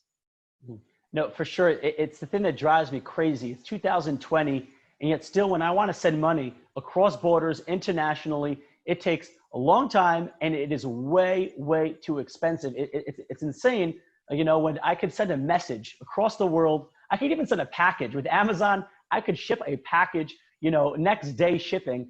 But when I want to send money, I'm getting charged through the roof. So that's an aspect of blockchain that I'm also personally excited about. Now, one big issue that I know that I dealt, and when I speak with beginners to blockchain, family members who don't understand it, something that really is a barrier of entry for them is kind of the UI UX. Is that blockchain, the underlying technology is really maturing, improving, getting faster. When do you see the UI UX gets to the point for blockchain where even my grandmother, who doesn't have to understand blockchain, when does it get to the point where she could then use blockchain? That's a very, very good question. And in fact, I see this every day. Even myself, using blockchain is quite a pain. Having to write down all my private keys and make sure they're stored safely, and I have all my backups, and even, when someone wants to send something to me, copying my public key so that then they can send it to me, and managing all that stuff is a real headache. And I wish it were, I'm trying to think of what user experience I would want, but something more like a Venmo, or there's just so many good examples these days of smooth, slick, effortless, frictionless user experiences, and blockchain has a long way to go for that. I think that there are different teams working on that, though, specifically within the wallet segment. I think the wallets kind of become this interface for users to protocols. And a few wallets that I really like, one that we're working with is Fortmatic. Actually, they just rebranded, I think, to Magic. And what they do is you don't even see a private key. You put in your email, you put in your phone number, and they will text you or email you, a magic link that you click. And when you click it, you go through, you reload the page, and all of a sudden you're connected with your wallet. So I think there are people out there building it. Right now, Harmony, our team is not directly focused on the user experience because we are kind of infrastructure, if you think about it. But we're very keen on working with teams that are solving this, because fundamentally, it is one of the biggest barriers. It's hard for me to use this. There's no way I could get my parents, even my brother, who, is pretty tech savvy, he would get too frustrated. He would walk away. So it is a major barrier to broader adoption of the technology. For sure. You know, and Nick, you mentioned you guys are infrastructure, and you guys enable projects like you mentioned, like the Magic Wallet to be built on it. What other projects, you know, are working right now in Harmony that maybe something that's not sexy that people haven't heard about, but you think is really important and will deliver on their promises? That's a really good question. Well, we have a pretty broad base of partners and projects building with us. Something that we haven't touched on yet in this interview is that I'm also very bullish about blockchain gaming. So one of our major partners from the very beginning is this blockchain gaming company called Animoca. Actually, they originally are more of a mobile free-to-play game company, but they were early in mobile, and now they see the revolution happening again in blockchain, so they want to be early to that. So I'm very excited about gaming, and one of the things that I think makes Harmony good for gaming again is that it's cheap. Games that have been built on Ethereum are now priced out because, okay, I want to like buy an item, it's going to cost me 50 cents to send that transaction. It's kind of a non-starter, so I'm excited about that. And I think that blockchain gaming was kind of in the common dialogue maybe a year or two ago, but it's kind of been eclipsed by DeFi. But I think that it still deserves to be a big part of the conversation. Some other use cases that I think are really exciting that are being built on us have more to do with what I was talking about with this cross-border remittance sort of use case. And I think that Ripple kind of popularized this whole idea of blockchains being an international settlement layer. But you know, people haven't really been taking it seriously, but we're really excited about connecting different corridors across different countries. And in order to do that, actually, your partners, it's not like we're not trying to do it in a way that is about like trying to circumvent regulation. Not at all. We are partnering with local on-the-ground fintech companies who have the right licenses and can actually distribute that last mile of the payment. So that's something that it's actually not that sexy. I think DeFi is way sexier. It's way cooler. It's faster paced. But I think that it is a very tangible use case that is not sexy because it's so hard to actually make it happen. But we're very committed to. We have a whole team on our sub team within our company that is working on those partnerships to get those rolling. Mm-hmm. Well, I mean, let's put that. I want to continue in that line of thought, but let's put that aside for a second because you did mention gaming and blockchain, and I'm a big gamer. Mm-hmm. Now, you know, we have to be clear here because you know, blockchain. When people hear blockchain games, you know, they might think, oh, this is a game that's running on the blockchain. It's actually, I mean, up until now, it's mostly been NFTs, non-fungible tokens, that are kind of allowing them to kind of own items within games or own assets within games for the blockchain. Do you see, in that specific use case, do you see the potential for kind of mainstream games or this idea where right now, you know, a common business model, you know, battle royale games are very big right now, where the game is free to play, but you know, you could buy a costume, you could buy assets, you could buy guns, but then you only own it in that game. You know, and do you see that blockchain kind of holds this promise that, hey, I'll buy a skin in one game, you know, a costume in one game, but because it's on the blockchain, I'm actually able to migrate it and use it for all my compatible games. Yeah, and I think that one of the major promises for blockchain is a user-owned economy, and I'm kind of drawing this from a blog post by I think his name is Jesse from Variant Fund, and the whole thesis of the fund is the fact that we're entering a new kind of form of capitalism in which user-owned technologies, user-owned platforms will be dominant. And so the reason I bring that up is I think that gaming is specifically very ripe for that. And it's going to be about people who not only have items that can transfer between the games, but they even have some kind of stake. Like, what if let's say your World of Warcraft currency, or I don't know what kind of like currencies are popular now in like Fortnite, I haven't been playing games since I was quite a bit younger, which is why I'm dating myself with the World of Warcraft reference. But the point is, imagine if your World of Warcraft gold was not just, you know, something you could spend on potions or, you know, buying other items within the game, but some kind of ownership about the future of the game. And if you could get involved in that level, it's like a share in the game. In fact, you know, as more people subscribe to World of Warcraft, that can maybe bring you income and revenue. And then you kind of start to create this, a very different dynamic of loyalty. And it's almost like the game becomes almost real, like a real place. And that's why people talk about the metaverse. And so, in the metaverse, there's obviously this concept that items transport between different realms. And I think that that's definitely part of it, is that the interoperability of these different worlds and these games, if they can be on the blockchain, they're more able to sort of bridge between each other. But again, there has to be kind of some incentive for those games to want to accept each other's items. So maybe that's a way of user acquisition. Like, hey, Fortnite players, you know, if you have this skin, when you come play my game, you get special powers. But I guess I'm still trying to see how the ecosystem will form. It definitely will, but I'm not sure yet how. But I'm excited about this whole idea of users having deeper ownership. You know, people are so invested. Like, I mean, when I played video games, I would get so invested. But I mean, ultimately, what did I really have? I didn't have anything. I was just spending money, I was spending time, and not getting a say. So I think this is going to change everything. Mm-hmm. I know, especially when you're speaking about this idea of private ownership.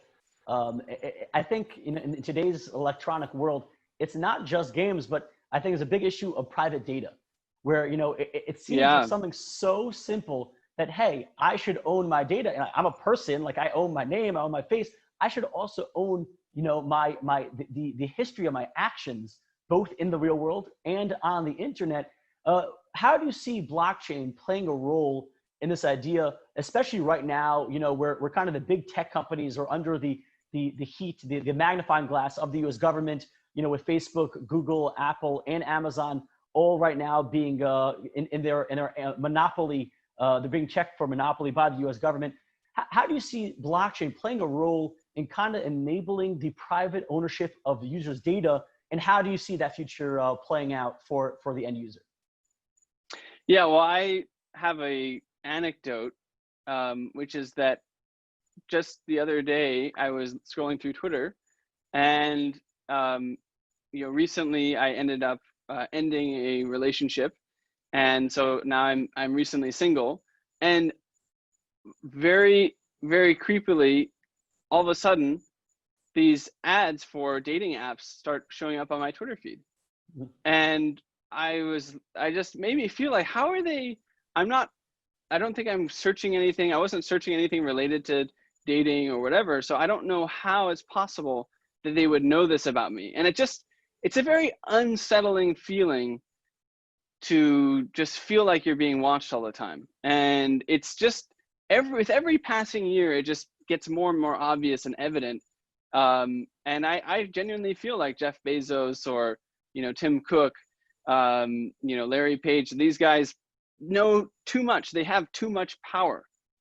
And the thing is, we're still very early on this digital transformation. The internet is still early. I know it doesn't seem that way, but think about it. Less than half of the population of the world is on the internet still. And so if they're too powerful now, they're only going to get more and more and more powerful. As the world goes more and more digital, they will have more and more information, and AI as technology is only getting stronger. In fact, before I did blockchain, I worked in the AI industry. And I was actually kind of sickened by the way that it was just concentrating wealth and power in the hands of fewer and fewer people. Whether it's, you know, the tech giants in the US or the tech giants in China, you know, Baidu, and all the equivalent and Tencent, all those equivalent technology players in China, they have the same dynamic going on. And it's a scary future that we're heading into. And so that's why, to me, blockchain represents an opportunity for us to redesign, re-architect these applications that we now have come to depend on. And I think in the same way that we were talking about user-owned, games, this applies to social apps. What if I owned my data that is used in Facebook? Or what if I own all of my Gmail data? It's not sitting in the cloud in someone else's server, or maybe it is probably still in the cloud, but I have the private key that allows me to access it. So it can't be mined by, Google's, crazy Google brain, whatever they have going on, right? So the point is, I think blockchain enables us to give the power of an ownership of data back to the individual. And I think this is going to be extremely powerful. And I just want to say one caveat is that I'm not opposed to AI and machine learning. It's a powerful technology. It's going to change the world. It will enable us hopefully to work less and have a more abundant society. But the truth is, we need to do it responsibly. It can't be, AI is too powerful for any one person to have control over. And I think our best, kind of the yin to AI's yang, is blockchain. Blockchain is going to be able to balance the power between the individuals and the people who are in control of the algorithms. So that's something I'm really passionate about too. But I think, again, that's actually going to take a little bit longer to get there, because it will require people to start caring more about privacy. It also require like a whole layers of infrastructure to be built out besides just the blockchain. The blockchain is more of like the the off layer, whereas the decentralized storage of this data has to be kind of figured out. And how do you actually do data mining on a decentralized, encrypted data lake is its own problem. So I think we're still a ways away, but it's something that we need to start now. Wow, that's a really cool thought. I've actually never heard of someone comparing the blockchain as the yang to the AI's yin. And I now that you mentioned, I really do think it's a very interesting take, because the AI is kind of this centralized kind of knowledge and processing power, whereas the blockchain tries to democratize kind of some technology. Very cool, very good point. And yeah, I'm telling you, man, Twitter and Facebook, they're always listening to you. They know what you're up to. Totally. Yeah, right. You got to be careful. And speaking on that idea, I mean, like you mentioned that you were passionate, about these things, and so you decided to found Harmony and kind of make a difference. And Harmony is a member of the Blockchain Education Alliance, a company for blockchain in education led by Mousebelt. Is there any, focus or emphasis at the university level to kind of engage with the future developers and engineers of tomorrow who kind of also have the same passion that you have? Is Harmony involved in that? Well, obviously we're members of the Blockchain Education Alliance.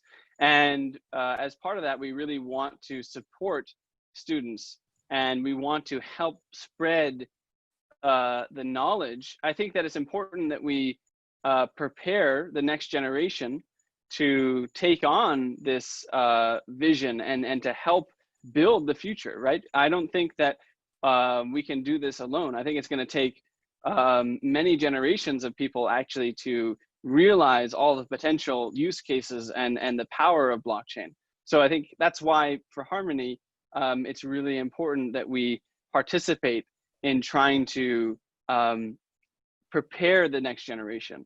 And honestly, we would love to help more with teaching different kinds of, whether it's like workshops on protocol layer stuff. That's really our specialty. Lately, we've been getting more into decentralized applications. We'd love to help fund students who want to build decentralized applications on Harmony. In fact, we have a grant program.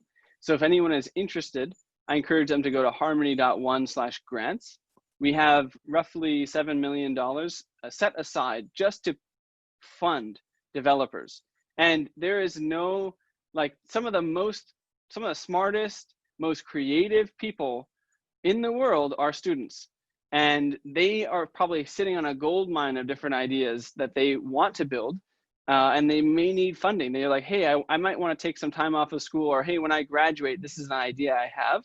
If you're one of those people, you should talk to us, because we'd love to support you to build on Harmony. So I think that's kind of the extent of what we're doing now, but I'm really excited about working more with Mousebelt in the coming years to grow that infrastructure out. Because again, blockchain education, it's in fact, one of the last things I want to say, blockchain is so new that it's actually very hard to study it in school because there's no classes. I mean, and the classes that you're going to take, the curriculum's been designed maybe a couple years ago, maybe at best a year ago. It's already out of date. This industry moves so quickly that you need to be up with it on almost like a daily basis, so that you know that your knowledge is fresh. And so that's another challenge that I think some of the students will have. That said, there's still a lot of very valuable knowledge. Any kind of computer science knowledge will be extremely applicable. Cryptography, game theory, there are a lot of sort of fundamental underpinnings of blockchain technology you can still learn, but nothing will substitute getting your hands dirty in the actual industry. And if there's any way that Harmony can help bridge that gap between academia and education with the real industry, we're very happy to help.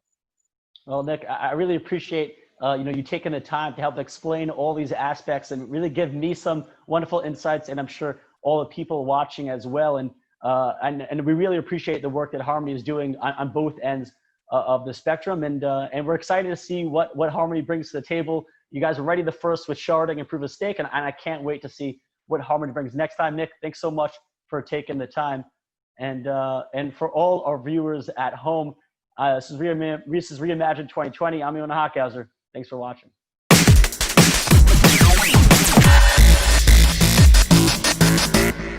Dear citizens of the world, there is a revolution upon us, you see.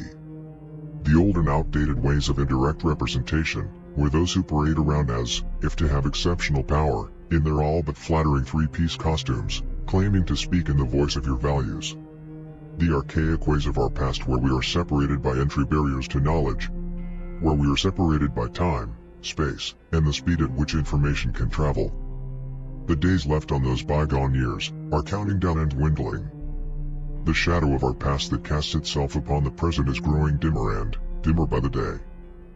Those of us here who believe in a brighter future, founded on technological innovation, distributed models of power, the separation of money and state, and, above all else, the free and open exchange of ideas. Those of us who believe in these things know what is to come. Through our collective efforts and through a coordinated strategy to educate others, we can, without permission, reclaim this world from the ground up.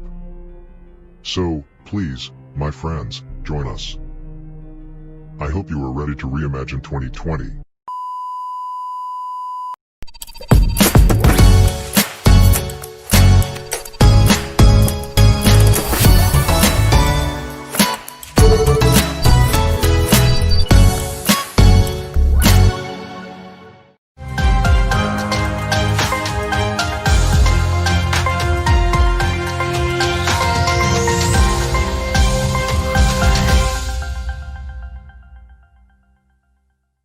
Hi there, I'm Dr. Fauci Nakamoto. We all know accidents happen. For example, you might have accidentally forgotten to convert all of your directly deposited fiat into cryptocurrency. And that's okay. I'm reminding you that when all else fails, there's always Plan B for Bitcoin. Reimagine 2020 is brought to you by Weak Hands. Yard that hits close to home. Weak Hands. People who can't handle the tension and sell their crypto holdings for a cheap USD price. The ultimate coin. When it's going down, actually making its price even lower. When it's rebounding, they got cut. Strong hands hold their crypto for life, matey.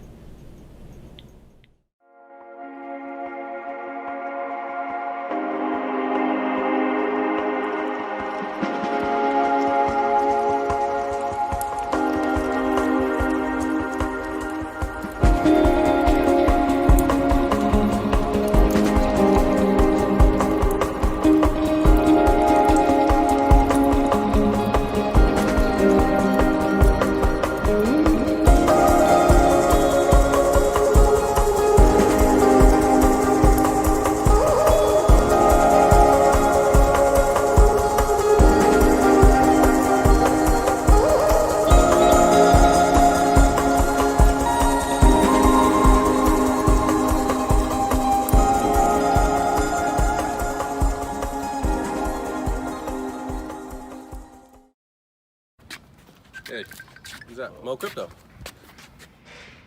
Yo, Mo Crypto, what Yo, up? what's up, man? What's up? Kryptonite, Jess, have you guys seen CoinMarketCap today? CoinMarketCap, all in the red, double digits. What? That's bad, right? That means we're losing money.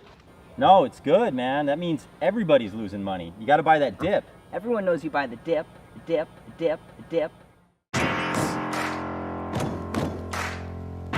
Legend gang, gang, gang.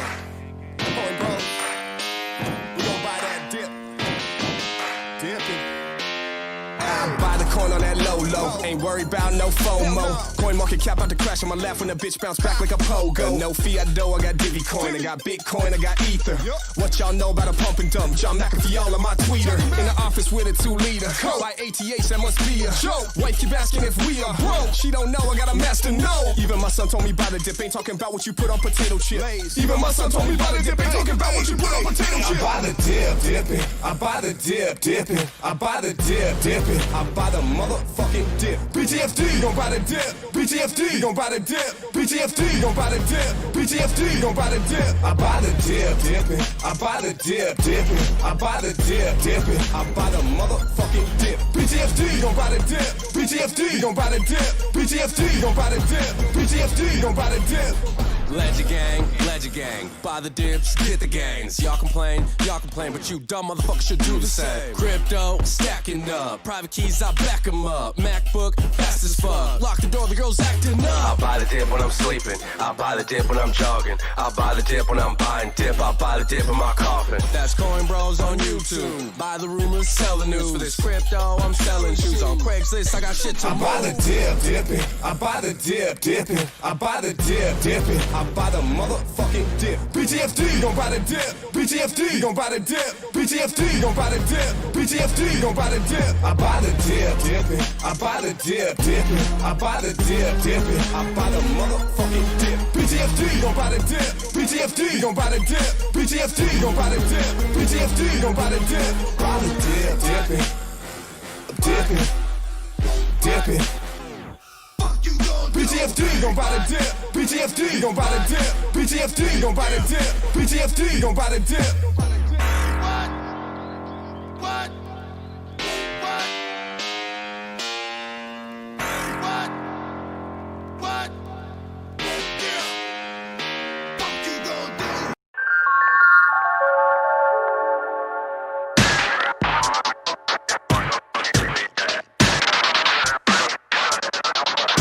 Hi everyone, welcome to Reimagine 2020. I'm one of your hosts, Arthur, and today we have with us Stani, the founder CEO of one of the fastest growing protocols in blockchain, Aave.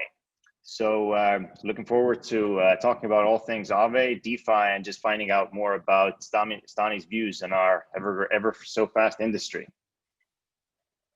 Thanks for having me here, Arthur. I'm very glad to be here and tell more about what we're doing and what's DeFi all about now. Awesome. So let's just let's kick it off. So obviously we see what Aave is today. You're one of the sort of fastest growing protocols with an actual use case, but can you just explain a bit more about the kind of the founding story, or how did Aave come to be? Yeah, definitely. I mean, the idea of Aave, basically we used to kind of like be under the name of ETHLend, which is short for Ethereum lending. So Ethereum, one of the blockchains that allows smart contract functionality, and basically that means that you can deploy a piece of code that has some functions, and those functions do not change because of the blockchain technology.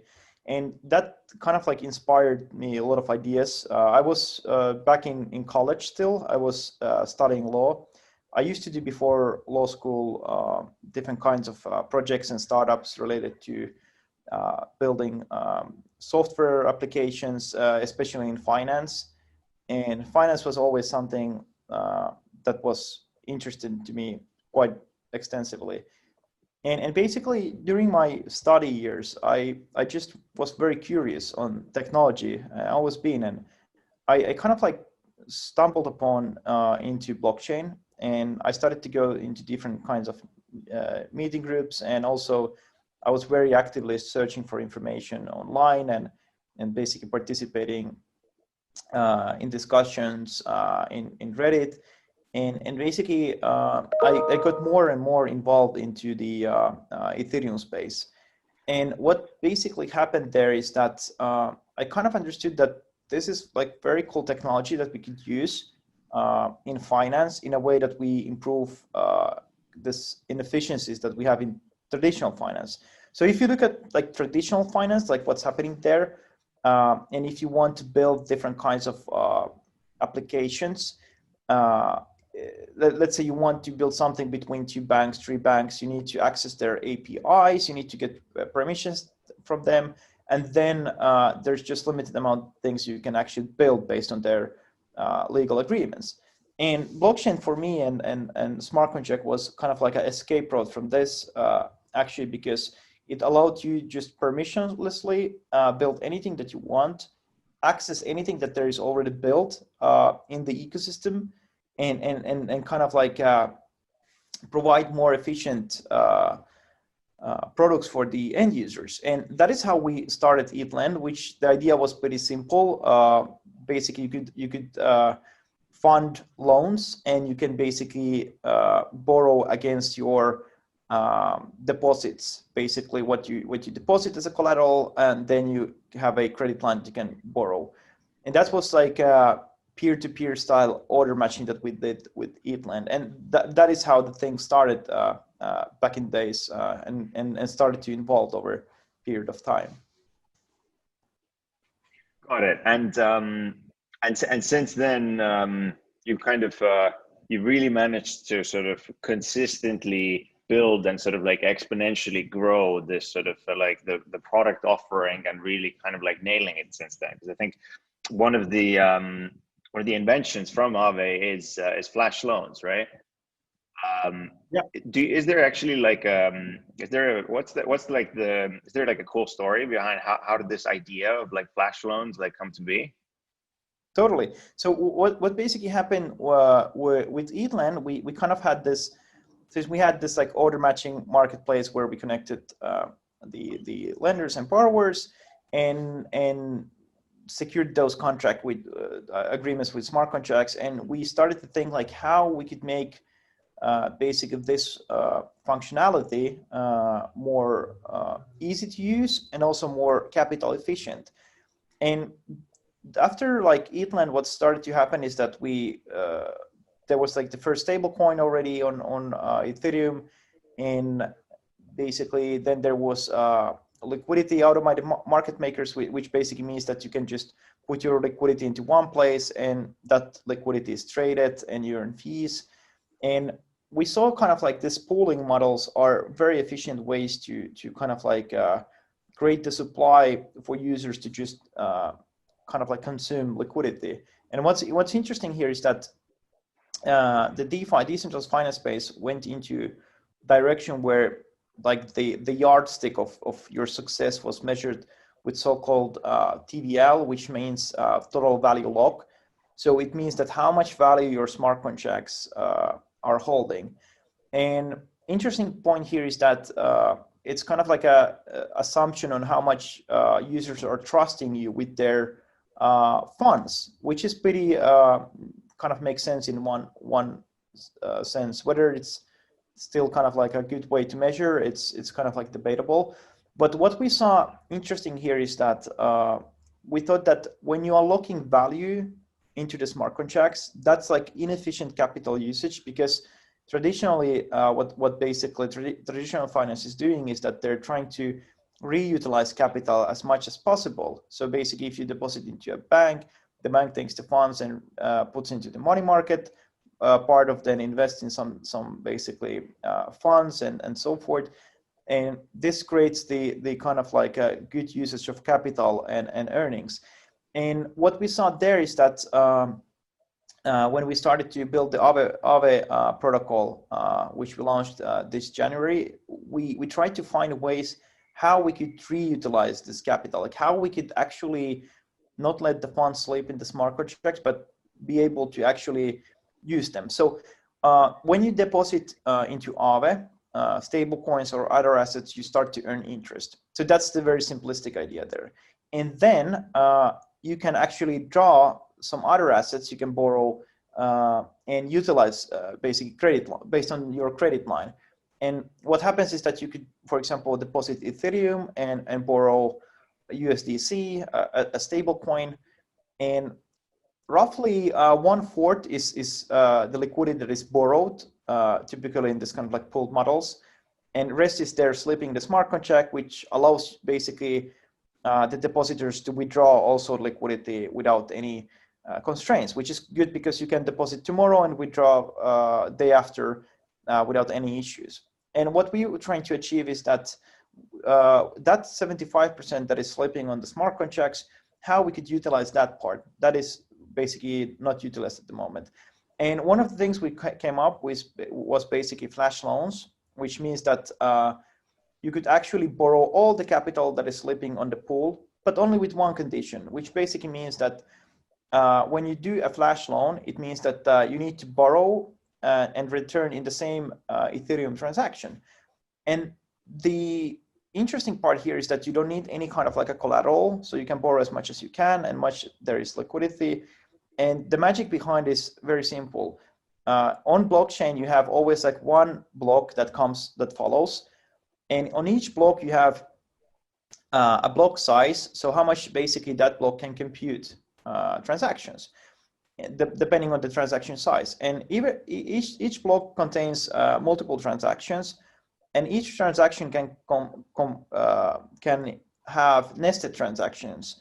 And typical nested transaction is, let's say, I will borrow flash loan from Aave, and then I will buy an asset in Uniswap and sell that asset for profit in Kyber, and then return what I borrowed from Aave with flash loan, return it to Aave. So you have 4 transactions in one nested transactions in one transaction.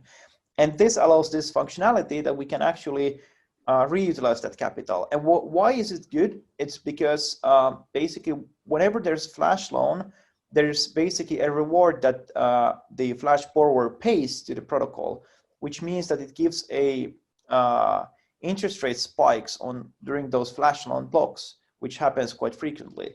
And that is like the idea behind of flash loans and like the capital utilization. And there's plenty of use cases for flash loans that you can do. Got it. And but can you tell me a bit more about? So you mentioned, I think the one of the golden words that like a lot of that we try to be most interested in, or what we always try to like drill down into, use cases. What are the most kind of like common use cases, or the main use cases that you see at Aave today for your products? That's an interesting question, because we have use cases for the flash loan, we have use cases for the normal depositing and basically borrowing. So the very simplest use case we have in Aave is just basically depositing and earning. So it basically provides people global permissionless interest-bearing savings account. So when you deposit into Aave, let's say 100 USDC or USDT, you get a token back. So let's say 100 USDC, you get back 100 AUSDC. So it's a tokenized position of what you deposited, and we call them interest-bearing tokens. So what this means is that anyone in the world could do this deposit permissionlessly and have dollar-nominated savings account. Or you don't even need to deposit, because you can just go somewhere and buy the token. And this is very valuable functionality and use case in especially countries where you don't have the access to USD nominated savings account or those similar yields, or you're in a country where the local currency has substantial inflation that it eats your savings. And that is very valuable, especially when you're in places like Venezuela, Jordan, or African countries. And what's interesting is also, like, if you think about Southeast Asia and local currencies, they bear inflation as well. So it's a very nice way to have basically USD nominated savings accounts. And when it comes to basically borrowing, it's interesting if you're holding an asset like, let's say, WBTC or ETH, and you just want to you don't want to sell the asset, but you need working capital. So what you could do is you could borrow stable coins, convert it to dollars, and spend them whenever you are. And in the next version, we allow you even to basically repay the loan with your collateral, so you don't need to return what you borrowed. But that complexity comes later. So I think like the most interesting features or use cases in Aave are the ones that are kind of very boring ones, but substantially very important for finance. Well, I mean, I think finance is supposed to be boring, right? Because if you know if it's too exciting, then there's probably a bit too much risk involved. Yeah, exactly. I fully agree. But so I understand. So this is actually a common trend. What you mentioned, that one of the sort of kind of popular use cases for like crypto loans is for people to who basically don't want to sell their crypto and instead decide to take a fiat or a sort of a stablecoin loan for it. But today I understand all these loans are over collateralized, but you are in process of moving over to an under collateralized loan model. Yes, exactly. So recently we announced and basically issued so-called credit delegation functionality, which basically means that this goes all the way back to our idea, like how we utilize that capital. So now we were in a position where we have, let's say, like 1/4 loans are borrowed of the capital that we have in the protocol, and rest is basically flashable liquidity, so that can be flash borrowed, which is very nice. So now we kind of like had the idea like how we could reutilize more of that liquidity that is in the protocol. Of course, you can't utilize it completely because you want to have some sort of like risk management there, enough collateralization. So basically what we came up with is so-called credit delegation. So we noticed that people are depositing a lot of funds, but they're not borrowing against. So most of the use cases are depositing and earning. And we created a functionality where when you are depositing, you can actually delegate your credit line to someone else that you trust, or to a smart contract that has predefined functions to do something. And basically there's no additional functionality there, so you don't have to add additional risk to your delegation.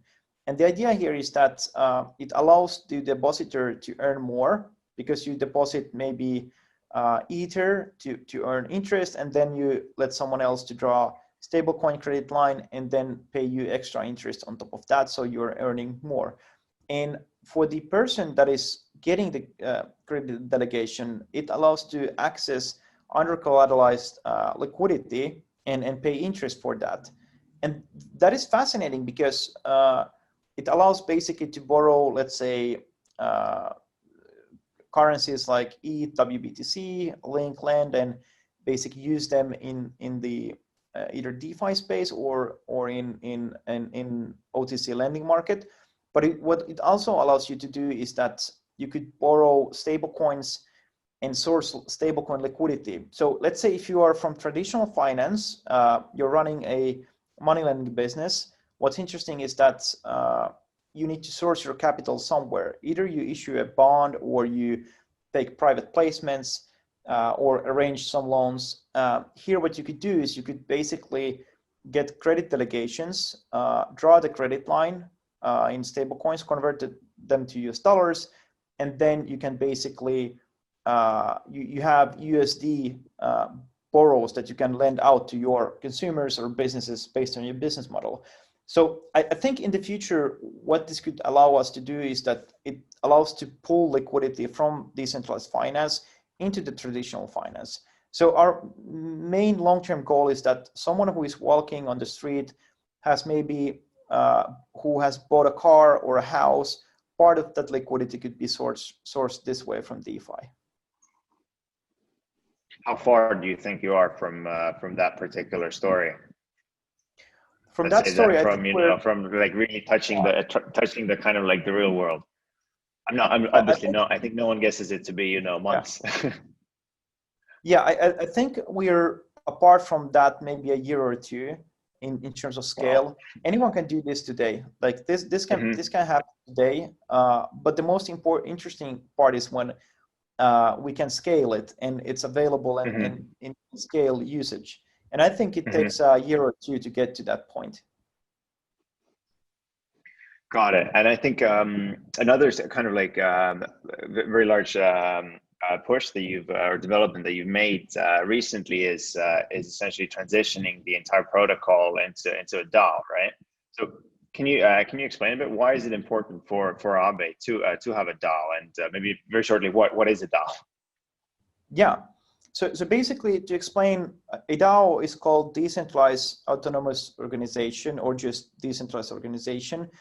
And the idea of DAO is that there is a piece of smart contract code, which is essentially a voting contract. And it allows people from all over the world, different parts, to actually decide upon things together in a way that their decision-making is recorded into the blockchain. And basically that decision-making can be enforced in their whatever they decide. So what's cool about DAOs is that you can vote on things, and once that vote is executed, based on what was voted, the smart contract code is changed.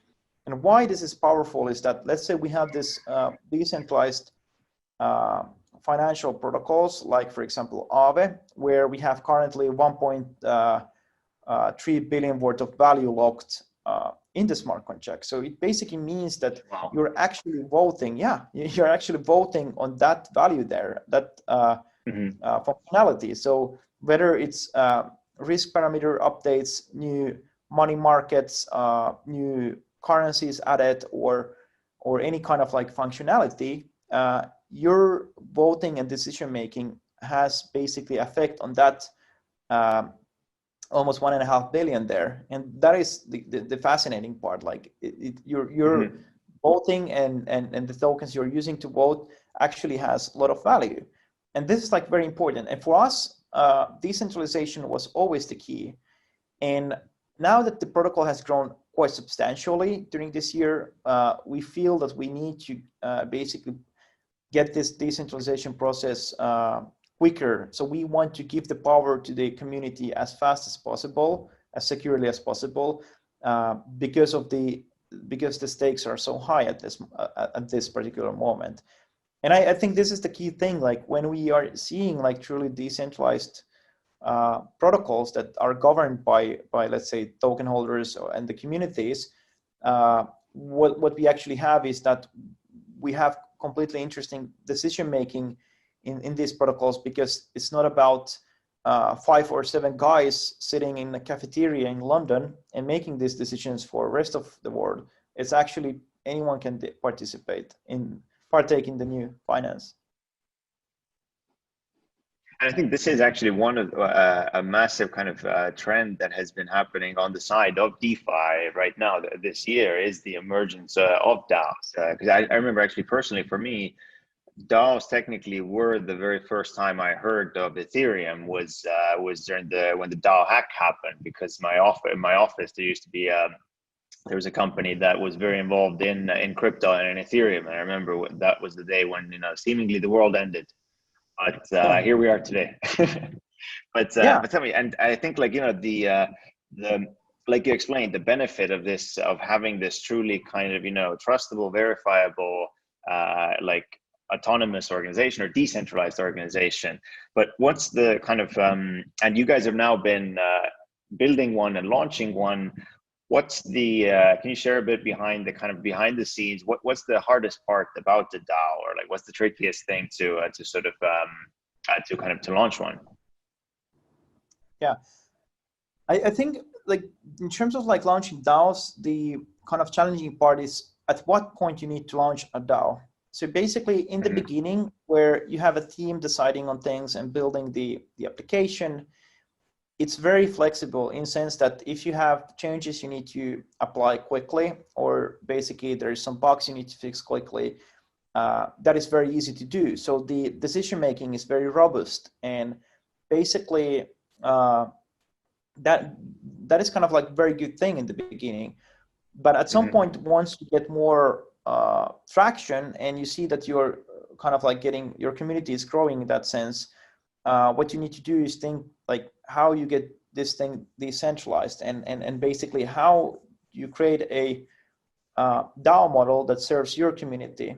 Because the problem is that whether it's DAO or tokenomics, we're usually applying the same formula on all of the use cases or applications, and it should not be like that, because every application and use case might be different and have different kind of like protocol market fit. So, and I think the most challenging part is kind of like when you need to kind of like let the team to go from team managing the protocol to the DAO managing the protocol.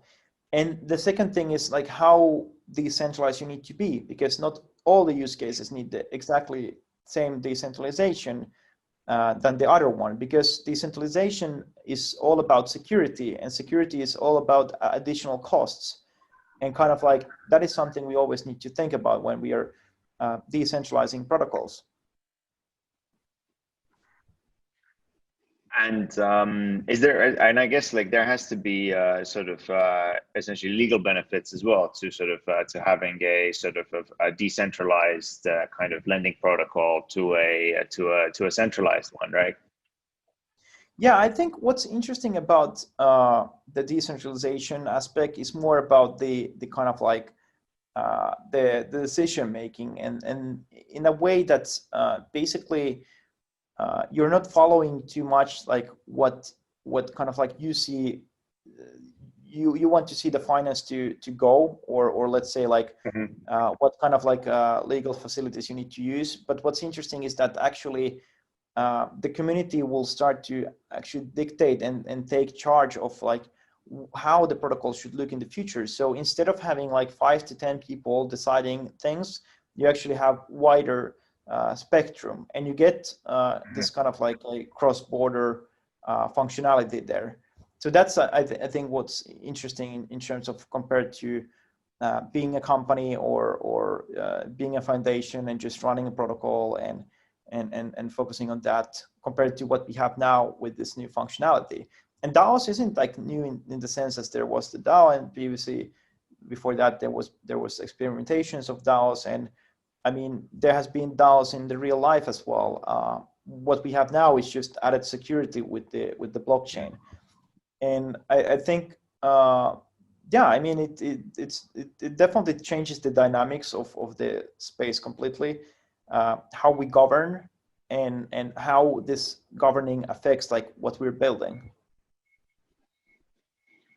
Got it. And I guess like you said, it's sort of transitioning from essentially 7 people making decisions to potentially hundreds, right? And for a company that's goal is to kind of build for its community, it can be like the best way to stay in touch with that community, right? Because I think already we're seeing these kind of like activism like playing out on some of the other DAOs, where like there's a certain vote happening, and people are trying to basically convey their particular message for this vote. And I think that's ultimately for like a product or for a protocol that is constantly looking for product market fit. It might be the best way to kind of remove yourself from the decision making process, and with that you make the best decisions. Yeah, absolutely. So what's interesting about the community is that you get the community closer, and you basically get more voice to it. So they have more skin in the game. They want to participate in decision making. They want to get their voice out. That's very important. The more you give away, like basically the more you give power to the community, the more valuable your community is, because it's not relying upon you, and it activates a lot of people.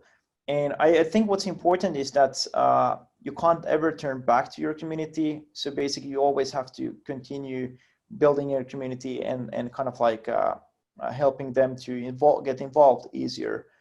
And I think that's like very important part here. And I think we'll see in the future more of like, especially in decentralized finance and rest of the space in on-chain what's going on on chain is basically we'll have this different kind of like voting activity. It might be that I might participate in the voting in for example in Aave, but also I might participate in some other protocols if there is some interesting things I basically want to get involved.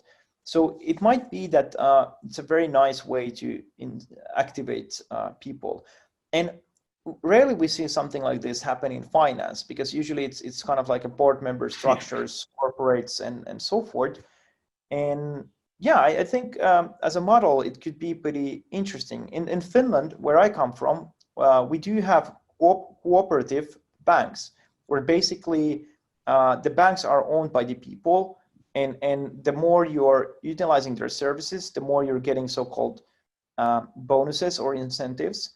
So it is a working model. The incentives are not that big, so it isn't like substantially like. So I mean, like liquidity mining is not that new to you then, technically. Yeah, exactly. It's kind of like it's kind of like a similar idea there, and in that sense. But what's interesting with this cooperative banks is that it gives people the opportunity to participate.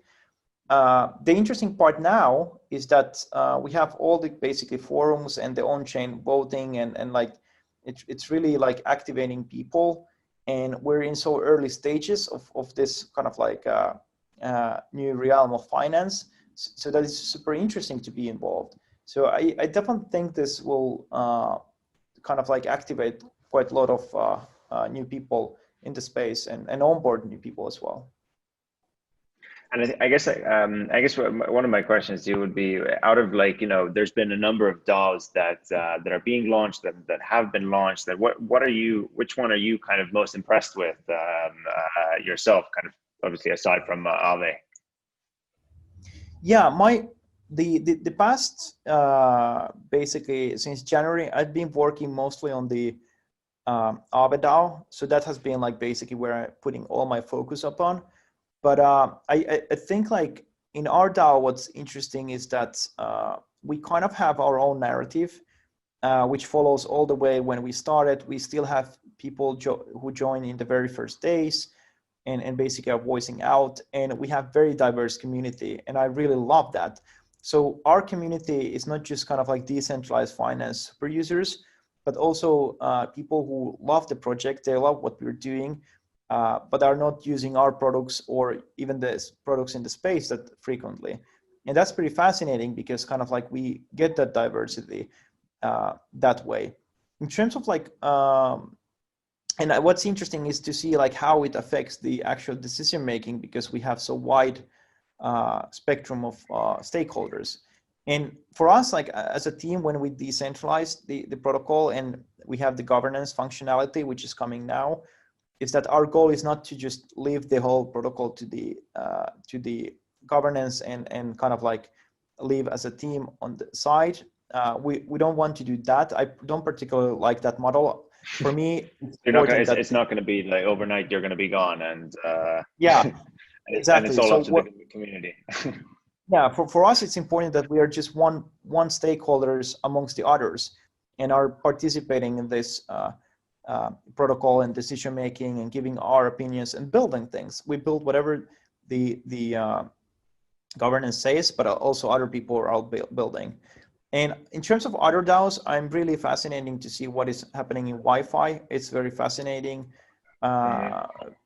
functionality there. I really love the idea that there's a developer that is building and not participating that much in the governance, and then you have the rest of the people doing there. I like what Kyber is doing. Kyber is an interesting example as well as a DAO, because they have their own narrative, which has been for years, and basically, and they have various kind of like diverse set of stakeholders, and it's also interesting to see like how it will continue. So those are the two ones I also follow really closely, and I follow also what's new things are coming up, and it's interesting because in DeFi, like things are moving super fast. So I mean, one day in DeFi, a lot of things can happen. It just shows like what happens when you give everyone the permissionless access to build things and use things. this is what happens. It's crazy, yeah. I mean, the speed of things is. I mean, it's kind of hard to even, it's literally like, the joke on Twitter that, I went to bed and now this happened. It's actually very true, right? But so with regards to your DAO, you're also launching a new token or converting your token. Can you? And I understand that it carries two purposes. It's the governance piece, which you're incentivizing the stakeholders or the token holders to participate in the governance. But then there's also the other side. Can you talk a little bit more about the essentially like the Aave staking? Yeah, definitely. So what we are trying to, when we started to develop and kind of like architecture, design the token economics, we call them Aavenomics. So the idea was there to think like, what was the most important thing for us, like and also I mean the protocol and the whole community. And I was thinking basically when I was reading all of the kind of basically feedbacks that we got and trying to analyze sentiments, is that kind of like what is most important things for the users is the security. Because if something happens, like a hack or a bug or so forth, there's substantial amount of funds at stake. And basically if that happens, not just basically Aave, but the whole industry takes a big hit. And we were thinking like how we could actually empower our community and with the Aavenomics to actually provide safety for the protocol. And then we came up with this kind of multi-tiered model where basically the main idea of the Aave token is basically to allow the token holders to first and foremost to vote on risk decision making. So they're voting for risk parameters, how much you can borrow against different kinds of collaterals. They're voting what kind of assets could be added to the protocol. And this voting is basically risk decisions. So they're using their decision making to adjust the risk there. And in return, when they're making these risk decisions, they're bearing the risk with the token economics. And one of the first things what they're doing is they're basically staking their Lend tokens, well, Aave tokens after the migration, their Aave tokens into the protocol safety module. And that basically means that if there is some kind of a shortfall event, those funds could be slashed up to 30%, and the protocol will be covered from the deficit.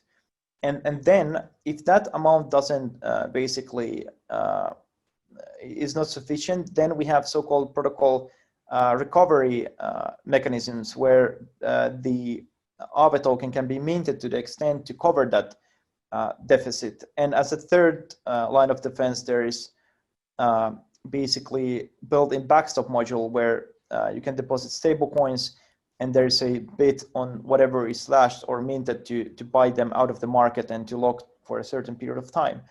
And so those are the main components, like the whole main idea of getting safety into the protocol. And then we have also the liquidity provider incentives for basically incentivizing them to provide liquidity in the long-term manner. And if you provide liquidity, you get the rewards in Aave. You can basically take those rewards and rehypothecate by putting them into the staking module, and then you get additional Aave as rewards. So the kind of idea is a balance between rewarding liquidity providers and providing them safety. And what's interesting in the governance, like what we have now as an initial discussion, is like, which is more important, the incentives for the liquidity providers or incentives for the stakers to ensure that we have enough big stake to cover that any kind of a shortfall event and provide safetiness for the protocol. And I'm personally leaning towards the safetiness, because that's the way we can onboard more users, more institutionals, when they feel that the funds are more secure, and in case of some sort of like emergency event, we can cover them. That will help a lot to onboard new institutionals as well.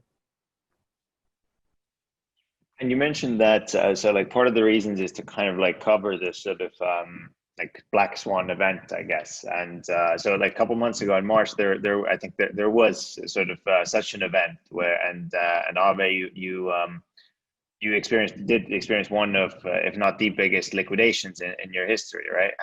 Can you explain a bit, kind of like what was that? What did that look like, or what was that day at Ave like? Yeah, so basically, what happened during Black Thursday was that the kind of like evaluations of the assets were starting to go down on the whole market.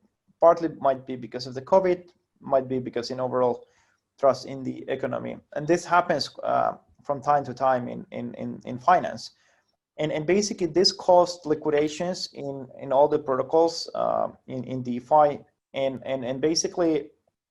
In terms of Aave, we managed the kind of like our protocol was the most resilient in terms of the liquidations, partly because the protocol wasn't that big, but it was substantial size already. I think it was the sixth biggest protocol back then. Now it's the second biggest one.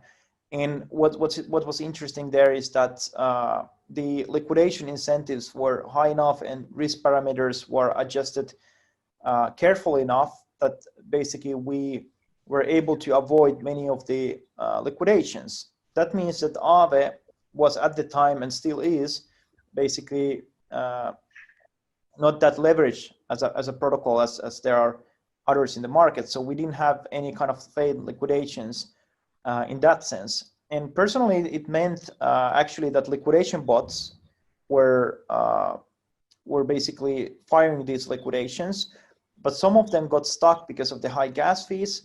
So basically, our whole community was up, especially like Europeans and so forth were up during the night, including me, and basically people are doing these liquidations by hand.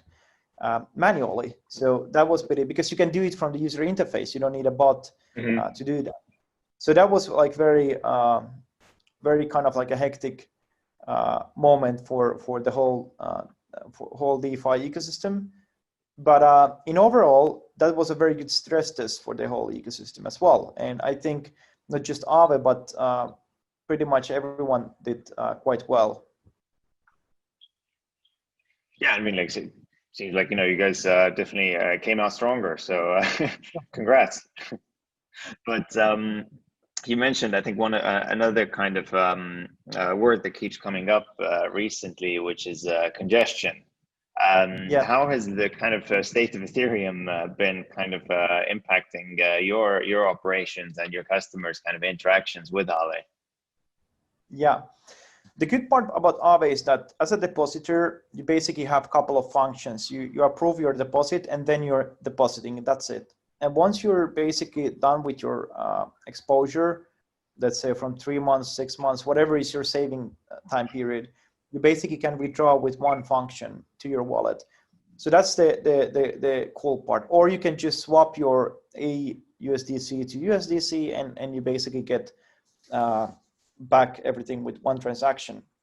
What's interesting here is that kind of like it really allows, I mean, the least functionality you have, the less gas you will be spending. And gas is basically transaction cost on the Ethereum blockchain for using the blockchain and allowing the nodes to validate your transactions.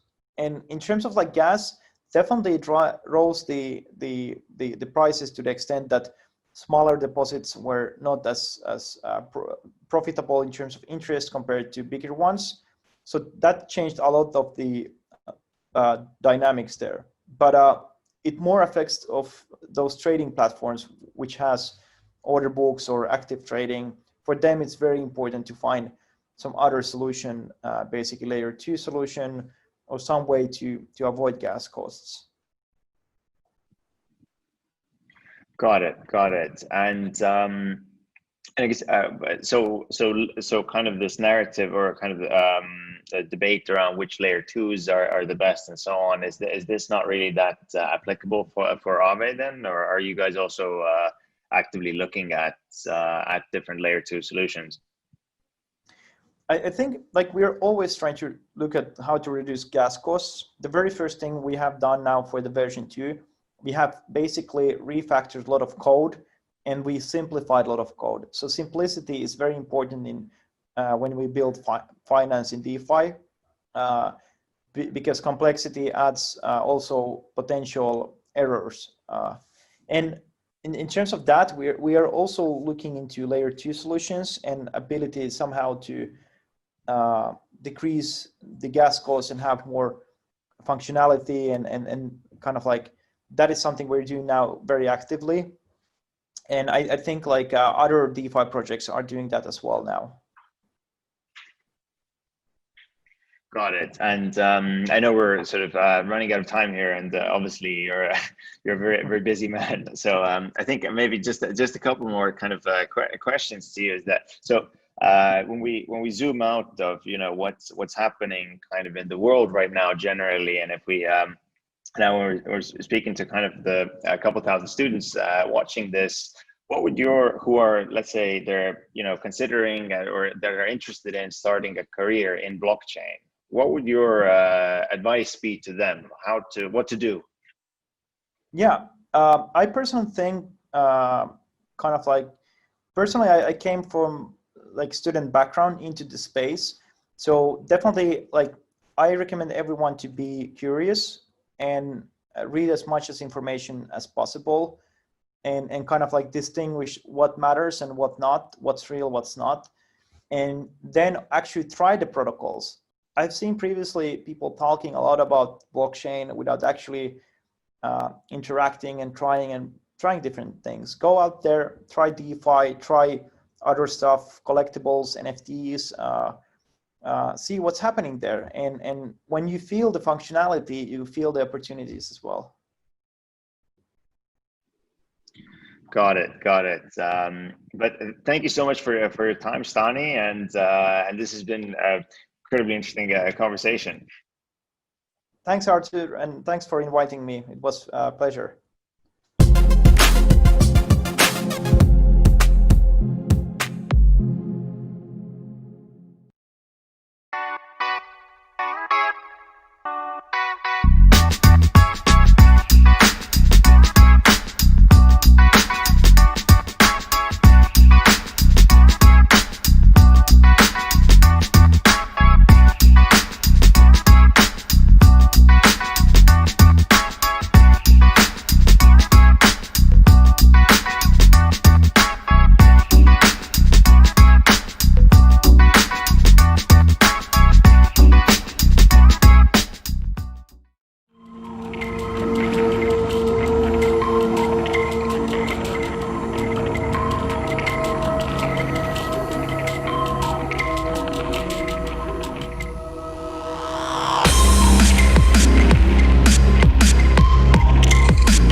Hey, it's the Crypto Twins. I'm Litecoin Lucy. And I'm Tammy Tezos. Trading can be hard, but we're here to give you some tips. Always remember, buy the top and sell the bottom.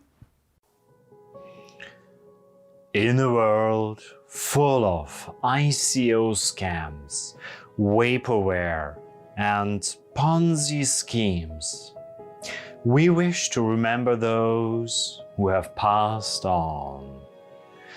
Rest in peace dear friends.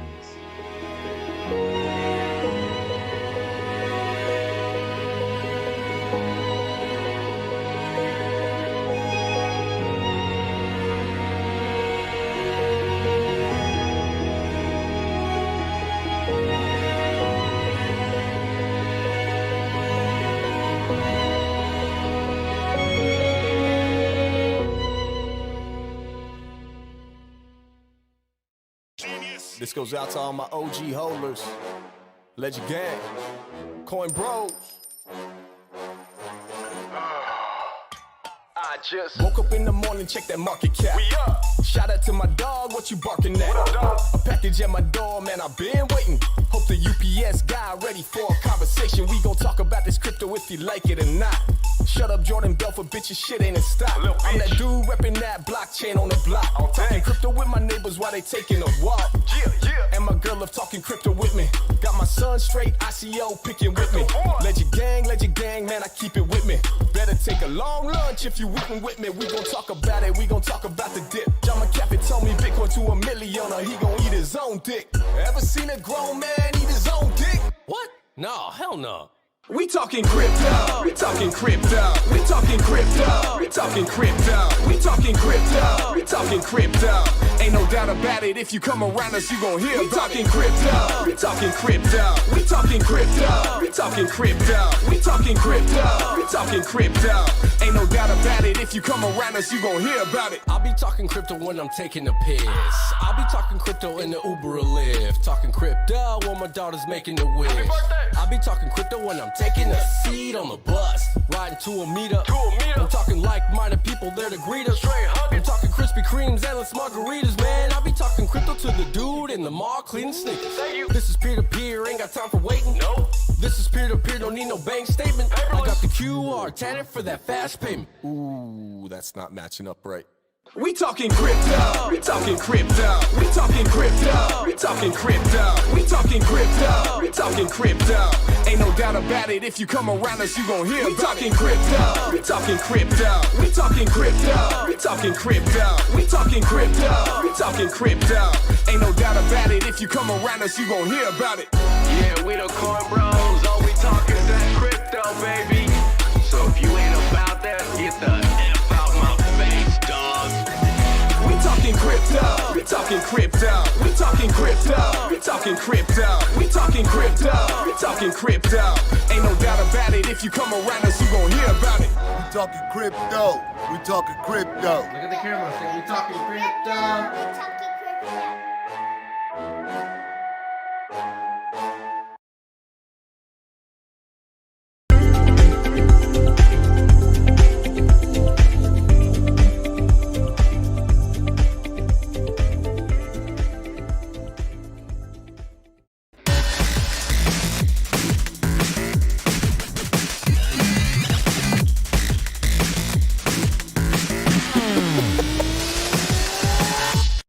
Welcome to Reimagine 2020. I'm Yona Hockhauser, and today I am glad to be joined by Eduardo Coleman, Global Innovation Manager at Anheuser-Busch InBev. Eduardo, thanks so much for joining us.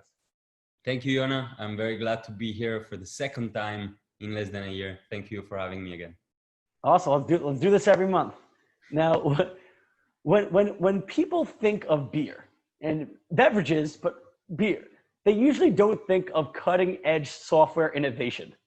What the hell does Anheuser-Busch have to do with software? Software or blockchain?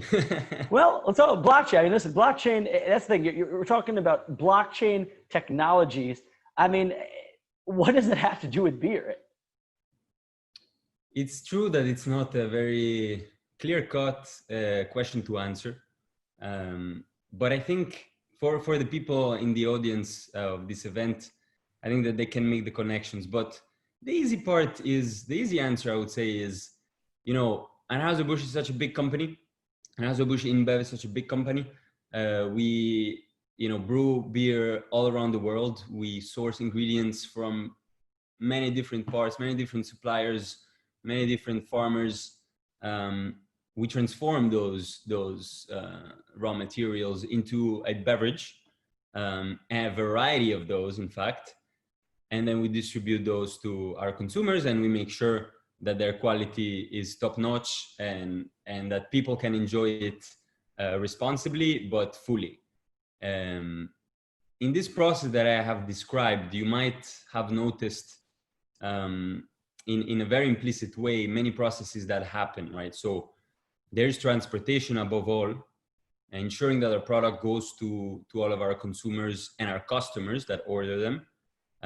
There is transactions, of course.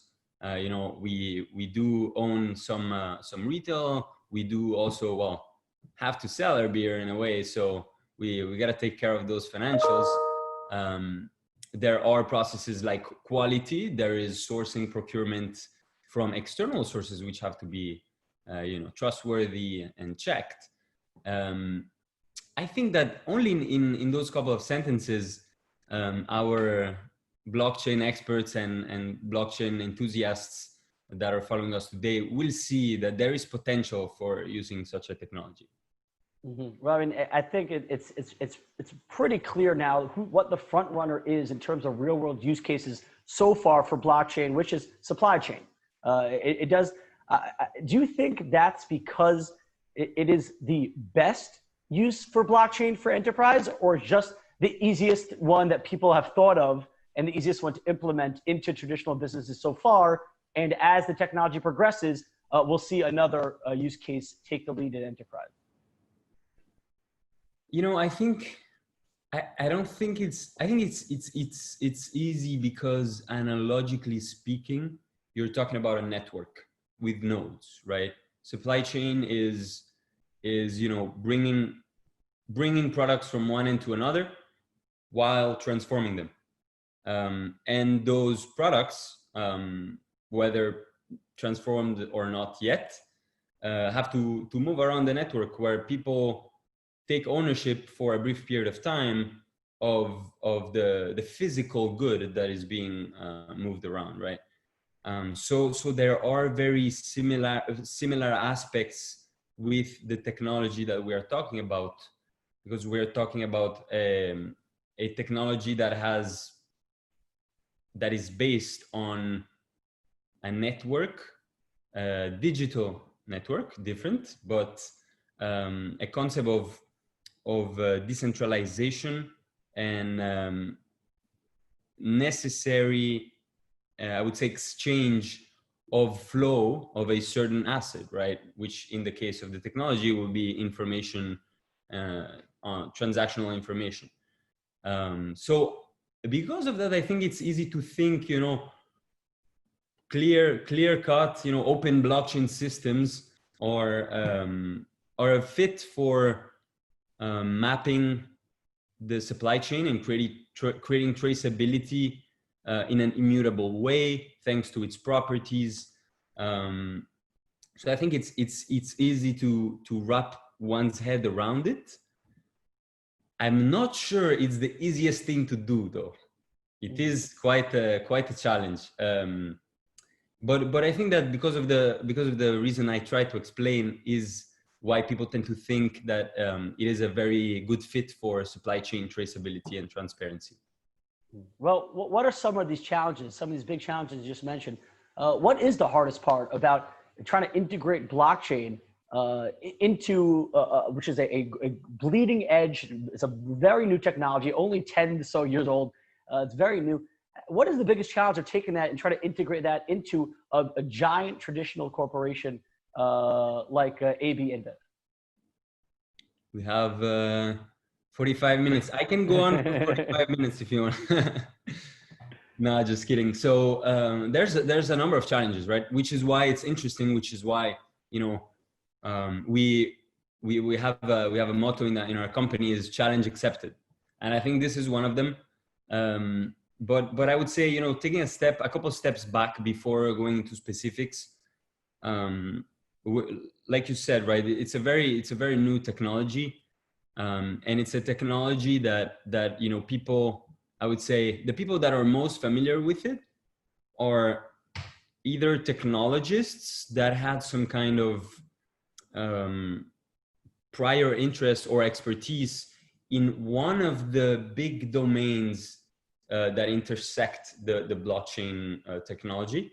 So we can talk about cryptography, we can talk about macroeconomics, we can talk about digital distributed systems, we can talk about computer science. So all those people are one group of people that really understands the underlying concepts that power this technology. And then you have, I would say,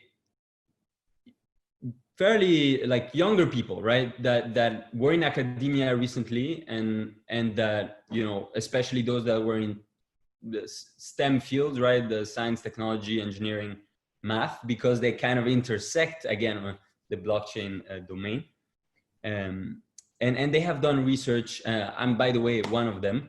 A lot of research on their own, because in the, let's call it formal academia, there's not yet, I think, very, very widespread common education, formal education on this technology. Once again, because it is very recent, right? So you have these groups of people, which, in my opinion, are the ones that understand the technology the most, and see the potential because of their understanding, right? Then we come into the enterprise world, and we come into, there's various degrees of those. There is, startups which are fresh, like companies that are often based on cutting edge technology, at least here in the Silicon Valley, and often play in that space, have experts. We can talk about mouse belt, although it's growing fast, so I'm not sure it's fair to call it a startup anymore, but and then you have those big ones, right? Anheuser-Busch InBev being an example, and those are companies that have been around for some more than century, right? So they're like strong business legacy concepts that exist, and they have thrived on those for decades. No part of the business and the operation never even thought that they could exploit such a technology, right? So I think one big challenge out of the many that we can talk about is bringing a change of mindset, is bringing a different way of thinking about the operations that bring your product to life. In the case of physical products, especially, because, there's, like you said in the beginning, it's not really clear, like at first glance, very superficially, what are we going to do with blockchain? We make beer. We have factories that make beer, right? So I think there needs to be a change of mindset that is catalyzed by an education on this technology. Mm-hmm. So AI has been around for a while, right? It's a natural development of our proliferation of data production. Create data. Data is now like more valuable than petrol, supposedly, at times, right? So you have to create a way of using this data intelligently, and so it's a fairly natural progression. Blockchain, the open public blockchain that was first introduced by Satoshi Nakamoto in 2008, at the cusp of the economic crisis, the subprime mortgage crisis, what is not a natural progression of anything. Mm-hmm. It is a very complex, non-evident combination of, I would say, already existing or work that people have done in those different fields that I cited earlier on, in a perfect way to create, a space of decentralized mass collaboration powered by a collective self-interest. Mm-hmm. So getting to the understanding of this beast is a tough job, right? And I think that partly, the reason why, first of all, it's because it's very new, right? But the reason why there is not as much traction is because it's not a natural progression. It's because it's a thing that you have to study, right? So if we want the enterprise world and our big legacy business companies to understand, accept this technology for what it is and not for what some hypes or misinterpretations or propagandistic criticism try to portray it, I think education is key. And that's why we need to keep on talking about it, to keep on, talking about the open blockchain, talk about where it came from, and value really the facts and the way the underlying concepts rather than the superficial layer of hype, I would say. And that's key to acceptance and adoption in the enterprise world, in my opinion. Mm-hmm. Now, you are, I don't know if you're the head, but you work for the beer garage in AB InBev. You want to explain to our viewers a little bit what the beer garage is and what its purpose is? Yeah, for sure. So the head of the beer garage is not me. I am part of the team. And we are, so we have two offices. One is based in Silicon Valley, where I am right now, in Mountain View, California. And the other is in Tel Aviv, Israel. We are the internal facing innovation arm of the company. So our beer garage, sits in the global division. We are full part of our technology department, and our focus is innovation. So we are in a privileged position in the sense that our offices are based in two very emerging tech ecosystems. Like I said, Silicon Valley and Tel Aviv, many startups generate, there's a lot of research and development that happens around here. So interesting technologies, but we also work a lot with the business, of course, right? So we have focuses in different parts, including the supply chain, which is very prominent part of very important part of our business, but also marketing, commercial sides, sustainability, procurement, ever-growing, priority for our business. And so we are kind of the intermediary between this wave of innovation and emerging technology and the business needs and challenges that we have internally. So our goal is really to always have an ear and an eye on the external ecosystem to see what are interesting technologies that might serve our business, while simultaneously have an eye and an ear for the business to understand what are the main priorities, the main challenges, and create this, I would say, bridge between the external ecosystem of technology that is emerging and our business needs, and wherever possible, integrating those technologies into our business to create innovative solutions. Well, as the internal innovation team, I'm sure you guys come up with all types of wacky ideas about how you guys could innovate and improve the overall company.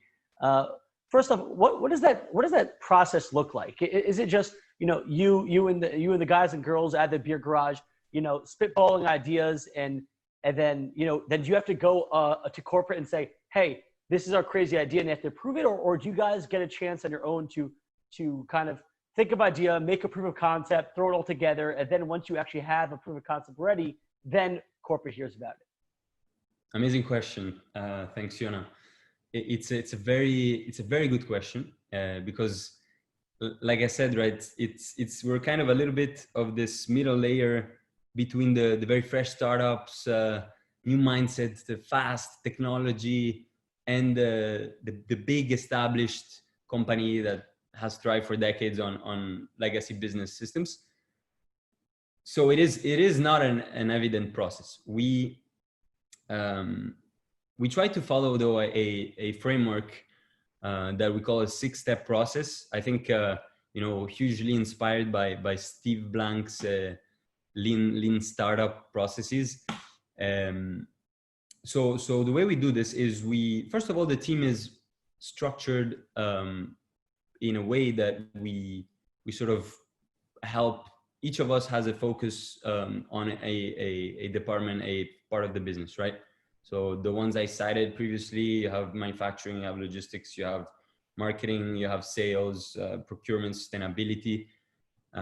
So we try to establish, relationships to truly understand what the needs are inside of the company. That's, I would say, the trigger of the process, listening to the way our business works and what are the challenges.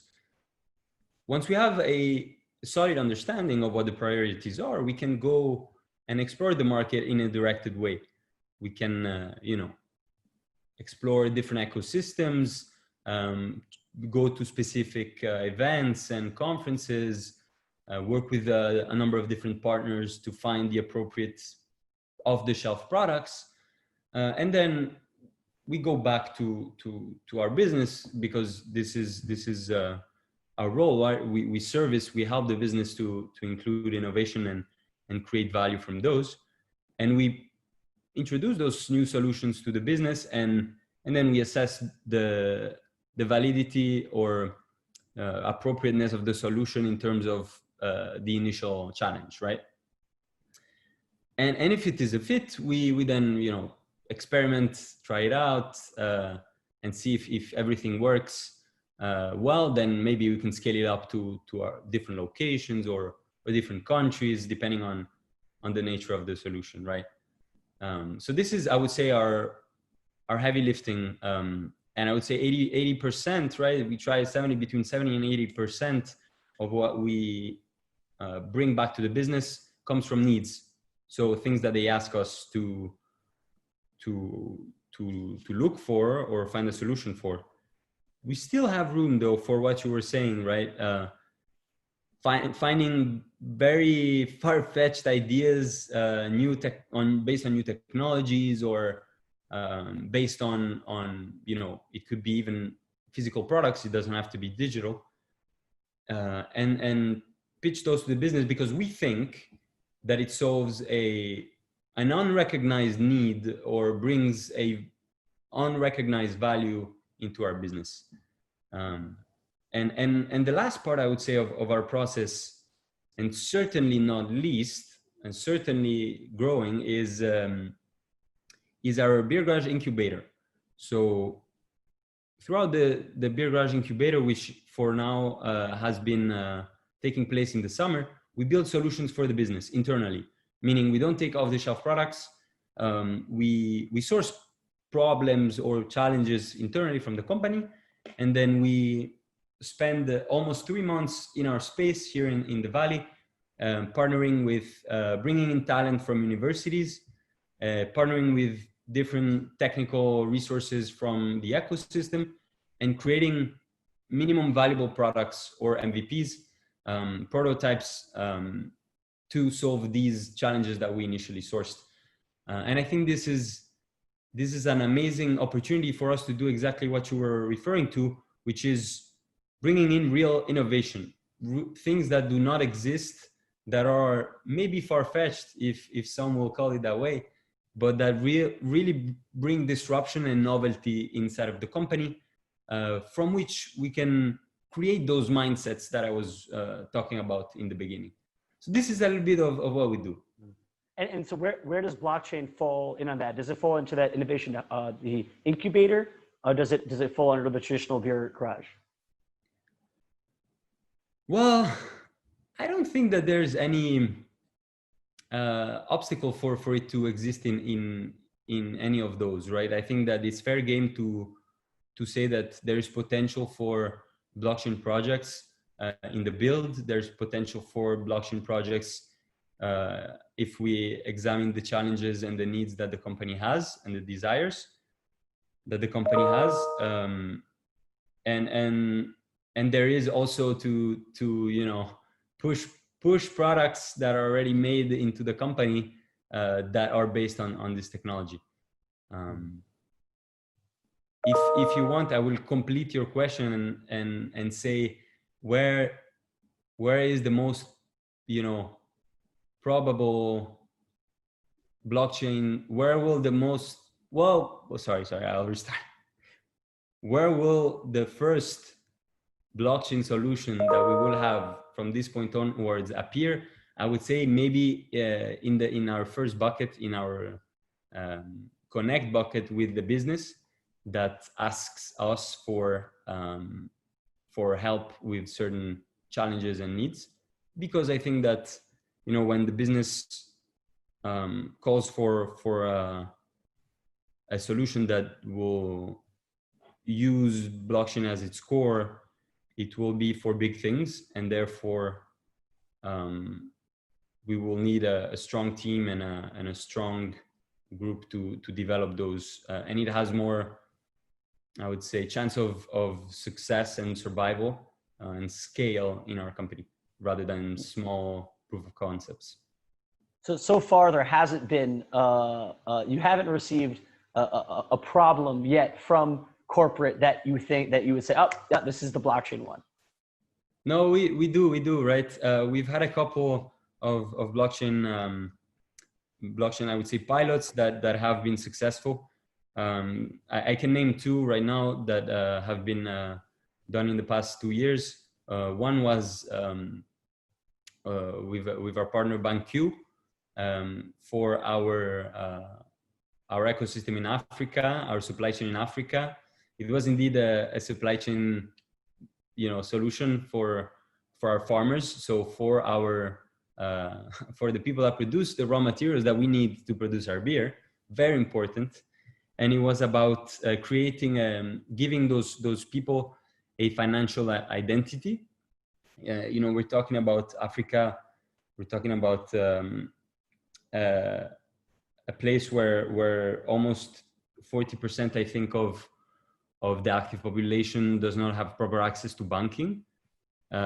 We were operating in Zambia primarily, and our goal was really to enable sustainability in our supply chain through this process, because what we've noticed is that those farmers were not always fairly compensated for the crops that they grew. We were specifically piloting this on cassava supply chain, which cassava is often an ingredient in beer. People might not know. Interesting fact. And because of this, you know, fair retribution of their work sometimes, and a system that was not diligent enough to take care of what was owed to people, plus the lack of a banking system and then a digital wallet that could keep track of this information, it breaks the sustainability aspect of a supply chain. And for our company, this was tremendously important.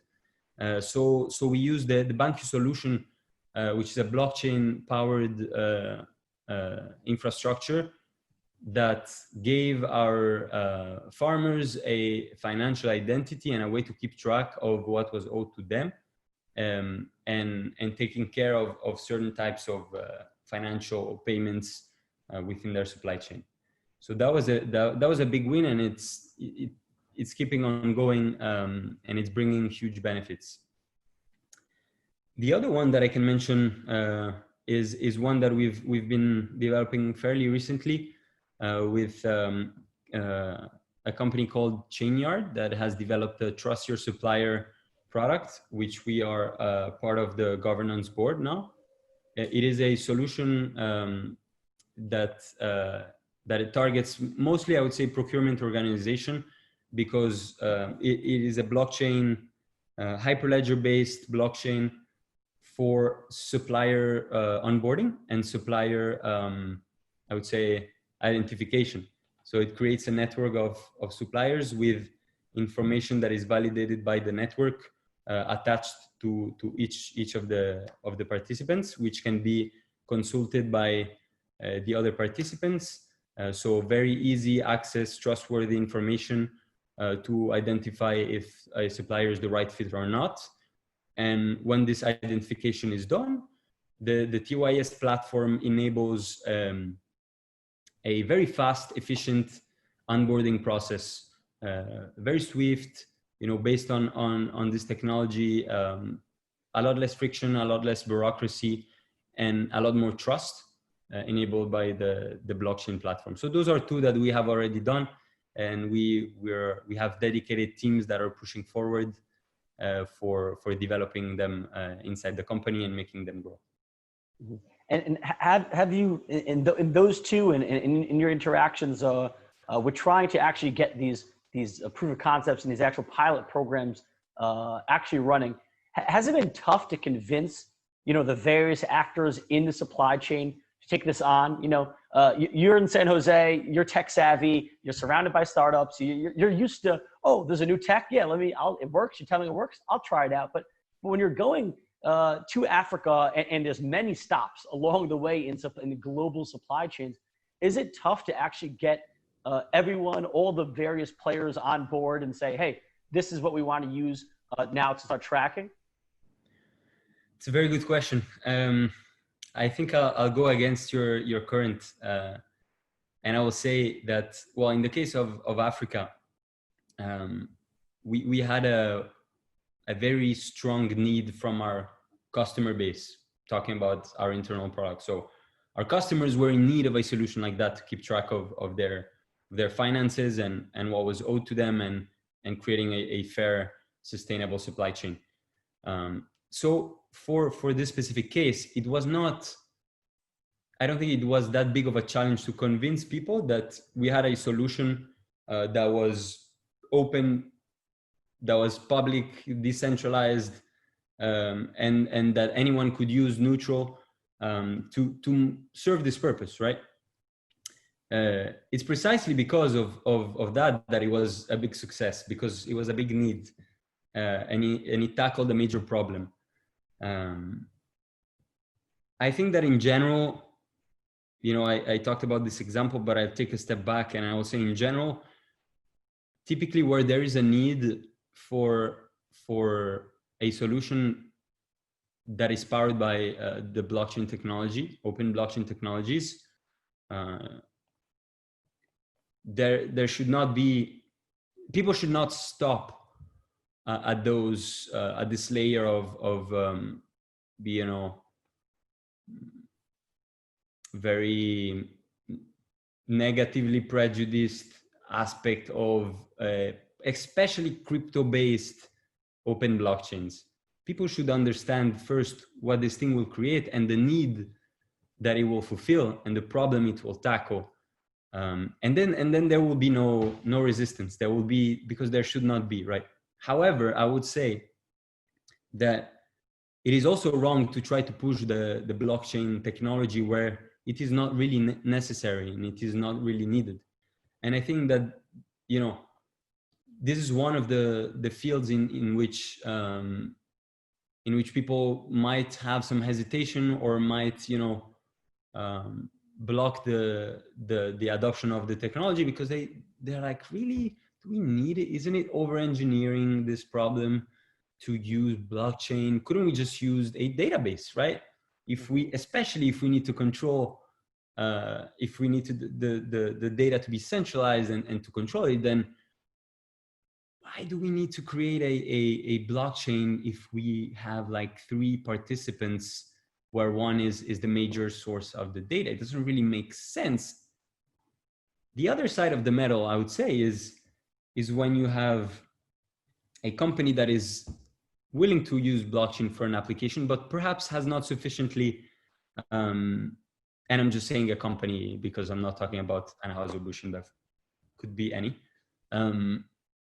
has willingness, openness to use the technology, but perhaps has not a sufficiently expert team to really understand if it's a fit or not, right? Which is a very fair thing because of all the things I explained in the beginning. At this point in time, hopefully 10 years from now, hopefully this will not be the case anymore. And then you have blockchain opportunists that are companies that are using the word blockchain to resell their business, but their product is not really, does not bring all the benefits of the open, public, decentralized, token-based blockchains, I would say, which is, I think, in my opinion, and everyone has an opinion, and anyone from the audience can feel free to agree or disagree. But my opinion is that the game changer is this type of blockchain. And if you try to recreate, if you try to put the word blockchain on a system that really is nothing more than a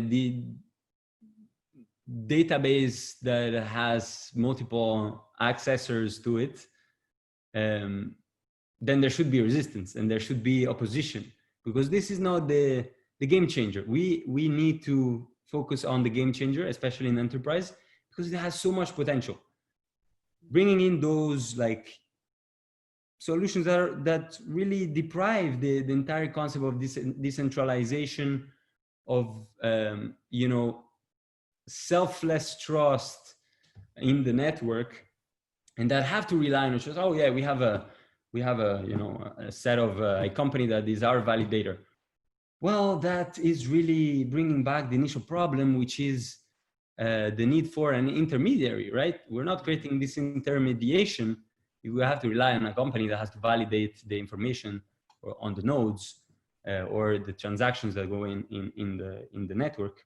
It is a very purist argument, and everyone can recognize that. But I think that it's possible for, it's like the internet and the intranet, right? AOL, right? Remember, I mean, I was a kid, like not even probably born when it all started, but companies were reluctant to use the internet. Companies were not open to, you know, we cannot be on the internet because we will jeopardize our information. But they were missing out on so much business and so many opportunities. And I think in a way, and I know I went on a complete tangent here, but in a way, this is where I think the blockchain the open blockchain systems will bring enterprise in the long term. And this is my hope, at least. When we're talking blockchain and enterprise, and specifically with AB InBev, when we're talking blockchain solutions, are we talking public, private, permissionless, permission? You know, are you guys just running this on Ethereum, or are you guys building your own protocol? Like, what? How does the implementation work? You know, who are the nodes here? Yeah. So it's a very good question. I think that there's no strict policy, first of all, of, you know, AB InBev as a company will use only permissioned, controlled environments. No. I think that it's a good thing that there are some projects that some platforms that are, you know, more gated communities, if we can use this analogy, because it's a good way to you know, test the technology and try to understand it without feeling that there will be a risk of exposing our proprietary information or our data that is sensitive in many ways to actors that can potentially damage our image or our business. Or in general, you know, ill-intentioned individuals that might, you know, so a controlled environment is very good, I think, in the beginning to educate and propose a feeling of comfort to the enterprises that are not used to these very open public networks. So the ones that I mentioned, for example, you have the TYS. The TYS built by Chainyard and based on Hyperledger is permissioned in different ways, where you have those, you know, Hyperledger Fabric has those private collections that they can broadcast to different types of users, and you know, you can see the information for certain suppliers only if you request and you have business with or potential business with those suppliers. So it's not a fully open system, but it brings, I think, a certain amount of value to the company at this point in time, because it is mildly decentralized and you have different actors that have to access the system, and without this system would not benefit from all the information that is shared on it. So you can achieve a lot of, I think, for AB InBev at the moment, a lot of value adding activities by having more permissioned or I would say less, not fully open systems, right? Certain other applications will need, I think, in the future, that we will recognize that open systems, open token, crypto-based systems will be incredibly powerful and open so many doors for different parts of our business, right?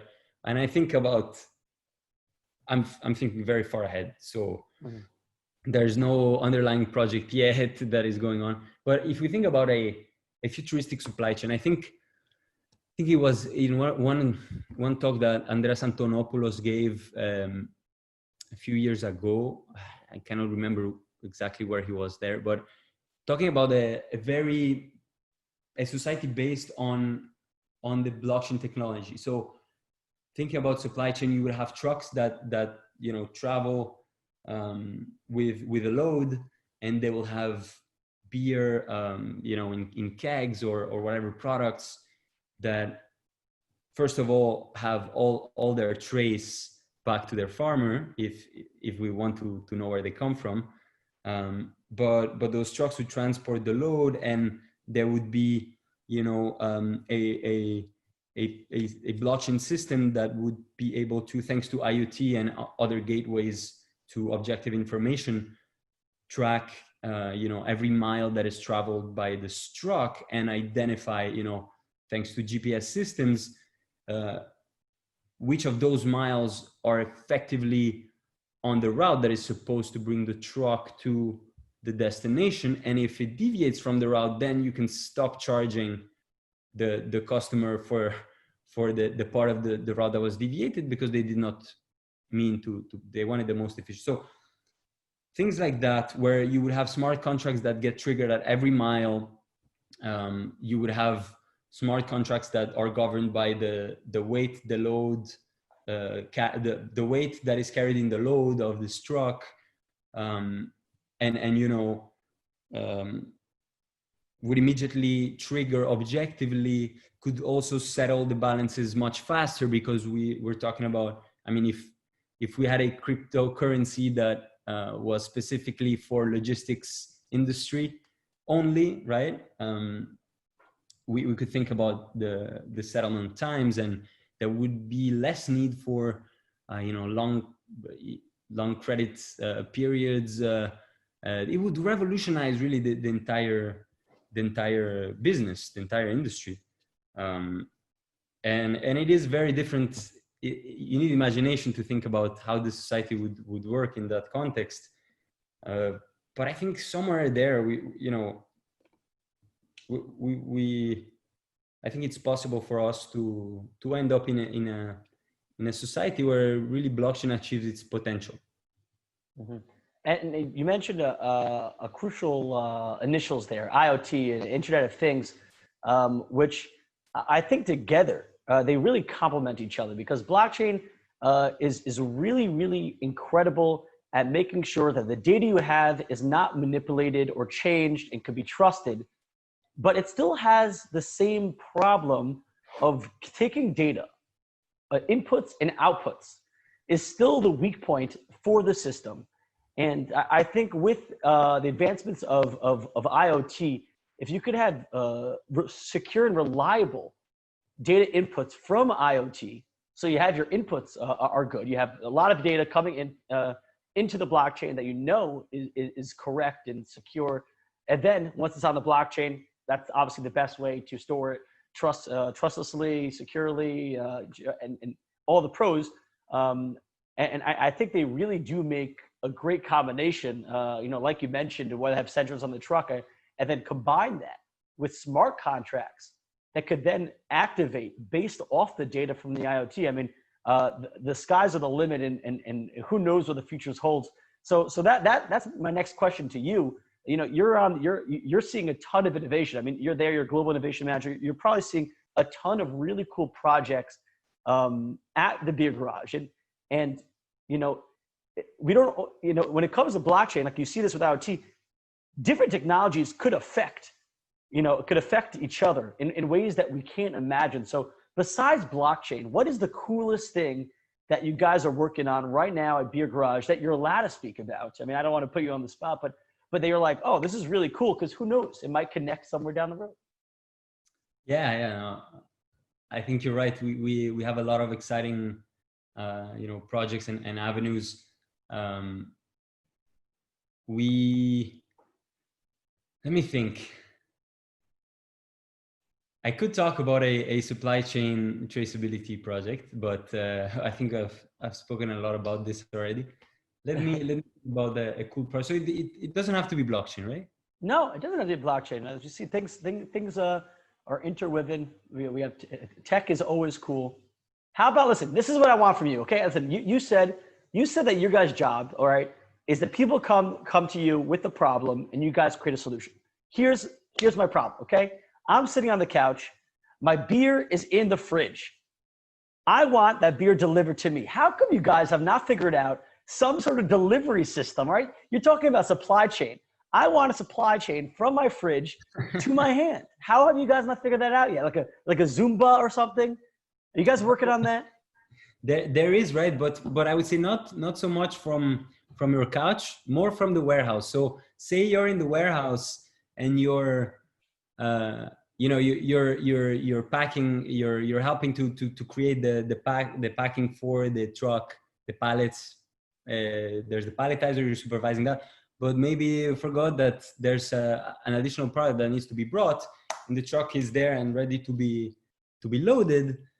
Then maybe you would leverage something like an autonomous vehicle that brings you the missing pallet, right, or the missing pack for whatever instance. So there is some work that is being done on autonomous vehicles, especially for our warehouses.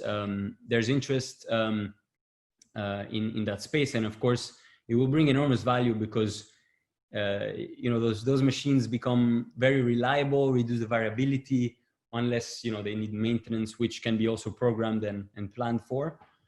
So that's certainly one. But I will pick up on your scenario, and I'll give you an interesting project that we're working on that actually started in the Beer Garage in last year's incubator program.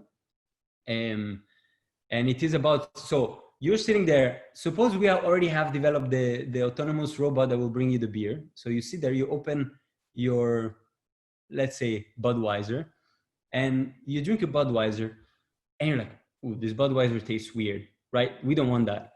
We want our brands to be reliable wherever they are in the world and to satisfy the customer expectation. Some can say the perfect beer, right? We want it to be perfect. So how do we achieve this? Well, there's a number of different things in the process of making beer that affect its quality, right? And a project that started last year at the Beer Garage is a quality, how would I describe it? An engine that is capable of assessing the quality of the beer and projecting its end result and end state quality, packaged quality, throughout any step of the brewing process. So at the end of the process, we have a quality check, right? We have a sensory panel that, tries the beer, and we can really identify if the beer is in spec or not, generally speaking, so that we ensure that we don't have a scenario like Fiona trying the beer and say, oh, it tastes weird, right? So to avoid being in a situation where our tasters try the beer at the end of the process and say, this beer is not fit, it's not quality enough for it to be sold, and having to either blend it, dump it, or repurpose it. We don't want to get there. We want to have a way of checking the quality and predicting the quality at any step of the brewing process, so that if we find something that is deviating from the supposed flavor profile that it should have, we can correct it we have leverage. Whereas if we get it at the end, well, there's nothing we can do, right? Apart from maybe blending it. But so we created a tool that is a machine learning algorithm that uses the data from our systems in a way, a similar thing to a digital twin that is capable of identifying the quality of the beer and this versus the spec that it's supposed to have for certain parameters in every single step of the brewing process, by leveraging things like our sensors and our lab results that go in the process and creates data on the batches that we produce. Along the same lines, there's a big one that our CEO Carlos Brito has been working a lot with Microsoft to develop, a digital twin of a brewery, of an entire brewery. So, if you will, the umbrella that will supervise the specific aspect that I described is also a goal. You can imagine, the potential that this could unlock. I mean, you have a digital twin of a brewery. You can try different parameters for the production and see how it affects the yield. You can try combining different ingredients even to see what it would yield in terms of product innovation. Many things like that could impact very positively and disruptively the entire industry, not only the company. Well, I mean, I could save you the time already. You don't have to work anymore. I volunteer to taste the beer at every step along the process. You don't have to build any fancy technology. I'll sign up. It's all I'll even do it for free. You don't even have to pay me.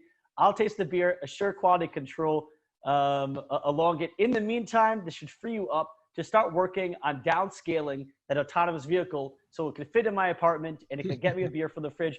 Eduardo, thank you so much for taking the time to explain to us a little bit about the incredible work that the Beer Garage at AB InBev is doing, both in blockchain and to innovate the industry as a whole. So I thank you for your time, and for all our viewers at Reimagine 2020. I'm Yona Hockhauser. Thanks for watching.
And now, a lesson from the crypto glossary.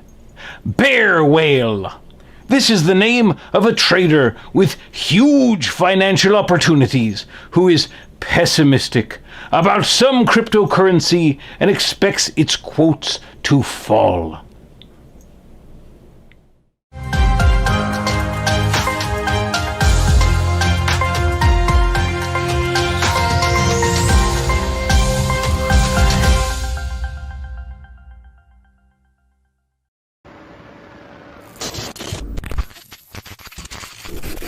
Stop being a panic seller. I'm John McAfee, and I approve this message. Every 10 seconds, someone panic sells at a new all-time low. Yeah, don't be this guy. seen the market drop it. I don't think it's stopping. The voices in my head keep yelling. I guess I'm panic selling. Guess I'm panic selling. Why you panic selling? Why you panic selling? Every time the market crashing, why you always belling? You be selling all your shit like you garage selling. Always catching nails, dog, you need to check the spelling.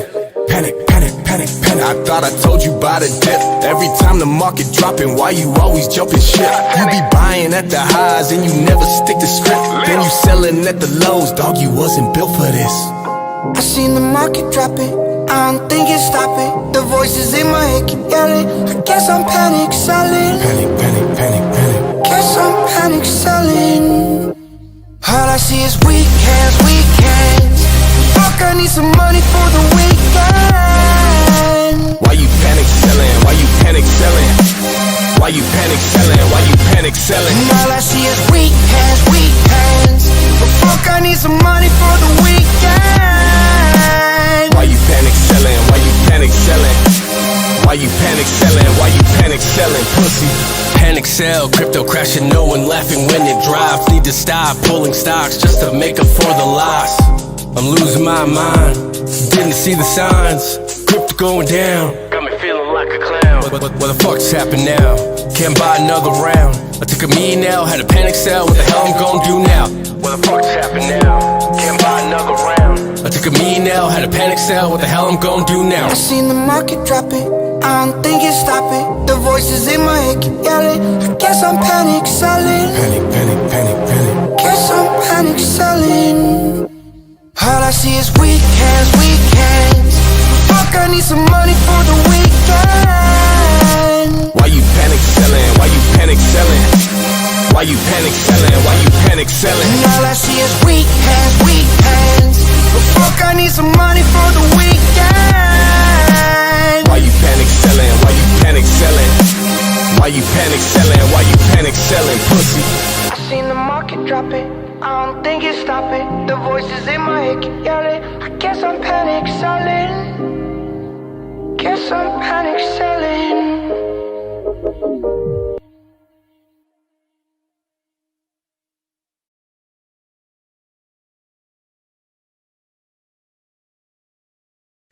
Hey, my name is Sunny Agarwal. I'm the founder of Sika and builder of Cosmos, and I'm happy to be here at Reimagine 2020.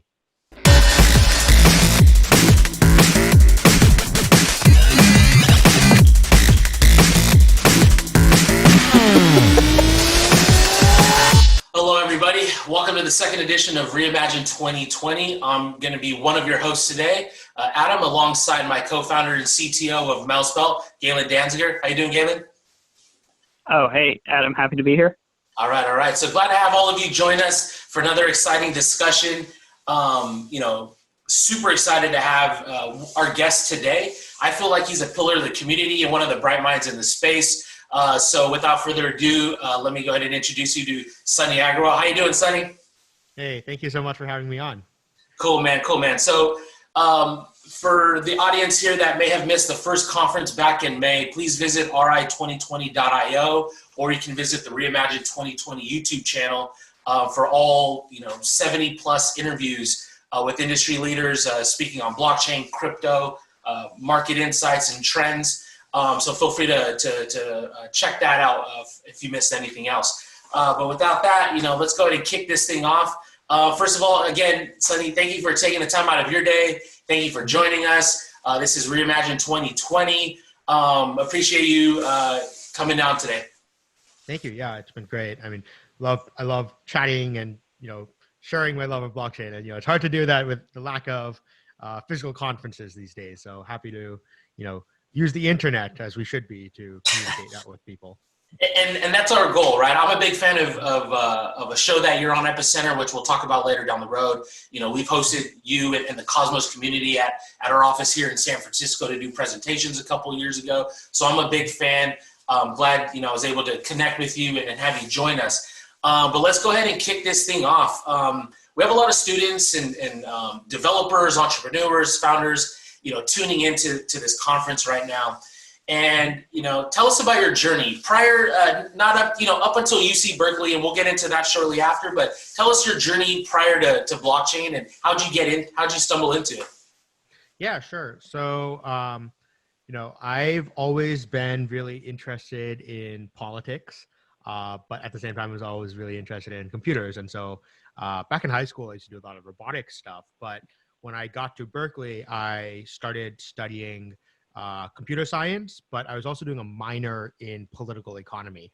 And so when I was, first week of school, like, all these clubs are like trying to get you to join and stuff. And, you join like 20 of them and you like end up sticking with like 2 of them. Right. But one of the ones that I joined was this Bitcoin Association of Berkeley. And it was basically like a group of 6 guys. And they would just like get around, like hang out, get dinner, and like just talk about like what crazy shit is Roger Ver up to this week, or like, have you checked out the latest BIP that's happening on Bitcoin?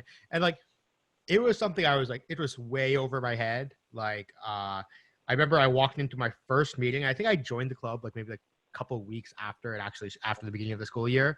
And so the first meeting I walked into, they were explaining, like, Kevin Britz, he's still involved with the space. He was explaining how Monero ring signatures work. And I was like, what is going on? I have no idea what's happening. But, afterwards of chatting around with some of the other folks who were there. So Max Fang, Andrew Chu, Philip Hayes, a bunch of other guys. And, they were just like telling me about Bitcoin and why it's so exciting. And, for me, it was like, oh, wow, this is so cool because it's a combination of computer science and political economy. And, I had a little bit of a libertarian bent as well. And so it's like, wow, this is perfect. Let me get involved. And so, yeah, the club at that time was basically for the first year, it just started, it just kept being this like daily, like, weekly hangout session where we talk about stuff. And basically for the first year, I was like very in over my head, didn't know what was going on. What year is this? Yeah, this is 2015. 2015, okay. So you hadn't heard of Bitcoin prior to that? I think I may have like heard about it. Like, I think like, I heard about it in passing. I think maybe the first time I heard about crypto was when Dogecoin sent the Jamaican bobsled team to like the Olympics. I think that was like the first time I like heard about cryptocurrency. Wow. But yeah, then, I would hear it in passing. I never really dove into it until I got to college though. Yeah. And what was the sentiment there like during these weekly meetups? Because, Bitcoin, I came across Bitcoin. I was working at the bank in 2013 and I sent a wire. Somebody was buying Bitcoin for $100,000. And I was like, what are you buying? Like, what is this? And he's like, I don't know. My brother-in-law's a broker. Like, he says this is the future. And he dropped 100,000. At that point, I think the price might have been like $200-300. Anyways, point being is that, Bitcoin had already been, gaining some traction and some momentum around that time. So what was the sentiment around when you came across it? Like your friends and stuff, did they own any Bitcoin? Like, were they talking about like blockchain and like Ethereum, or maybe Ethereum hadn't launched it, but maybe it was going to? Like, what was kind of the sentiment and understanding of what it was? Yeah. So when I joined, so like I said, it was in like 2015. So this was in the like lull in that post 2014 bear market. Yeah. And so this club was really small. And people were like not so much talking about price as much. It was mostly a bunch of like computer science nerds and like libertarians. And so, I like talked to people about like, why did this thing happen? Like, the 2 blockchain clubs at the time were sort of Berkeley and MIT, and like, other schools didn't really have it. And one of the reasons I think it popped up at Berkeley early on is just because of how political of a school Berkeley is. Like, there's always like political undertones on everything you do in Berkeley. And so, I guess like a bunch of the people who are like very libertarian there, like a lot of us were politically motivated. We're like, oh yeah, we're gonna fuck the banks or fuck the government, and like No, that's kind of And then also this is also like when altcoins were like, so Ethereum was created, but I would say actually most of in that original group of like 5 or 6 in that first year, we weren't talking about Ethereum at all. No. We were sort of talking about Bitcoin primarily. We'd talk about Monero. We were excited about Zcash because, Zcash launched, I think, 2016, right? And so that's one thing we were like we were actually, a lot of us were very into like the cryptography and privacy side. Yeah. And so we were like less into like the scalability and smart contracting. We were like, oh, how do we design... Yeah. How do we design new mixers and like new privacy preserving system? Mimblewimble was also like that text file was dropped right around that, and so we were all like, "Oh my God, Mimblewimble is so cool!" And so, were you guys on Bitcoin Talk and all that too as well, or what was it? Yeah, was it Bitcoin Talk? Yeah, some of the guys were. I mean, to be honest, I never actually got too much into Bitcoin Talk. I'd hang around the Reddit and stuff sometimes, but not too much on the Bitcoin Talk. And how long had this club, like, so you get there, did the club just start, or had it already been in motion for a couple of years or a year? The club had been in motion for about maybe a year or two. So this was like sort of Bitcoin Association. And basically, so what happened then was by the end of my freshman year, this club was so small that it kind of it disappeared. Yeah. It kind of poofed away. And then that summer after my freshman year, Max Fang, who was the president of that club, he basically said, hey, let's try this again. Let's try take two. But I think the problem is that this stuff is so niche and difficult for people to understand that's why, a lot more people showed up to that first meeting. We were talking about ring signatures, but like a lot of people didn't show up again. And, I was one of the few people who stuck with it, so we decided to start teaching a class at Berkeley. So Berkeley has this really cool program called Decals, which allows any students to go ahead and teach a class on a topic, as long as you go get the backing of a professor. That's cool. So Max Fang, Philip Hayes, and I, we basically went, we got Dawn Song, so she works on Oasis now. So we got her to back it, and we basically started teaching a class. And like I said, at this point, Bitcoin, I understood the very basics, but that summer I basically deep dove into it. My strategy for when I want to learn something is you sign up to teach it, because if you got to teach something next week, you better learn it this week. For sure. No, that's kind of the best way. And I think for a lot of, viewers right now watching, whether they're, I mean, all of us still deep dive into these things, right?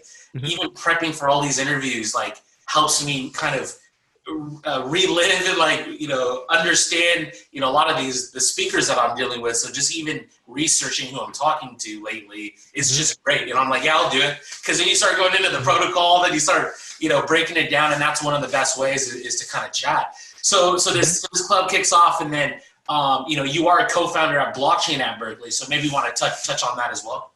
Yeah, sure. So like I said, Bitcoin Association as a club basically died out. And then we got these new set of people from this class that we started teaching, and basically started a brand new club called Blockchain at Berkeley. The idea was, okay, we're not going to be as Bitcoin focused anymore, and we're going to kind of focus on not just talking about, crypto over dinner, but we're going to actually kind of make this a more structured thing.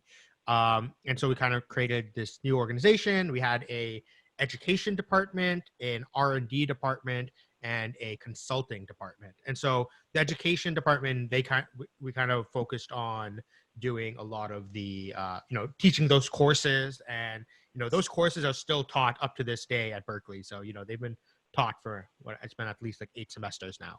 So it's what we do is we take students from the previous time the class was taught, make them into the TAs, and then the next semester make them into the instructors. And so there's this rolling thing where it keeps going. So that's sort of the education department of it.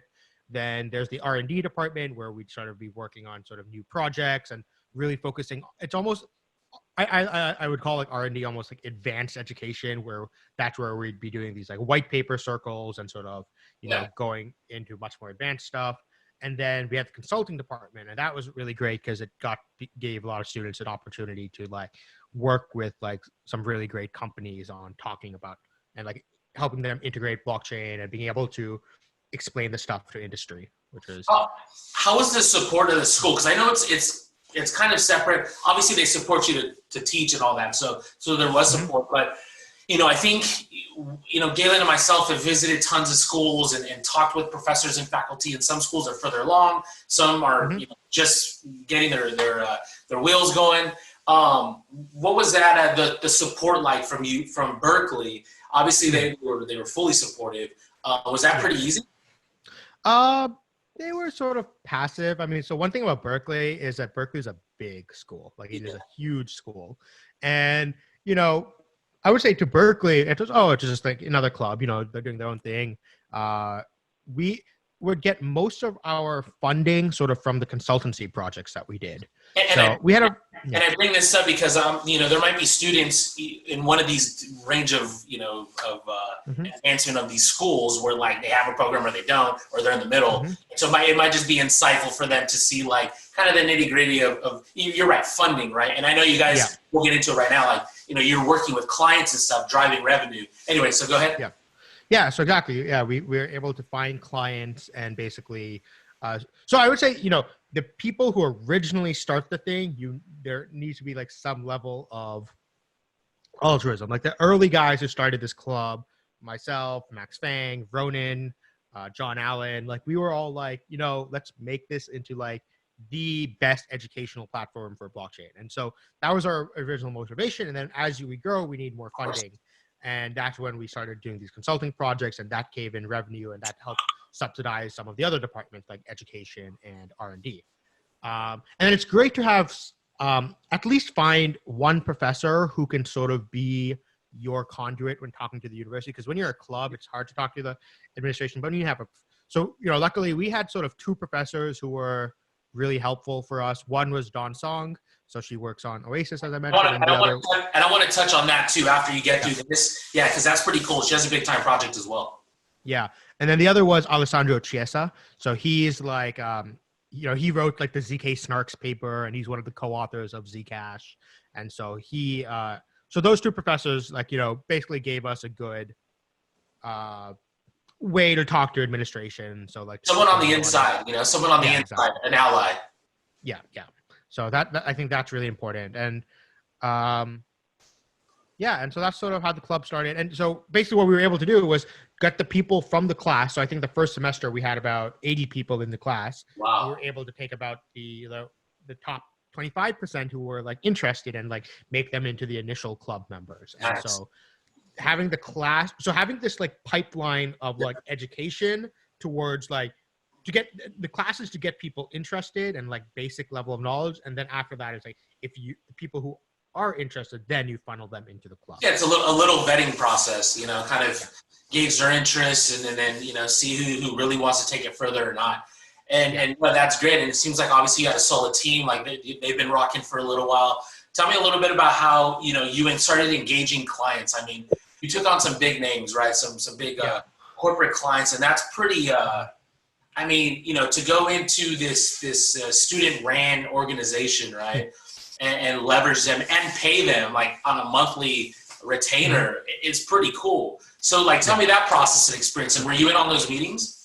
So, to be quite honest, that was actually the part of the club that I wasn't too involved with. So, I ran a lot of the education stuff at the beginning, and then I ran R&D.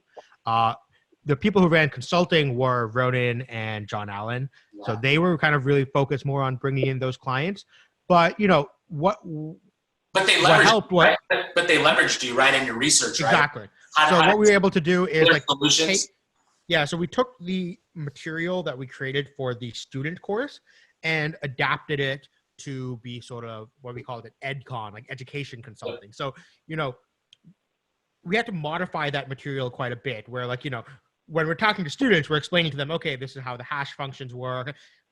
The consulting clients, they don't want to hear that. They don't want to know how hash functions work or like the cryptography behind ECDSA. But, we took sort of this one semester worth of lectures, like, weekly 1 hour lectures, and condensed it into like 2-3 hour sessions where we basically be able to go to a new client and basically say like, and a lot of these clients, they wanted to learn about blockchain because this is, now this is like, we're pushing into like early 2017 and blockchain is now like into this buzzword and all these companies have this like mandate, like, oh, go learn what blockchain is and figure out what we're supposed to do with it.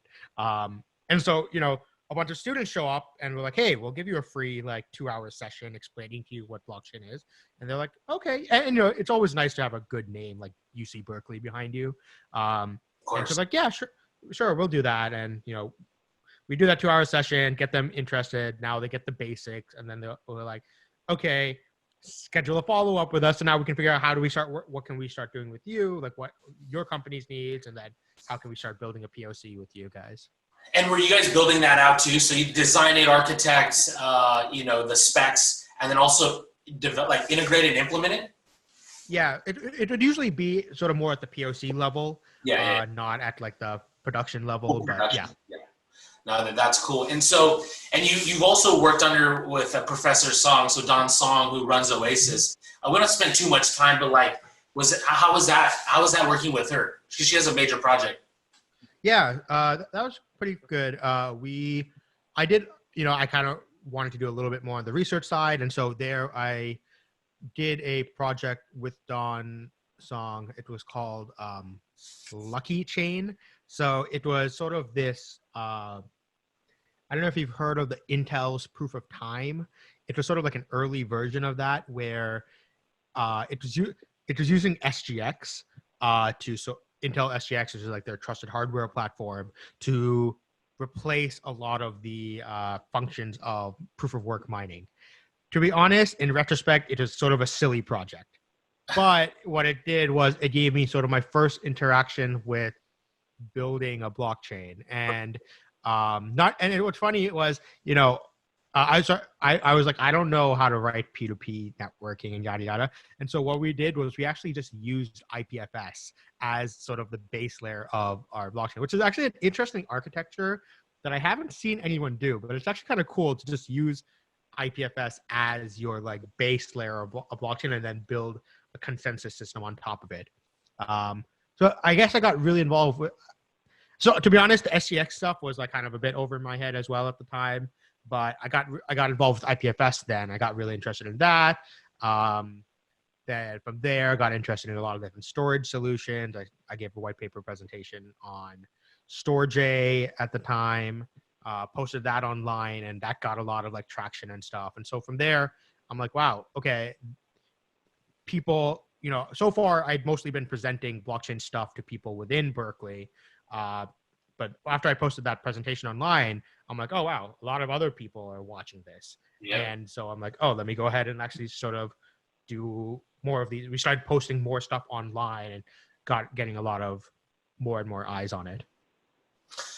Nice. I know we got some, we could probably talk for like days on some of this stuff, and, so this is blockchain at Berkeley for all of you that are following. This is Sunny's experience here on kicking off co-founding this club, working with clients, teaching courses. Blockchain's, on the move here in like like you said, 2016. Yeah, this is like late 2016, early 2017. Exactly. And then, is that when you leave school? Yeah. So, okay. So yeah, like I mentioned early on, a lot of the especially the Bitcoin Association guys, and then because blockchain at Berkeley was kind of founded by like a lot of the same people, we were very Bitcoin maximalist. It's funny, the first time I learned about Ethereum was during the summer of 2016. I was at a hackathon and I was telling a friend, like, I was into Bitcoin at the time, and I was like, hey, I heard there's this like Ethereum thing. We can like build applications on it or something. Let's check it out. And then, so at this hackathon, we open up reddit.com/Ethereum, and the entire front page is, the DAO just got hacked. The world is burning. Yeah, we got to hard fork the chain.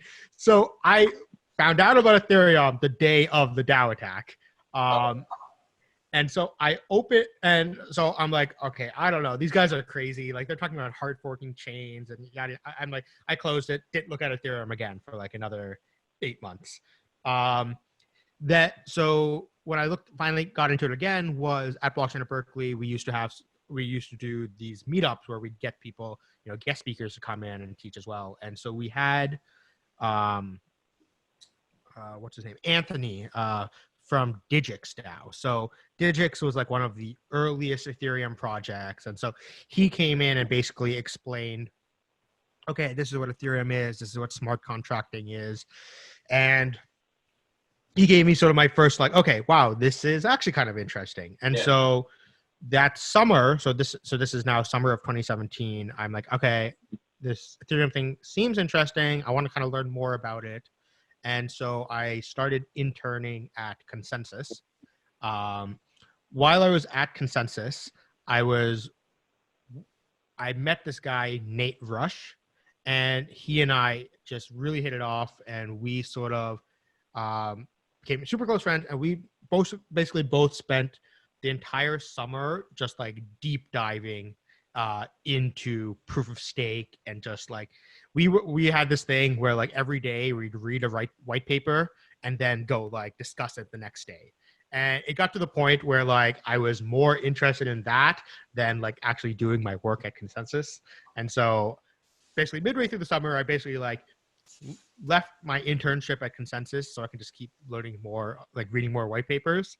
And it had to do because like, you know, I wanted to work more at the protocol layer stack because that's what I was super fascinated with, while Consensus was mostly working more at the application layer, like building dApps.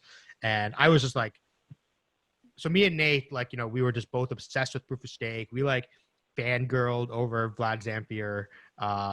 And so Nate was like, oh, Vlad's CBC Casper, that is just the most elegant thing ever. And I was like, no, but I hear you, but Tendermint, man, this thing it's so simple. We can probably launch this thing by the end of the year. It works.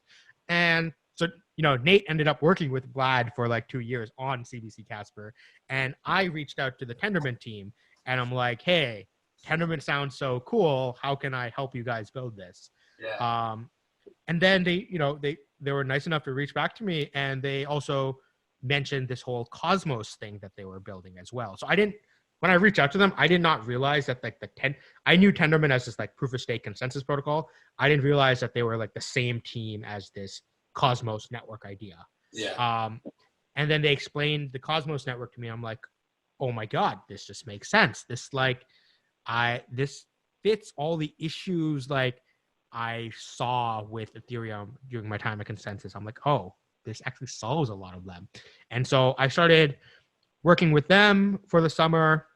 Come August, I was planning on sort of working with them over the summer, over the school year, part-time while in school. The day before classes started, one of my, the syllabi for a bunch of classes came out. For one of them, just computer security class that was taught by Nicholas Weaver. So I don't know if anyone knows. He's like this, like you can follow him on Twitter. He's this like Berkeley professor who like hates blockchain. Like, he'll go on these like long Twitter rants why blockchain is just like so dumb and yada yada. But yeah, so his class, the one of the midterms conflicted with DevCon, and I'm like, I emailed him like, hey, can I like move this around because I really want to go to DevCon 3, and he's like, no. And I don't know, maybe it had to do because it was a blockchain conference or not, but probably. Never know, but probably.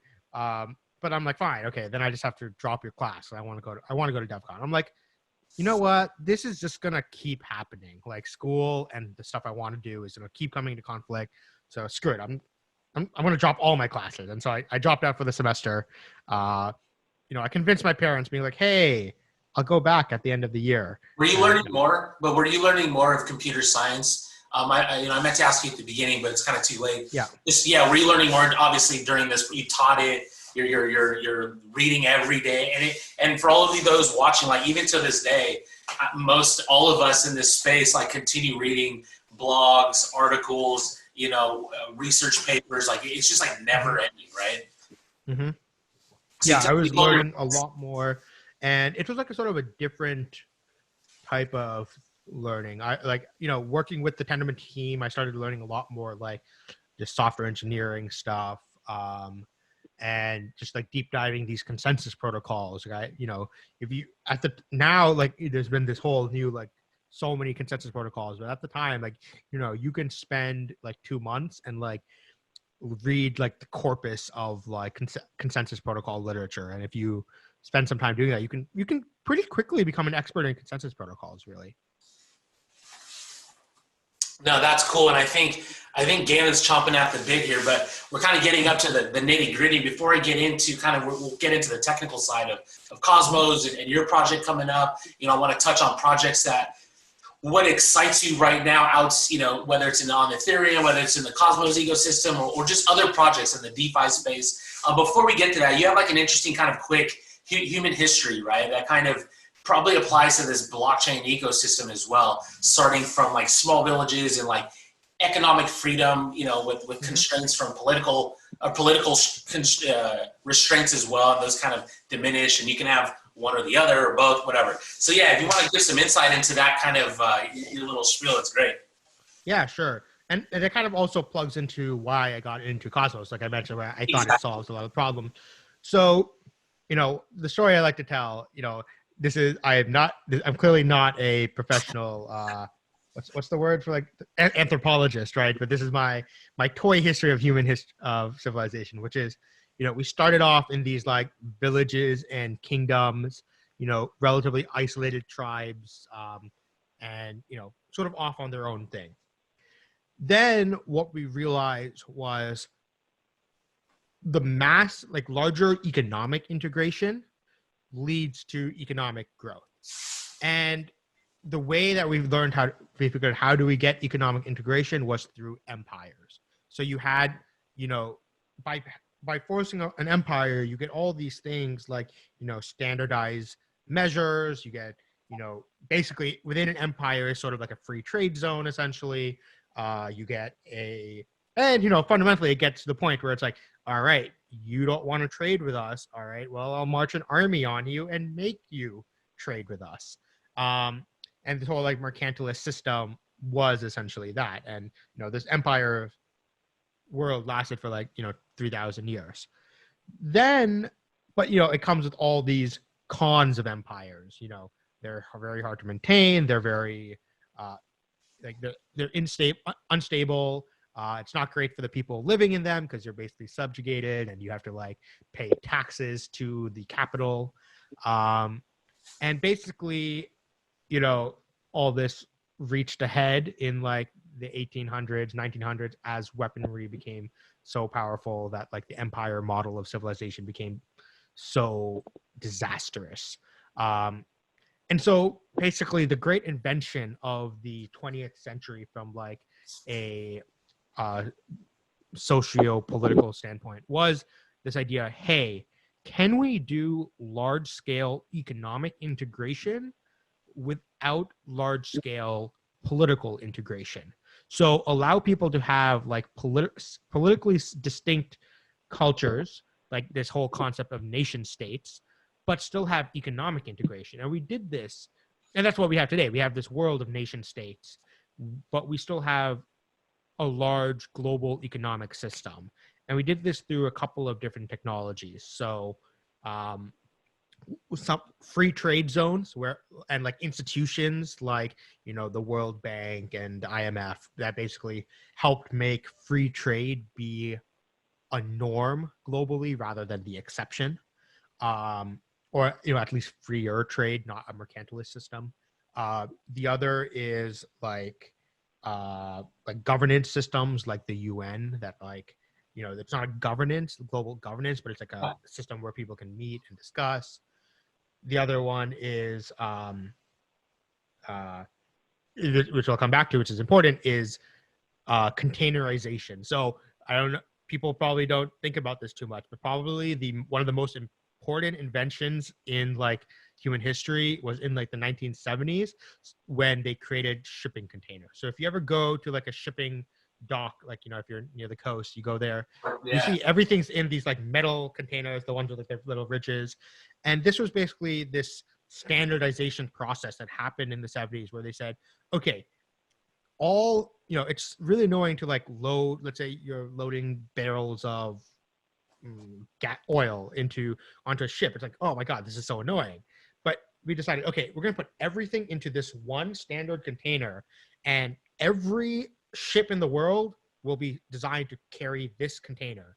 Every port in the world will have equipment to unload and load this type of container. And so and now what this did was any port in the world can easily ship goods to any other port in the world. And this is massive. This like made it so you can trade with anyone. And then finally, obviously, is the internet. There's probably no explanation needed where, internet, obviously, like, I can engage in commerce with someone in Mongolia as easily as I can with someone across the street from me. And I hope that blockchain is going to be yet another step in this process of basically allowing for more economic integration without the political integration, especially when you can sort of now create binding agreements without needing any one country's legal system to enforce them. So great, that's the story of human civilization and why it's important. How does this have to do with blockchain, other than the part that blockchain might enable, part 3?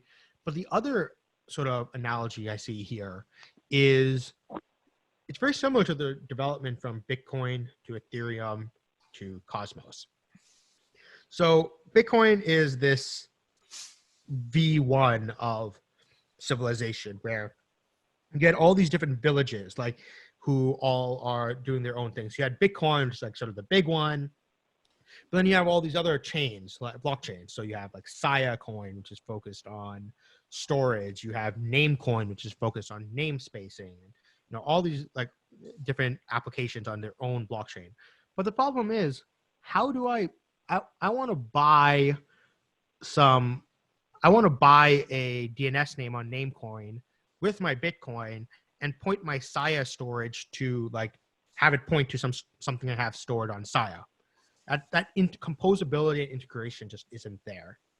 So along comes Ethereum, or like and builds this empire where it says, okay, here's this chain that you can do everything on this chain. And so all these applications are built on this chain. And when you're in the Ethereum empire, you have really great levels of composability, which is leading to a lot of the boom we see in the Ethereum ecosystem, because it's so great to be able to we're having all these interactions between projects that no one could have ever imagined that is happening on Ethereum today.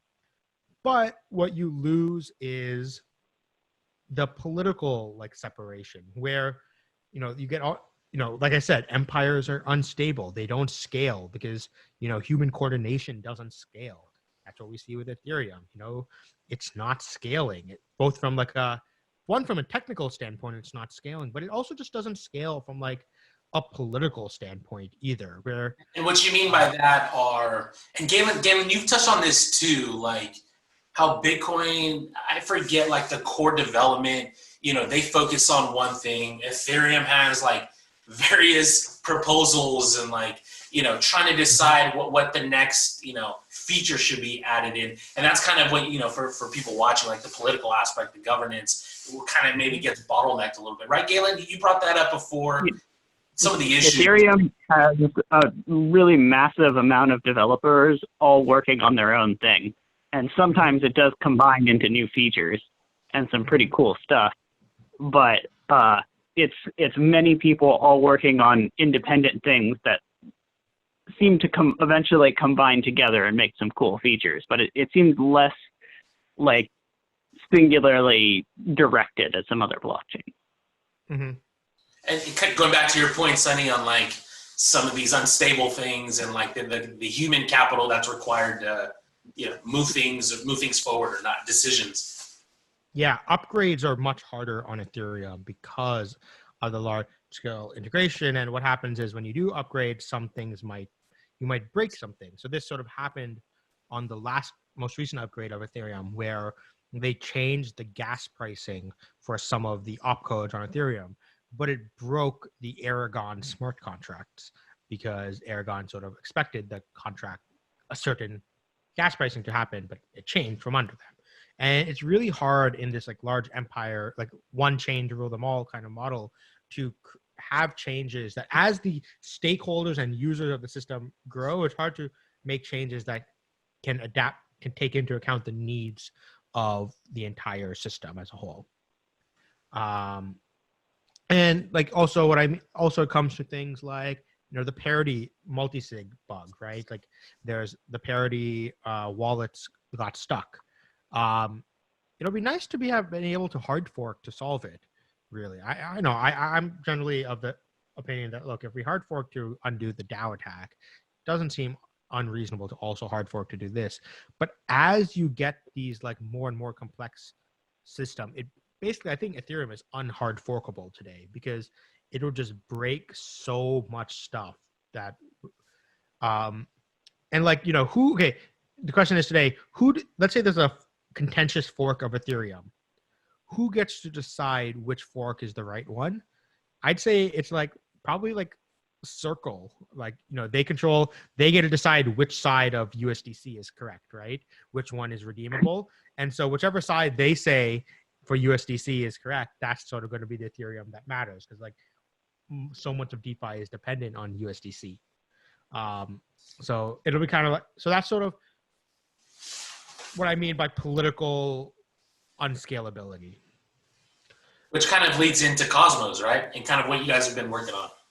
Yes, exactly. So Cosmos, our vision is, how can we take the world of V1, where like every application sort of has its own little blockchain, and each community has their own blockchain that they can upgrade at the scale that they need it. They can specialize. That's another important thing that happened in V3 of the world, is specialization. Different countries specialize on different things. That's what Wealth of Nations is about, right? And so what with Cosmos allows is each application on its own chain can specialize to its own application, but then still have a way to interact and be composable with each other, which is what we call the IBC protocol, stands for inter-blockchain communication. But it's essentially designed to, and what it is it's designed to be that containerization we talked about. So how containerization solved like interoperability for like physical shipping ports. Our vision for IBC is that it should be the standardization for how different blockchains talk to each other. So, okay, my blockchain supports IBC, your blockchain supports IBC. Great, we can start to send data and tokens and whatnot across our chain. And so we can kind of build this composable world, economic integration between blockchains without needing to be all on a single blockchain. Absolutely, it makes sense. So in terms of how exactly does Cosmos accomplish this? Like, how does it implement this interchange between blockchains? Mm-hmm. So what we do is we use, it's not that new of an idea. It's an old idea from crypto of side chains, where each blockchain sort of has an on-chain light client of the other blockchain. So a light client is like a client that basically does the minimum amount of verification needed to be like somewhat reasonably secure. So, in the example of proof of work, it's like verify all the headers and then provide a Merkle proof to whatever you're trying to prove. So if you're trying to prove that, hey, this UTXO exists, here's a Merkle proof to a block header, and then here's proof that it's in this the highest proof of work chain. So that same thing. So IBC would be, let's say, Cosmos, a chain that supports IBC. If you want to talk to another chain, we basically, in the state machine of chain A, would it be a light client of chain B? And you basically, if you want to prove to it that, hey, I want to send tokens from chain B to chain A, you'll go ahead and lock them on chain B into like a special escrow contract, send a proof, a light client proof to chain A saying, hey, look, here's proof that we locked it here, and then it will mint you a token on chain A. And then if you want to go back, you can do just the reverse, where you burn the token on chain A, you prove it to chain B and saying like, hey, here's the light client proof that I burned it, and then it'll unlock that token out of escrow back for you again. Oh, very cool. So you can essentially interact just sort of using Cosmos as a bridge and call in Ethereum, you could call in a smart contract a locked asset from Bitcoin or any other chain that you support then. Yeah. So, yeah, exactly. So, and one of the things is that IBC is sort of, it does make the assumption that it works when both chains support IBC. So chain A has to natively support IBC and chain B has to support IBC. It becomes a little bit more complicated when you're trying to have a chain that supports IBC talk to a chain that doesn't support IBC. And that's, let's say Bitcoin. Bitcoin doesn't really support IBC, and I don't know if it ever will, like if it will ever natively support IBC. So for that, you need to do like sort of these hacky workarounds. Meanwhile, with Ethereum, at the base layer, it does not support IBC right now, but you can implement IBC into a smart contract. So eventually, we can have Ethereum sort of semi-natively support IBC through smart contract, talking to a chain that natively supports it. Yeah, very cool. So in terms of Cosmos, where is it at right now? Is it live and doing these cross-chain transactions? Yeah. So what chain? Or here, go ahead. Yeah. So where Cosmos is at right now is, so I guess so I mentioned the IBC portion of Cosmos. I'd say Cosmos sort of has three. When we set out, there was three tools that we decided that we needed to make in order. So Cosmos is our vision of this whole many chains interoperating. And so we're like, okay, to make this work, what are the tools we need? We decided on three of them. One was Tendermint Core, which is this consensus protocol, because we really believe that proof of stake is the future. And we wanted a BFT consensus protocol that has efficient light client proofs. And so that's what Tendermint was for. Then the second we did was the Cosmos SDK. So if you wanted, we had this vision of many blockchains, each with their own application. The problem is, back in 3 years ago, if you wanted to write a blockchain application, you sort of had two options, three options. Either you write something from scratch, which is really hard. Two, you write it on Ethereum, which is what we're trying to get away from. Or three, you fork the Bitcoin code base and try to hack your solution onto there. And that was very messy. So, this is sort of what like Namecoin did, right? Like they forked the Bitcoin code base and like added the name service onto there, but it's so hacky and doesn't make sense because it's not a code base that was designed for that. So the Cosmos SDK was basically, we said, okay, we need to build a toolkit that makes it easy for anyone to build their own blockchain. And so that's what the Cosmos SDK was. If you want to write your new application, we make it super simple for you to write your own brand new blockchain.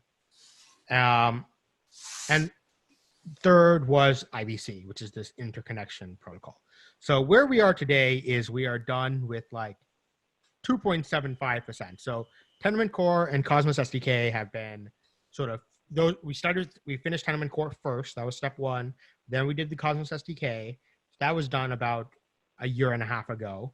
And now there are many chains that are launched with the Cosmos SDK. So the Cosmos Hub is one, but then there's the Binance chain, Kava, Terra, a bunch more. I can't even keep track anymore.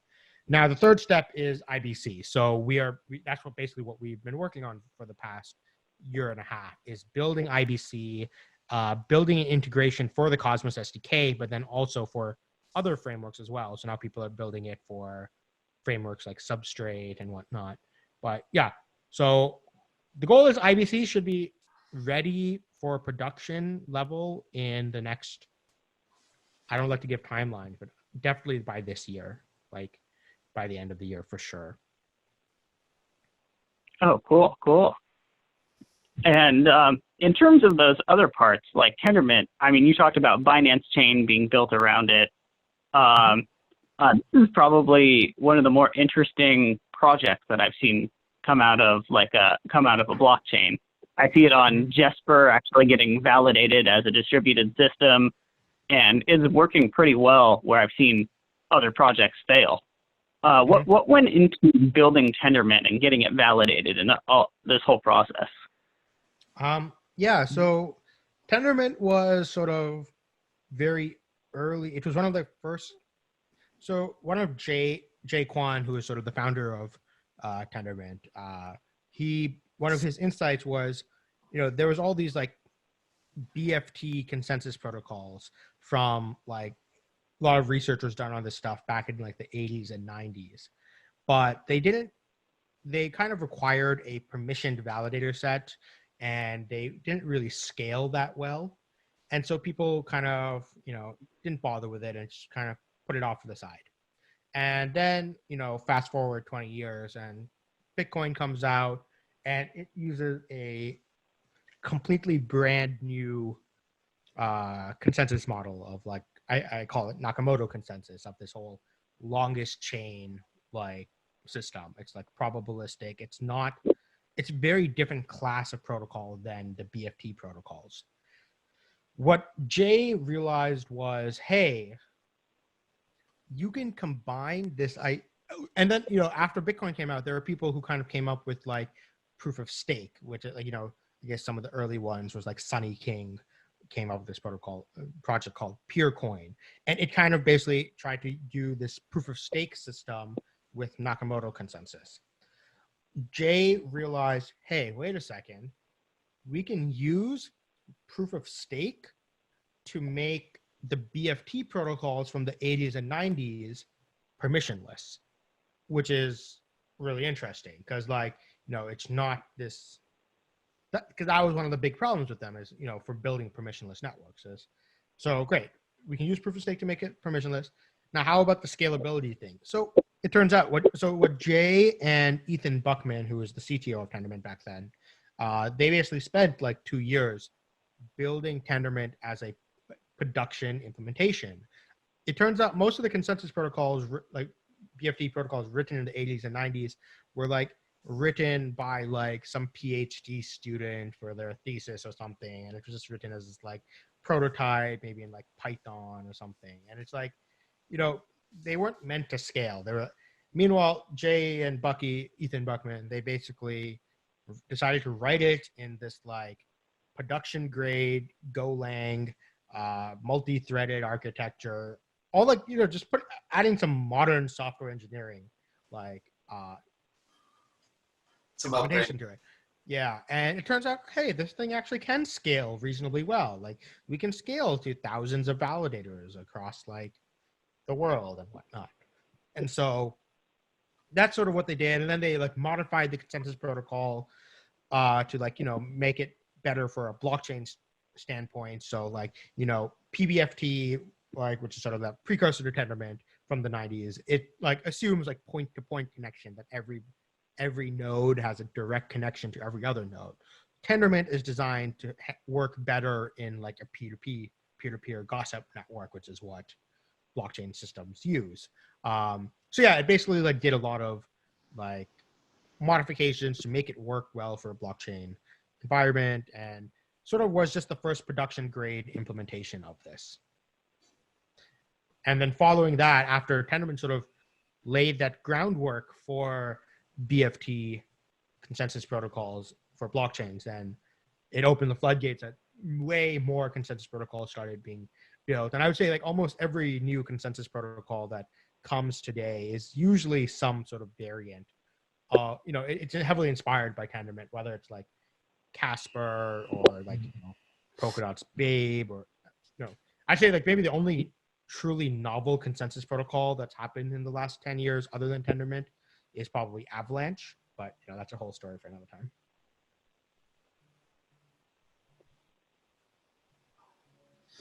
And what was your involvement with a lot of this development and design stuff? Yeah, so I joined, like I said, summer 2017. And so Tendermint was sort of already being built by Jay and Bucky for a couple almost like 2 years before that point. And so we had like something there, but I got involved with a lot of sort of improving Tendermint, coming up with new ideas of how to just make it better for blockchain environment, how to add things like time, BFT time and things like that. But then what I was really mostly involved with was the Cosmos SDK. So, it's when I joined that we started kind of coming up with this idea of like, hey, let's build an SDK to make it really easy for people to build blockchains. So we started doing that. I helped architect a lot of the Cosmos SDK, as well as a lot of the modules of the Cosmos SDK, like staking and governance, and just a lot of the core modules that sort of anyone who's building on the Cosmos SDK will want to use. And so did a lot of work on that.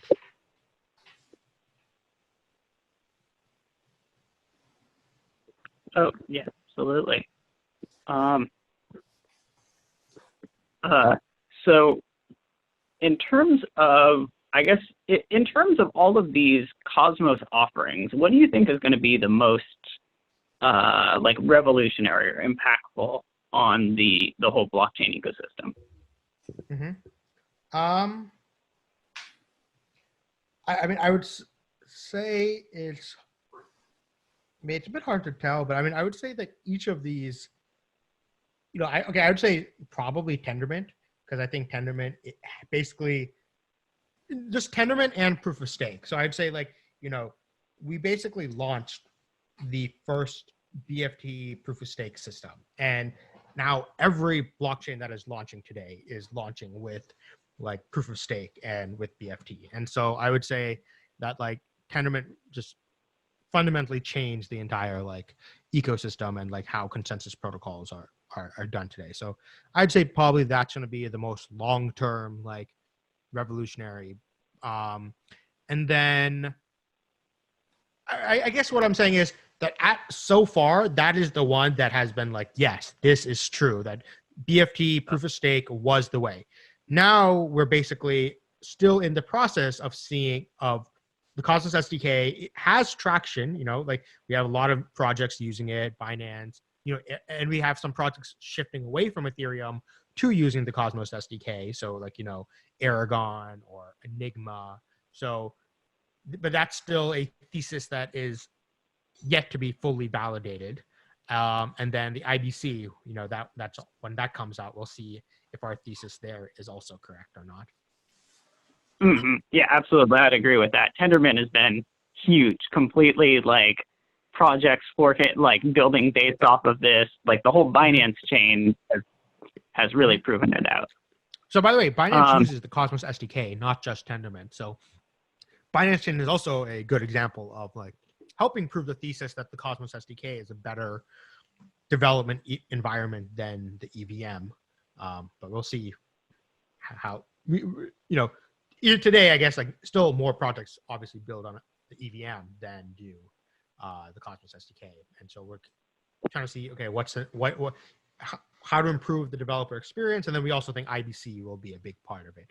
The reason a lot of projects continue to build on Ethereum is the composability. You really want that composability with other applications, and so maybe when IBC comes along, that will be the trick. Absolutely. And then I got one final question for you before I hop back to Adam. So you're currently working on another project right now, sort of in the Cosmos ecosystem.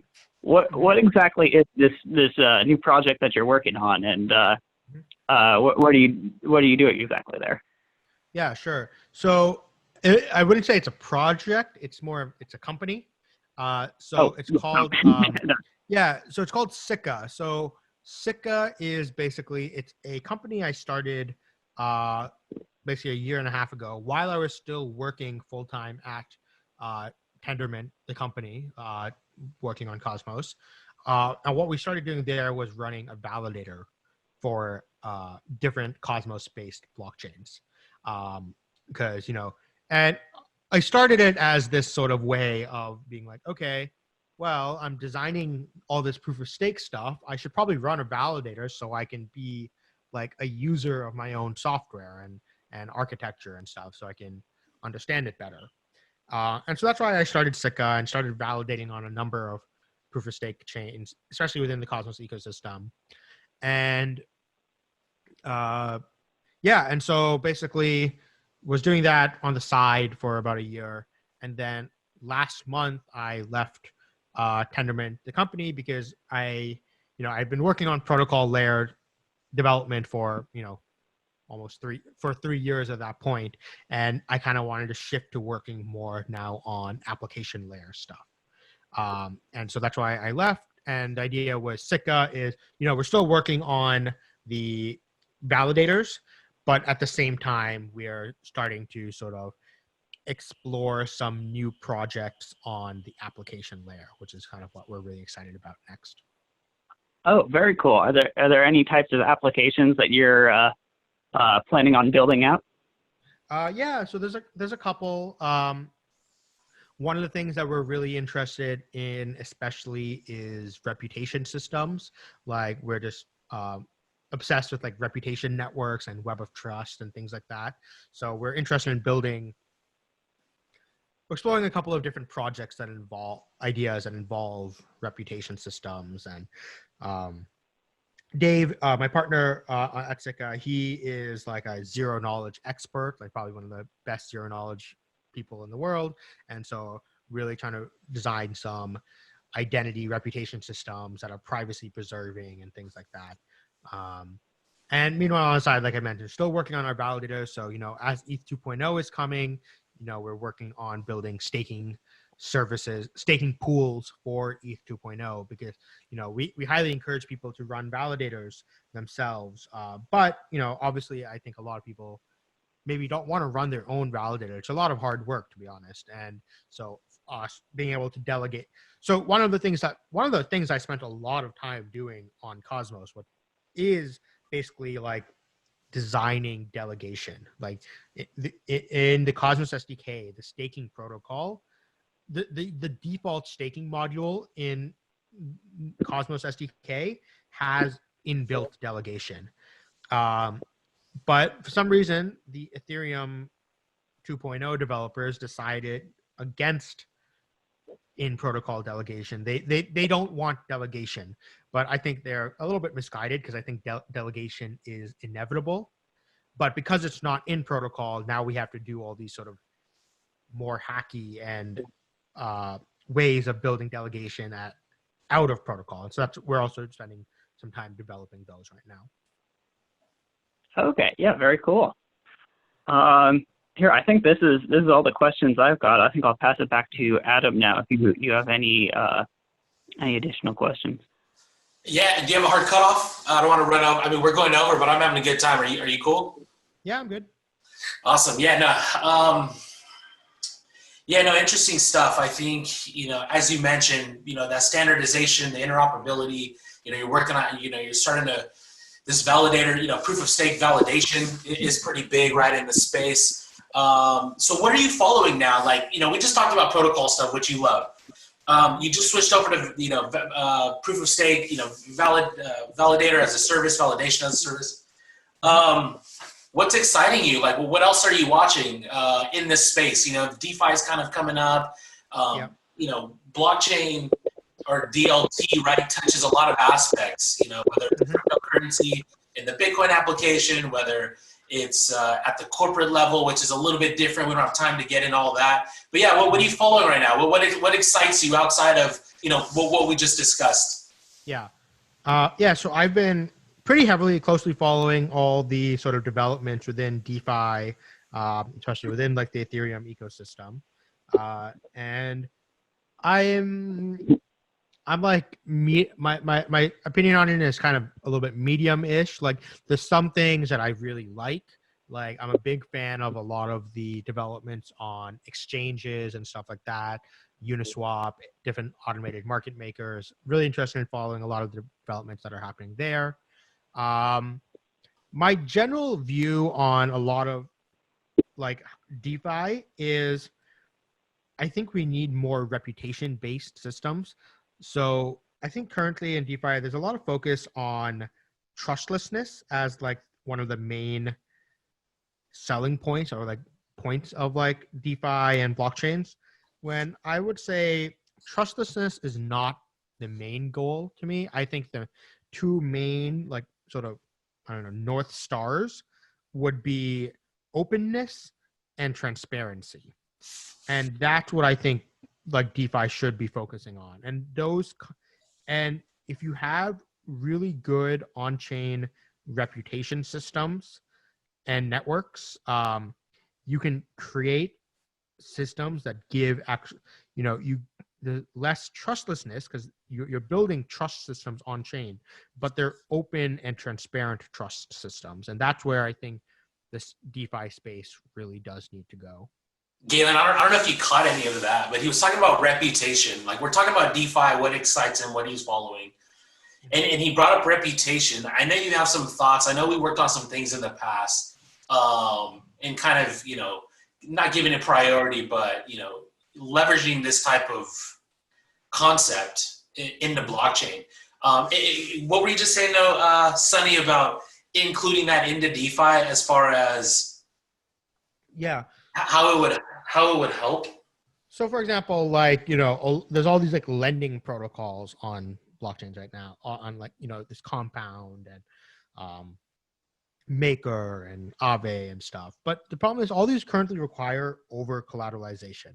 Yeah. Which is, it's okay for some use cases, but if I want to go get a loan to like start my business, it doesn't make sense for me to over collateralize with like this liquid asset. So it's a little bit silly. So, but to get to an under collateralized world, we need like things like credit scores.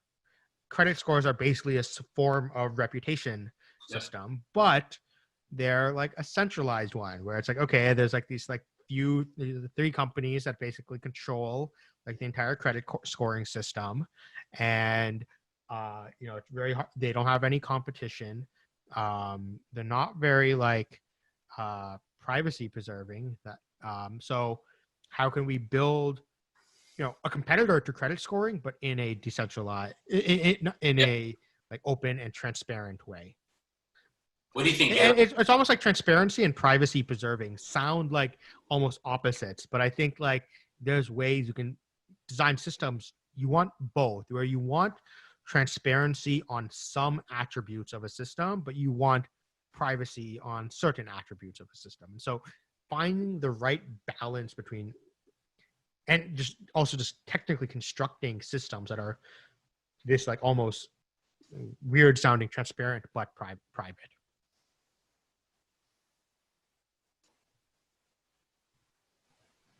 You're muted.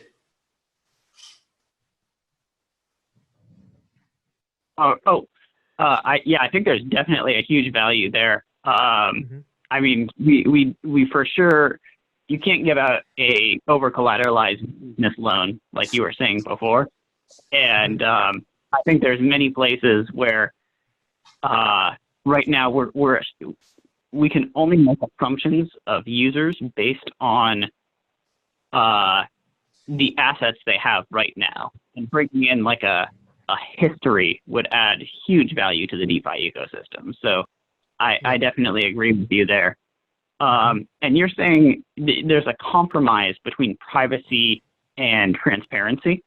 How do you think this would get implemented if you were to build one out yourself or to guess at how this might work? How would you do it? Yeah, mostly through like cutting edge cryptography, like zero knowledge proofs and like MPC and stuff. So like Zcash is an example, right? It's like, it's transparent in the sense that like, you're able to verify the attributes of the system you care about, such as all transfers were valid and, the total supply didn't change, et cetera, et cetera. But at the same time, specific attributes such as, okay, who transferred coins to who or what amount, those remain private. And so zero knowledge proofs are sort of this very powerful tool that can like help us out a lot with some of this stuff. And then, MPC computation. So if you wanted to do computation over some data set where the data itself is private, but you can compute over private data, but create some like public result, that's really valuable. So let's say you had a bunch of people, you wanted to get the average of whatever they all had some number that credit score. You got this group of people. You don't want to find out their individual credit scores, but you wanted to like get the average of this group. So, you know, a lot of some of this new cryptography can allow you to do computation over private data. Oh, very cool. Sorry.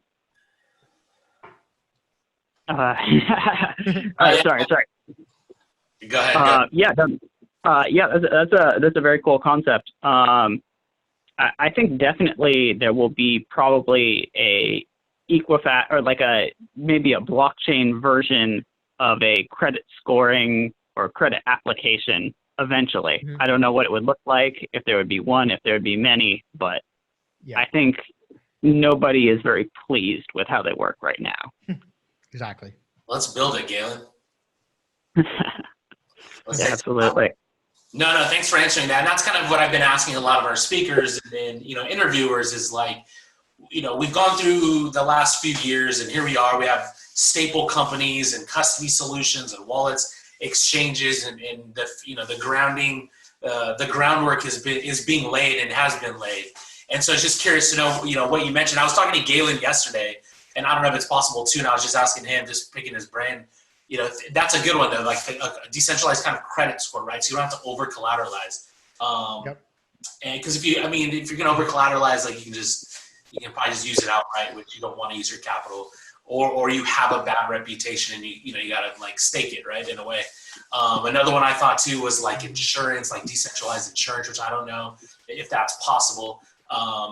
Just to provide a peace of mind, which I know QuantStamp is doing like some smart contract stuff, but it's just good to know for all of our viewers, right? We just kind of went through this whole spectrum of the Cosmos and like products and we've all been listening to DeFi, the Aves which we had on, and the makers which we had on, and all the Uniswaps, and which is really cool. So I also kind of want to pivot a little bit to, you doing these interviews with a lot of these projects, and I'm assuming, you've been on Epicenter for quite some time. For all of you that don't know, Epicenter is an OG podcast from like 2014. And everybody that you can think of in the space has been on. How's that experience been for you? I think you joined in 2018, a couple of years now. Yep. It's been pretty great. It's, I do it because, like I mentioned near the beginning, like if I want to learn something, sign up to teach it. And I'm not exactly teaching on a podcast, but you gotta like prep for an interview and stuff. Exactly. And if I didn't do Epicenter, I'd be very like so focused on like Cosmos or proof of stake and just like heads down on like those topics. But doing Epicenter forces me to learn a little bit about everything in the space. So, 1 week I'll do an episode on something that's going on in DeFi. Next, I'll do it on some new consensus protocol. Next, I'll do it on, something going on in the Lightning Network or something like that. So just constantly it's like a nice forcing function to help you keep up with such a broad swath of the space. And yeah, just really nice to be able to share my knowledge with like other people who listen to it and stuff. And I'm kind of getting a taste of that doing all these interviews and like just chatting with people, especially like this, kind of informal, but insightful, getting perspectives. Do you have any favorite guests? Do you have any any memories that you remember, favorite guests or something?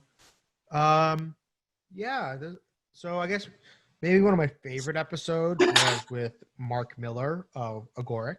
So Mark Miller, he's this like cypherpunk OG, like he did he worked on like Xanadu and like did a lot of stuff with object capabilities.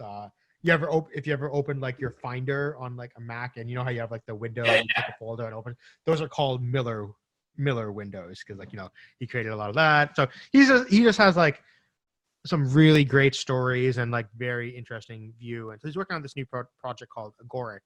It's part of the Cosmos ecosystem actually, but and so yeah, that was a really great interview. I really enjoyed doing that one with him. And yeah, there's so many that like I did just I just this fun because it was so recent, but I did one with Balancer. And Fernando, I love Balancer. It's such a cool protocol. And so, do you get to pick the guests, or do you have a team or a little bit of both?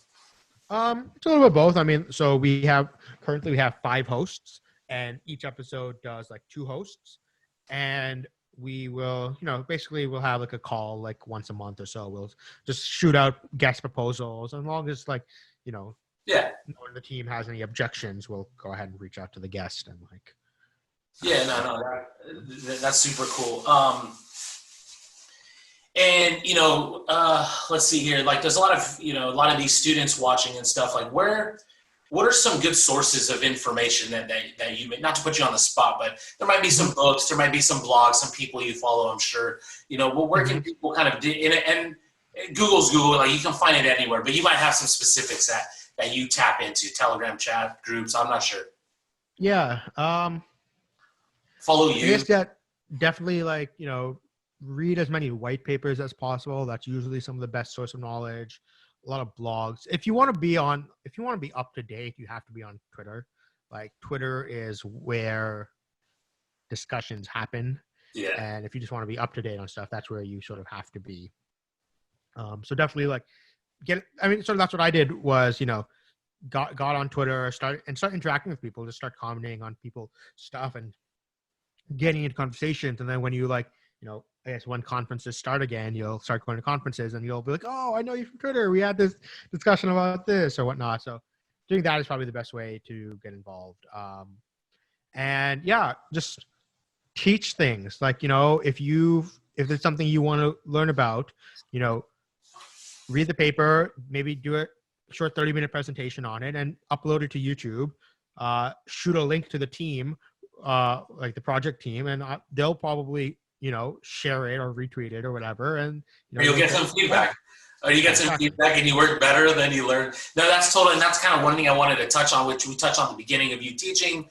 For all of those watching, right? Like, kind of one thing that I'm taking away is, and it's not even old. It's just if you want to learn something, teach it, right? That's kind of the best way. And there's pros and cons to it. Like, I think people are afraid, well, I'm not an expert. Like, I don't know. Well, that's kind of the point. Like, you're going to get some feedback. You're going to get in discussions. It's going to open your mind up a little bit from what you learned to maybe an expert that can teach you a few things. And now it's just kind of snowballing. I'm really loving these interviews, honestly, because like you said, same thing. Maybe start interviewing people. It helps you, or not interviewing people, but bringing on guests, and whether it's a podcast or just reaching out to a project, asking them questions. You kind of dig deeper and you go down this rabbit hole of understanding that business, which leads you into other, liquidity pools, and now you're into staking, and now you're into exchanges, all over the place. So that's kind of one thing that I hope some people take away from here. And I kind of want to start, I'm going to wrap this up right now in a couple minutes. Everybody's kind of last question, everybody's sheltering in place, and schools, we don't know what school's going to look like, a little bit remote. Founders have probably found it a little bit tough to raise some money over the last few months, or getting a little deterred a little bit from like their goal, right? And I've said this before, what's some advice for a lot of these projects? You decided to go into the workforce. There might be some people contemplating that, and that's kind of been, people that know what they want to do tend to go into the workforce, not a problem. But just to kind of name off some companies, right, that have survived during recessions and depressions and bear markets, are MailChimp, Uber, the Groupons, the Instagrams, right, the Venmos, the list goes on, Pinterest, Square, Airbnb. They came out of shit times, right? Everybody thinks some of these companies just, everything was perfect with all these, and it wasn't, right? Everything was down. So what are, as we kind of conclude on this, what are some of your thoughts for a lot of these entrepreneurs and founders, either trying to go into the workforce and maybe a little bit hesitant, or, a little bit down because, we're in this pandemic and you can't go to meetups and all that. What do you say to, and I just mentioned companies that have been successful, like major companies. What do you say to some of these people kind of on that borderline of what do I do? Yeah. So, that's a good question. So, I mean, we're in this semi bull market now in crypto, I feel. But I would always, be hesitant. Things are, especially like just the larger geopolitical stuff, the stock market is also doing like this crazy stuff when it really doesn't make any sense. And so be a little bit hesitant, but especially if you're about to go back to school, it's like, why? Like, you're going to be doing your schoolwork virtually, like you're not and paying full tuition for it. That's definitely not worth it. You should probably. I think half the part of going to school is meeting other like-minded individuals and opposites, like forming commodities and talking, right? Yeah, exactly. And so it's like, well, if you can't do that, you might as well take the risk and just like start working on something for a little bit. Start your own project, or if you find a project that you thought is really interesting, like a small team, just like reach out to them and like for sure. And that's what I did with Tendermint. When I reached out to them, it was a small team, maybe like I think 6 or 7 people at the time as well. Especially into like the development efforts and like coding and engineers and design and architecture. Like it's a hands-on thing. Like you can YouTube it, you can read it up. There's documentation out there. There's GitHub, like open source stuff. Anybody can jump into it. It's just what you do with it. Like you have all the tools out there, right? One thing that you need to do is really, like you said, try something, build something, fail a few times. And what's really great is like you can come in with like you don't have to be a crypto expert to get started. So for example, Pong, who is he was the first engineer, he was the first hire of Tendermint. So after Jay and Ethan started the company, Pong, he was a web developer, and so he was hired, and designer, and so he was hired just to sort of build the website and stuff for Tendermint and do the design work. And fast forward 3 years later, today he is actually the CEO of Tendermint, and so he's actually like over the last 4 years he's just become learned so much about crypto and is now leading this like Cosmos development company. And so this, whatever your skill set is usually a role for you somewhere in the crypto space, whether you're a web designer or DevOps or economist or mathematician or business development, like some marketing roles, which we've learned. Like I didn't get into the question, but Ethereum's pretty large because they have the reach of onboarding developers and like documentation and like education and community feeling. Anyways, going back to the role, there's a lot of these roles that are super important, especially in the crypto space, to like get everybody developing on your platform. A lot of communication, a lot of outreach, a lot of growth hacking, and like just being involved and staying at the forefront. Mm-hmm. All right, cool, man. Well, where can people find you, Sonny? You can find me on Twitter. It's probably the best. Sonny A97.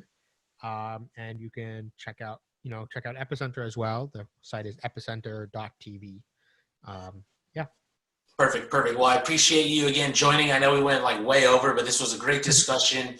All of you tuning in to Reimagine 2020. We hope you enjoyed the talk with Galen Danziger, CTO and co-founder of Mousebound, along with Sunny Agarwal, which, part of the Cosmos community, Tendermint, Epicenter, blockchain at Berkeley, all of the above, one of the pillars in the community. And I was very fortunate to get him on board here because I really wanted to talk to him. I listened to him on Epicenter. So great voice, great person.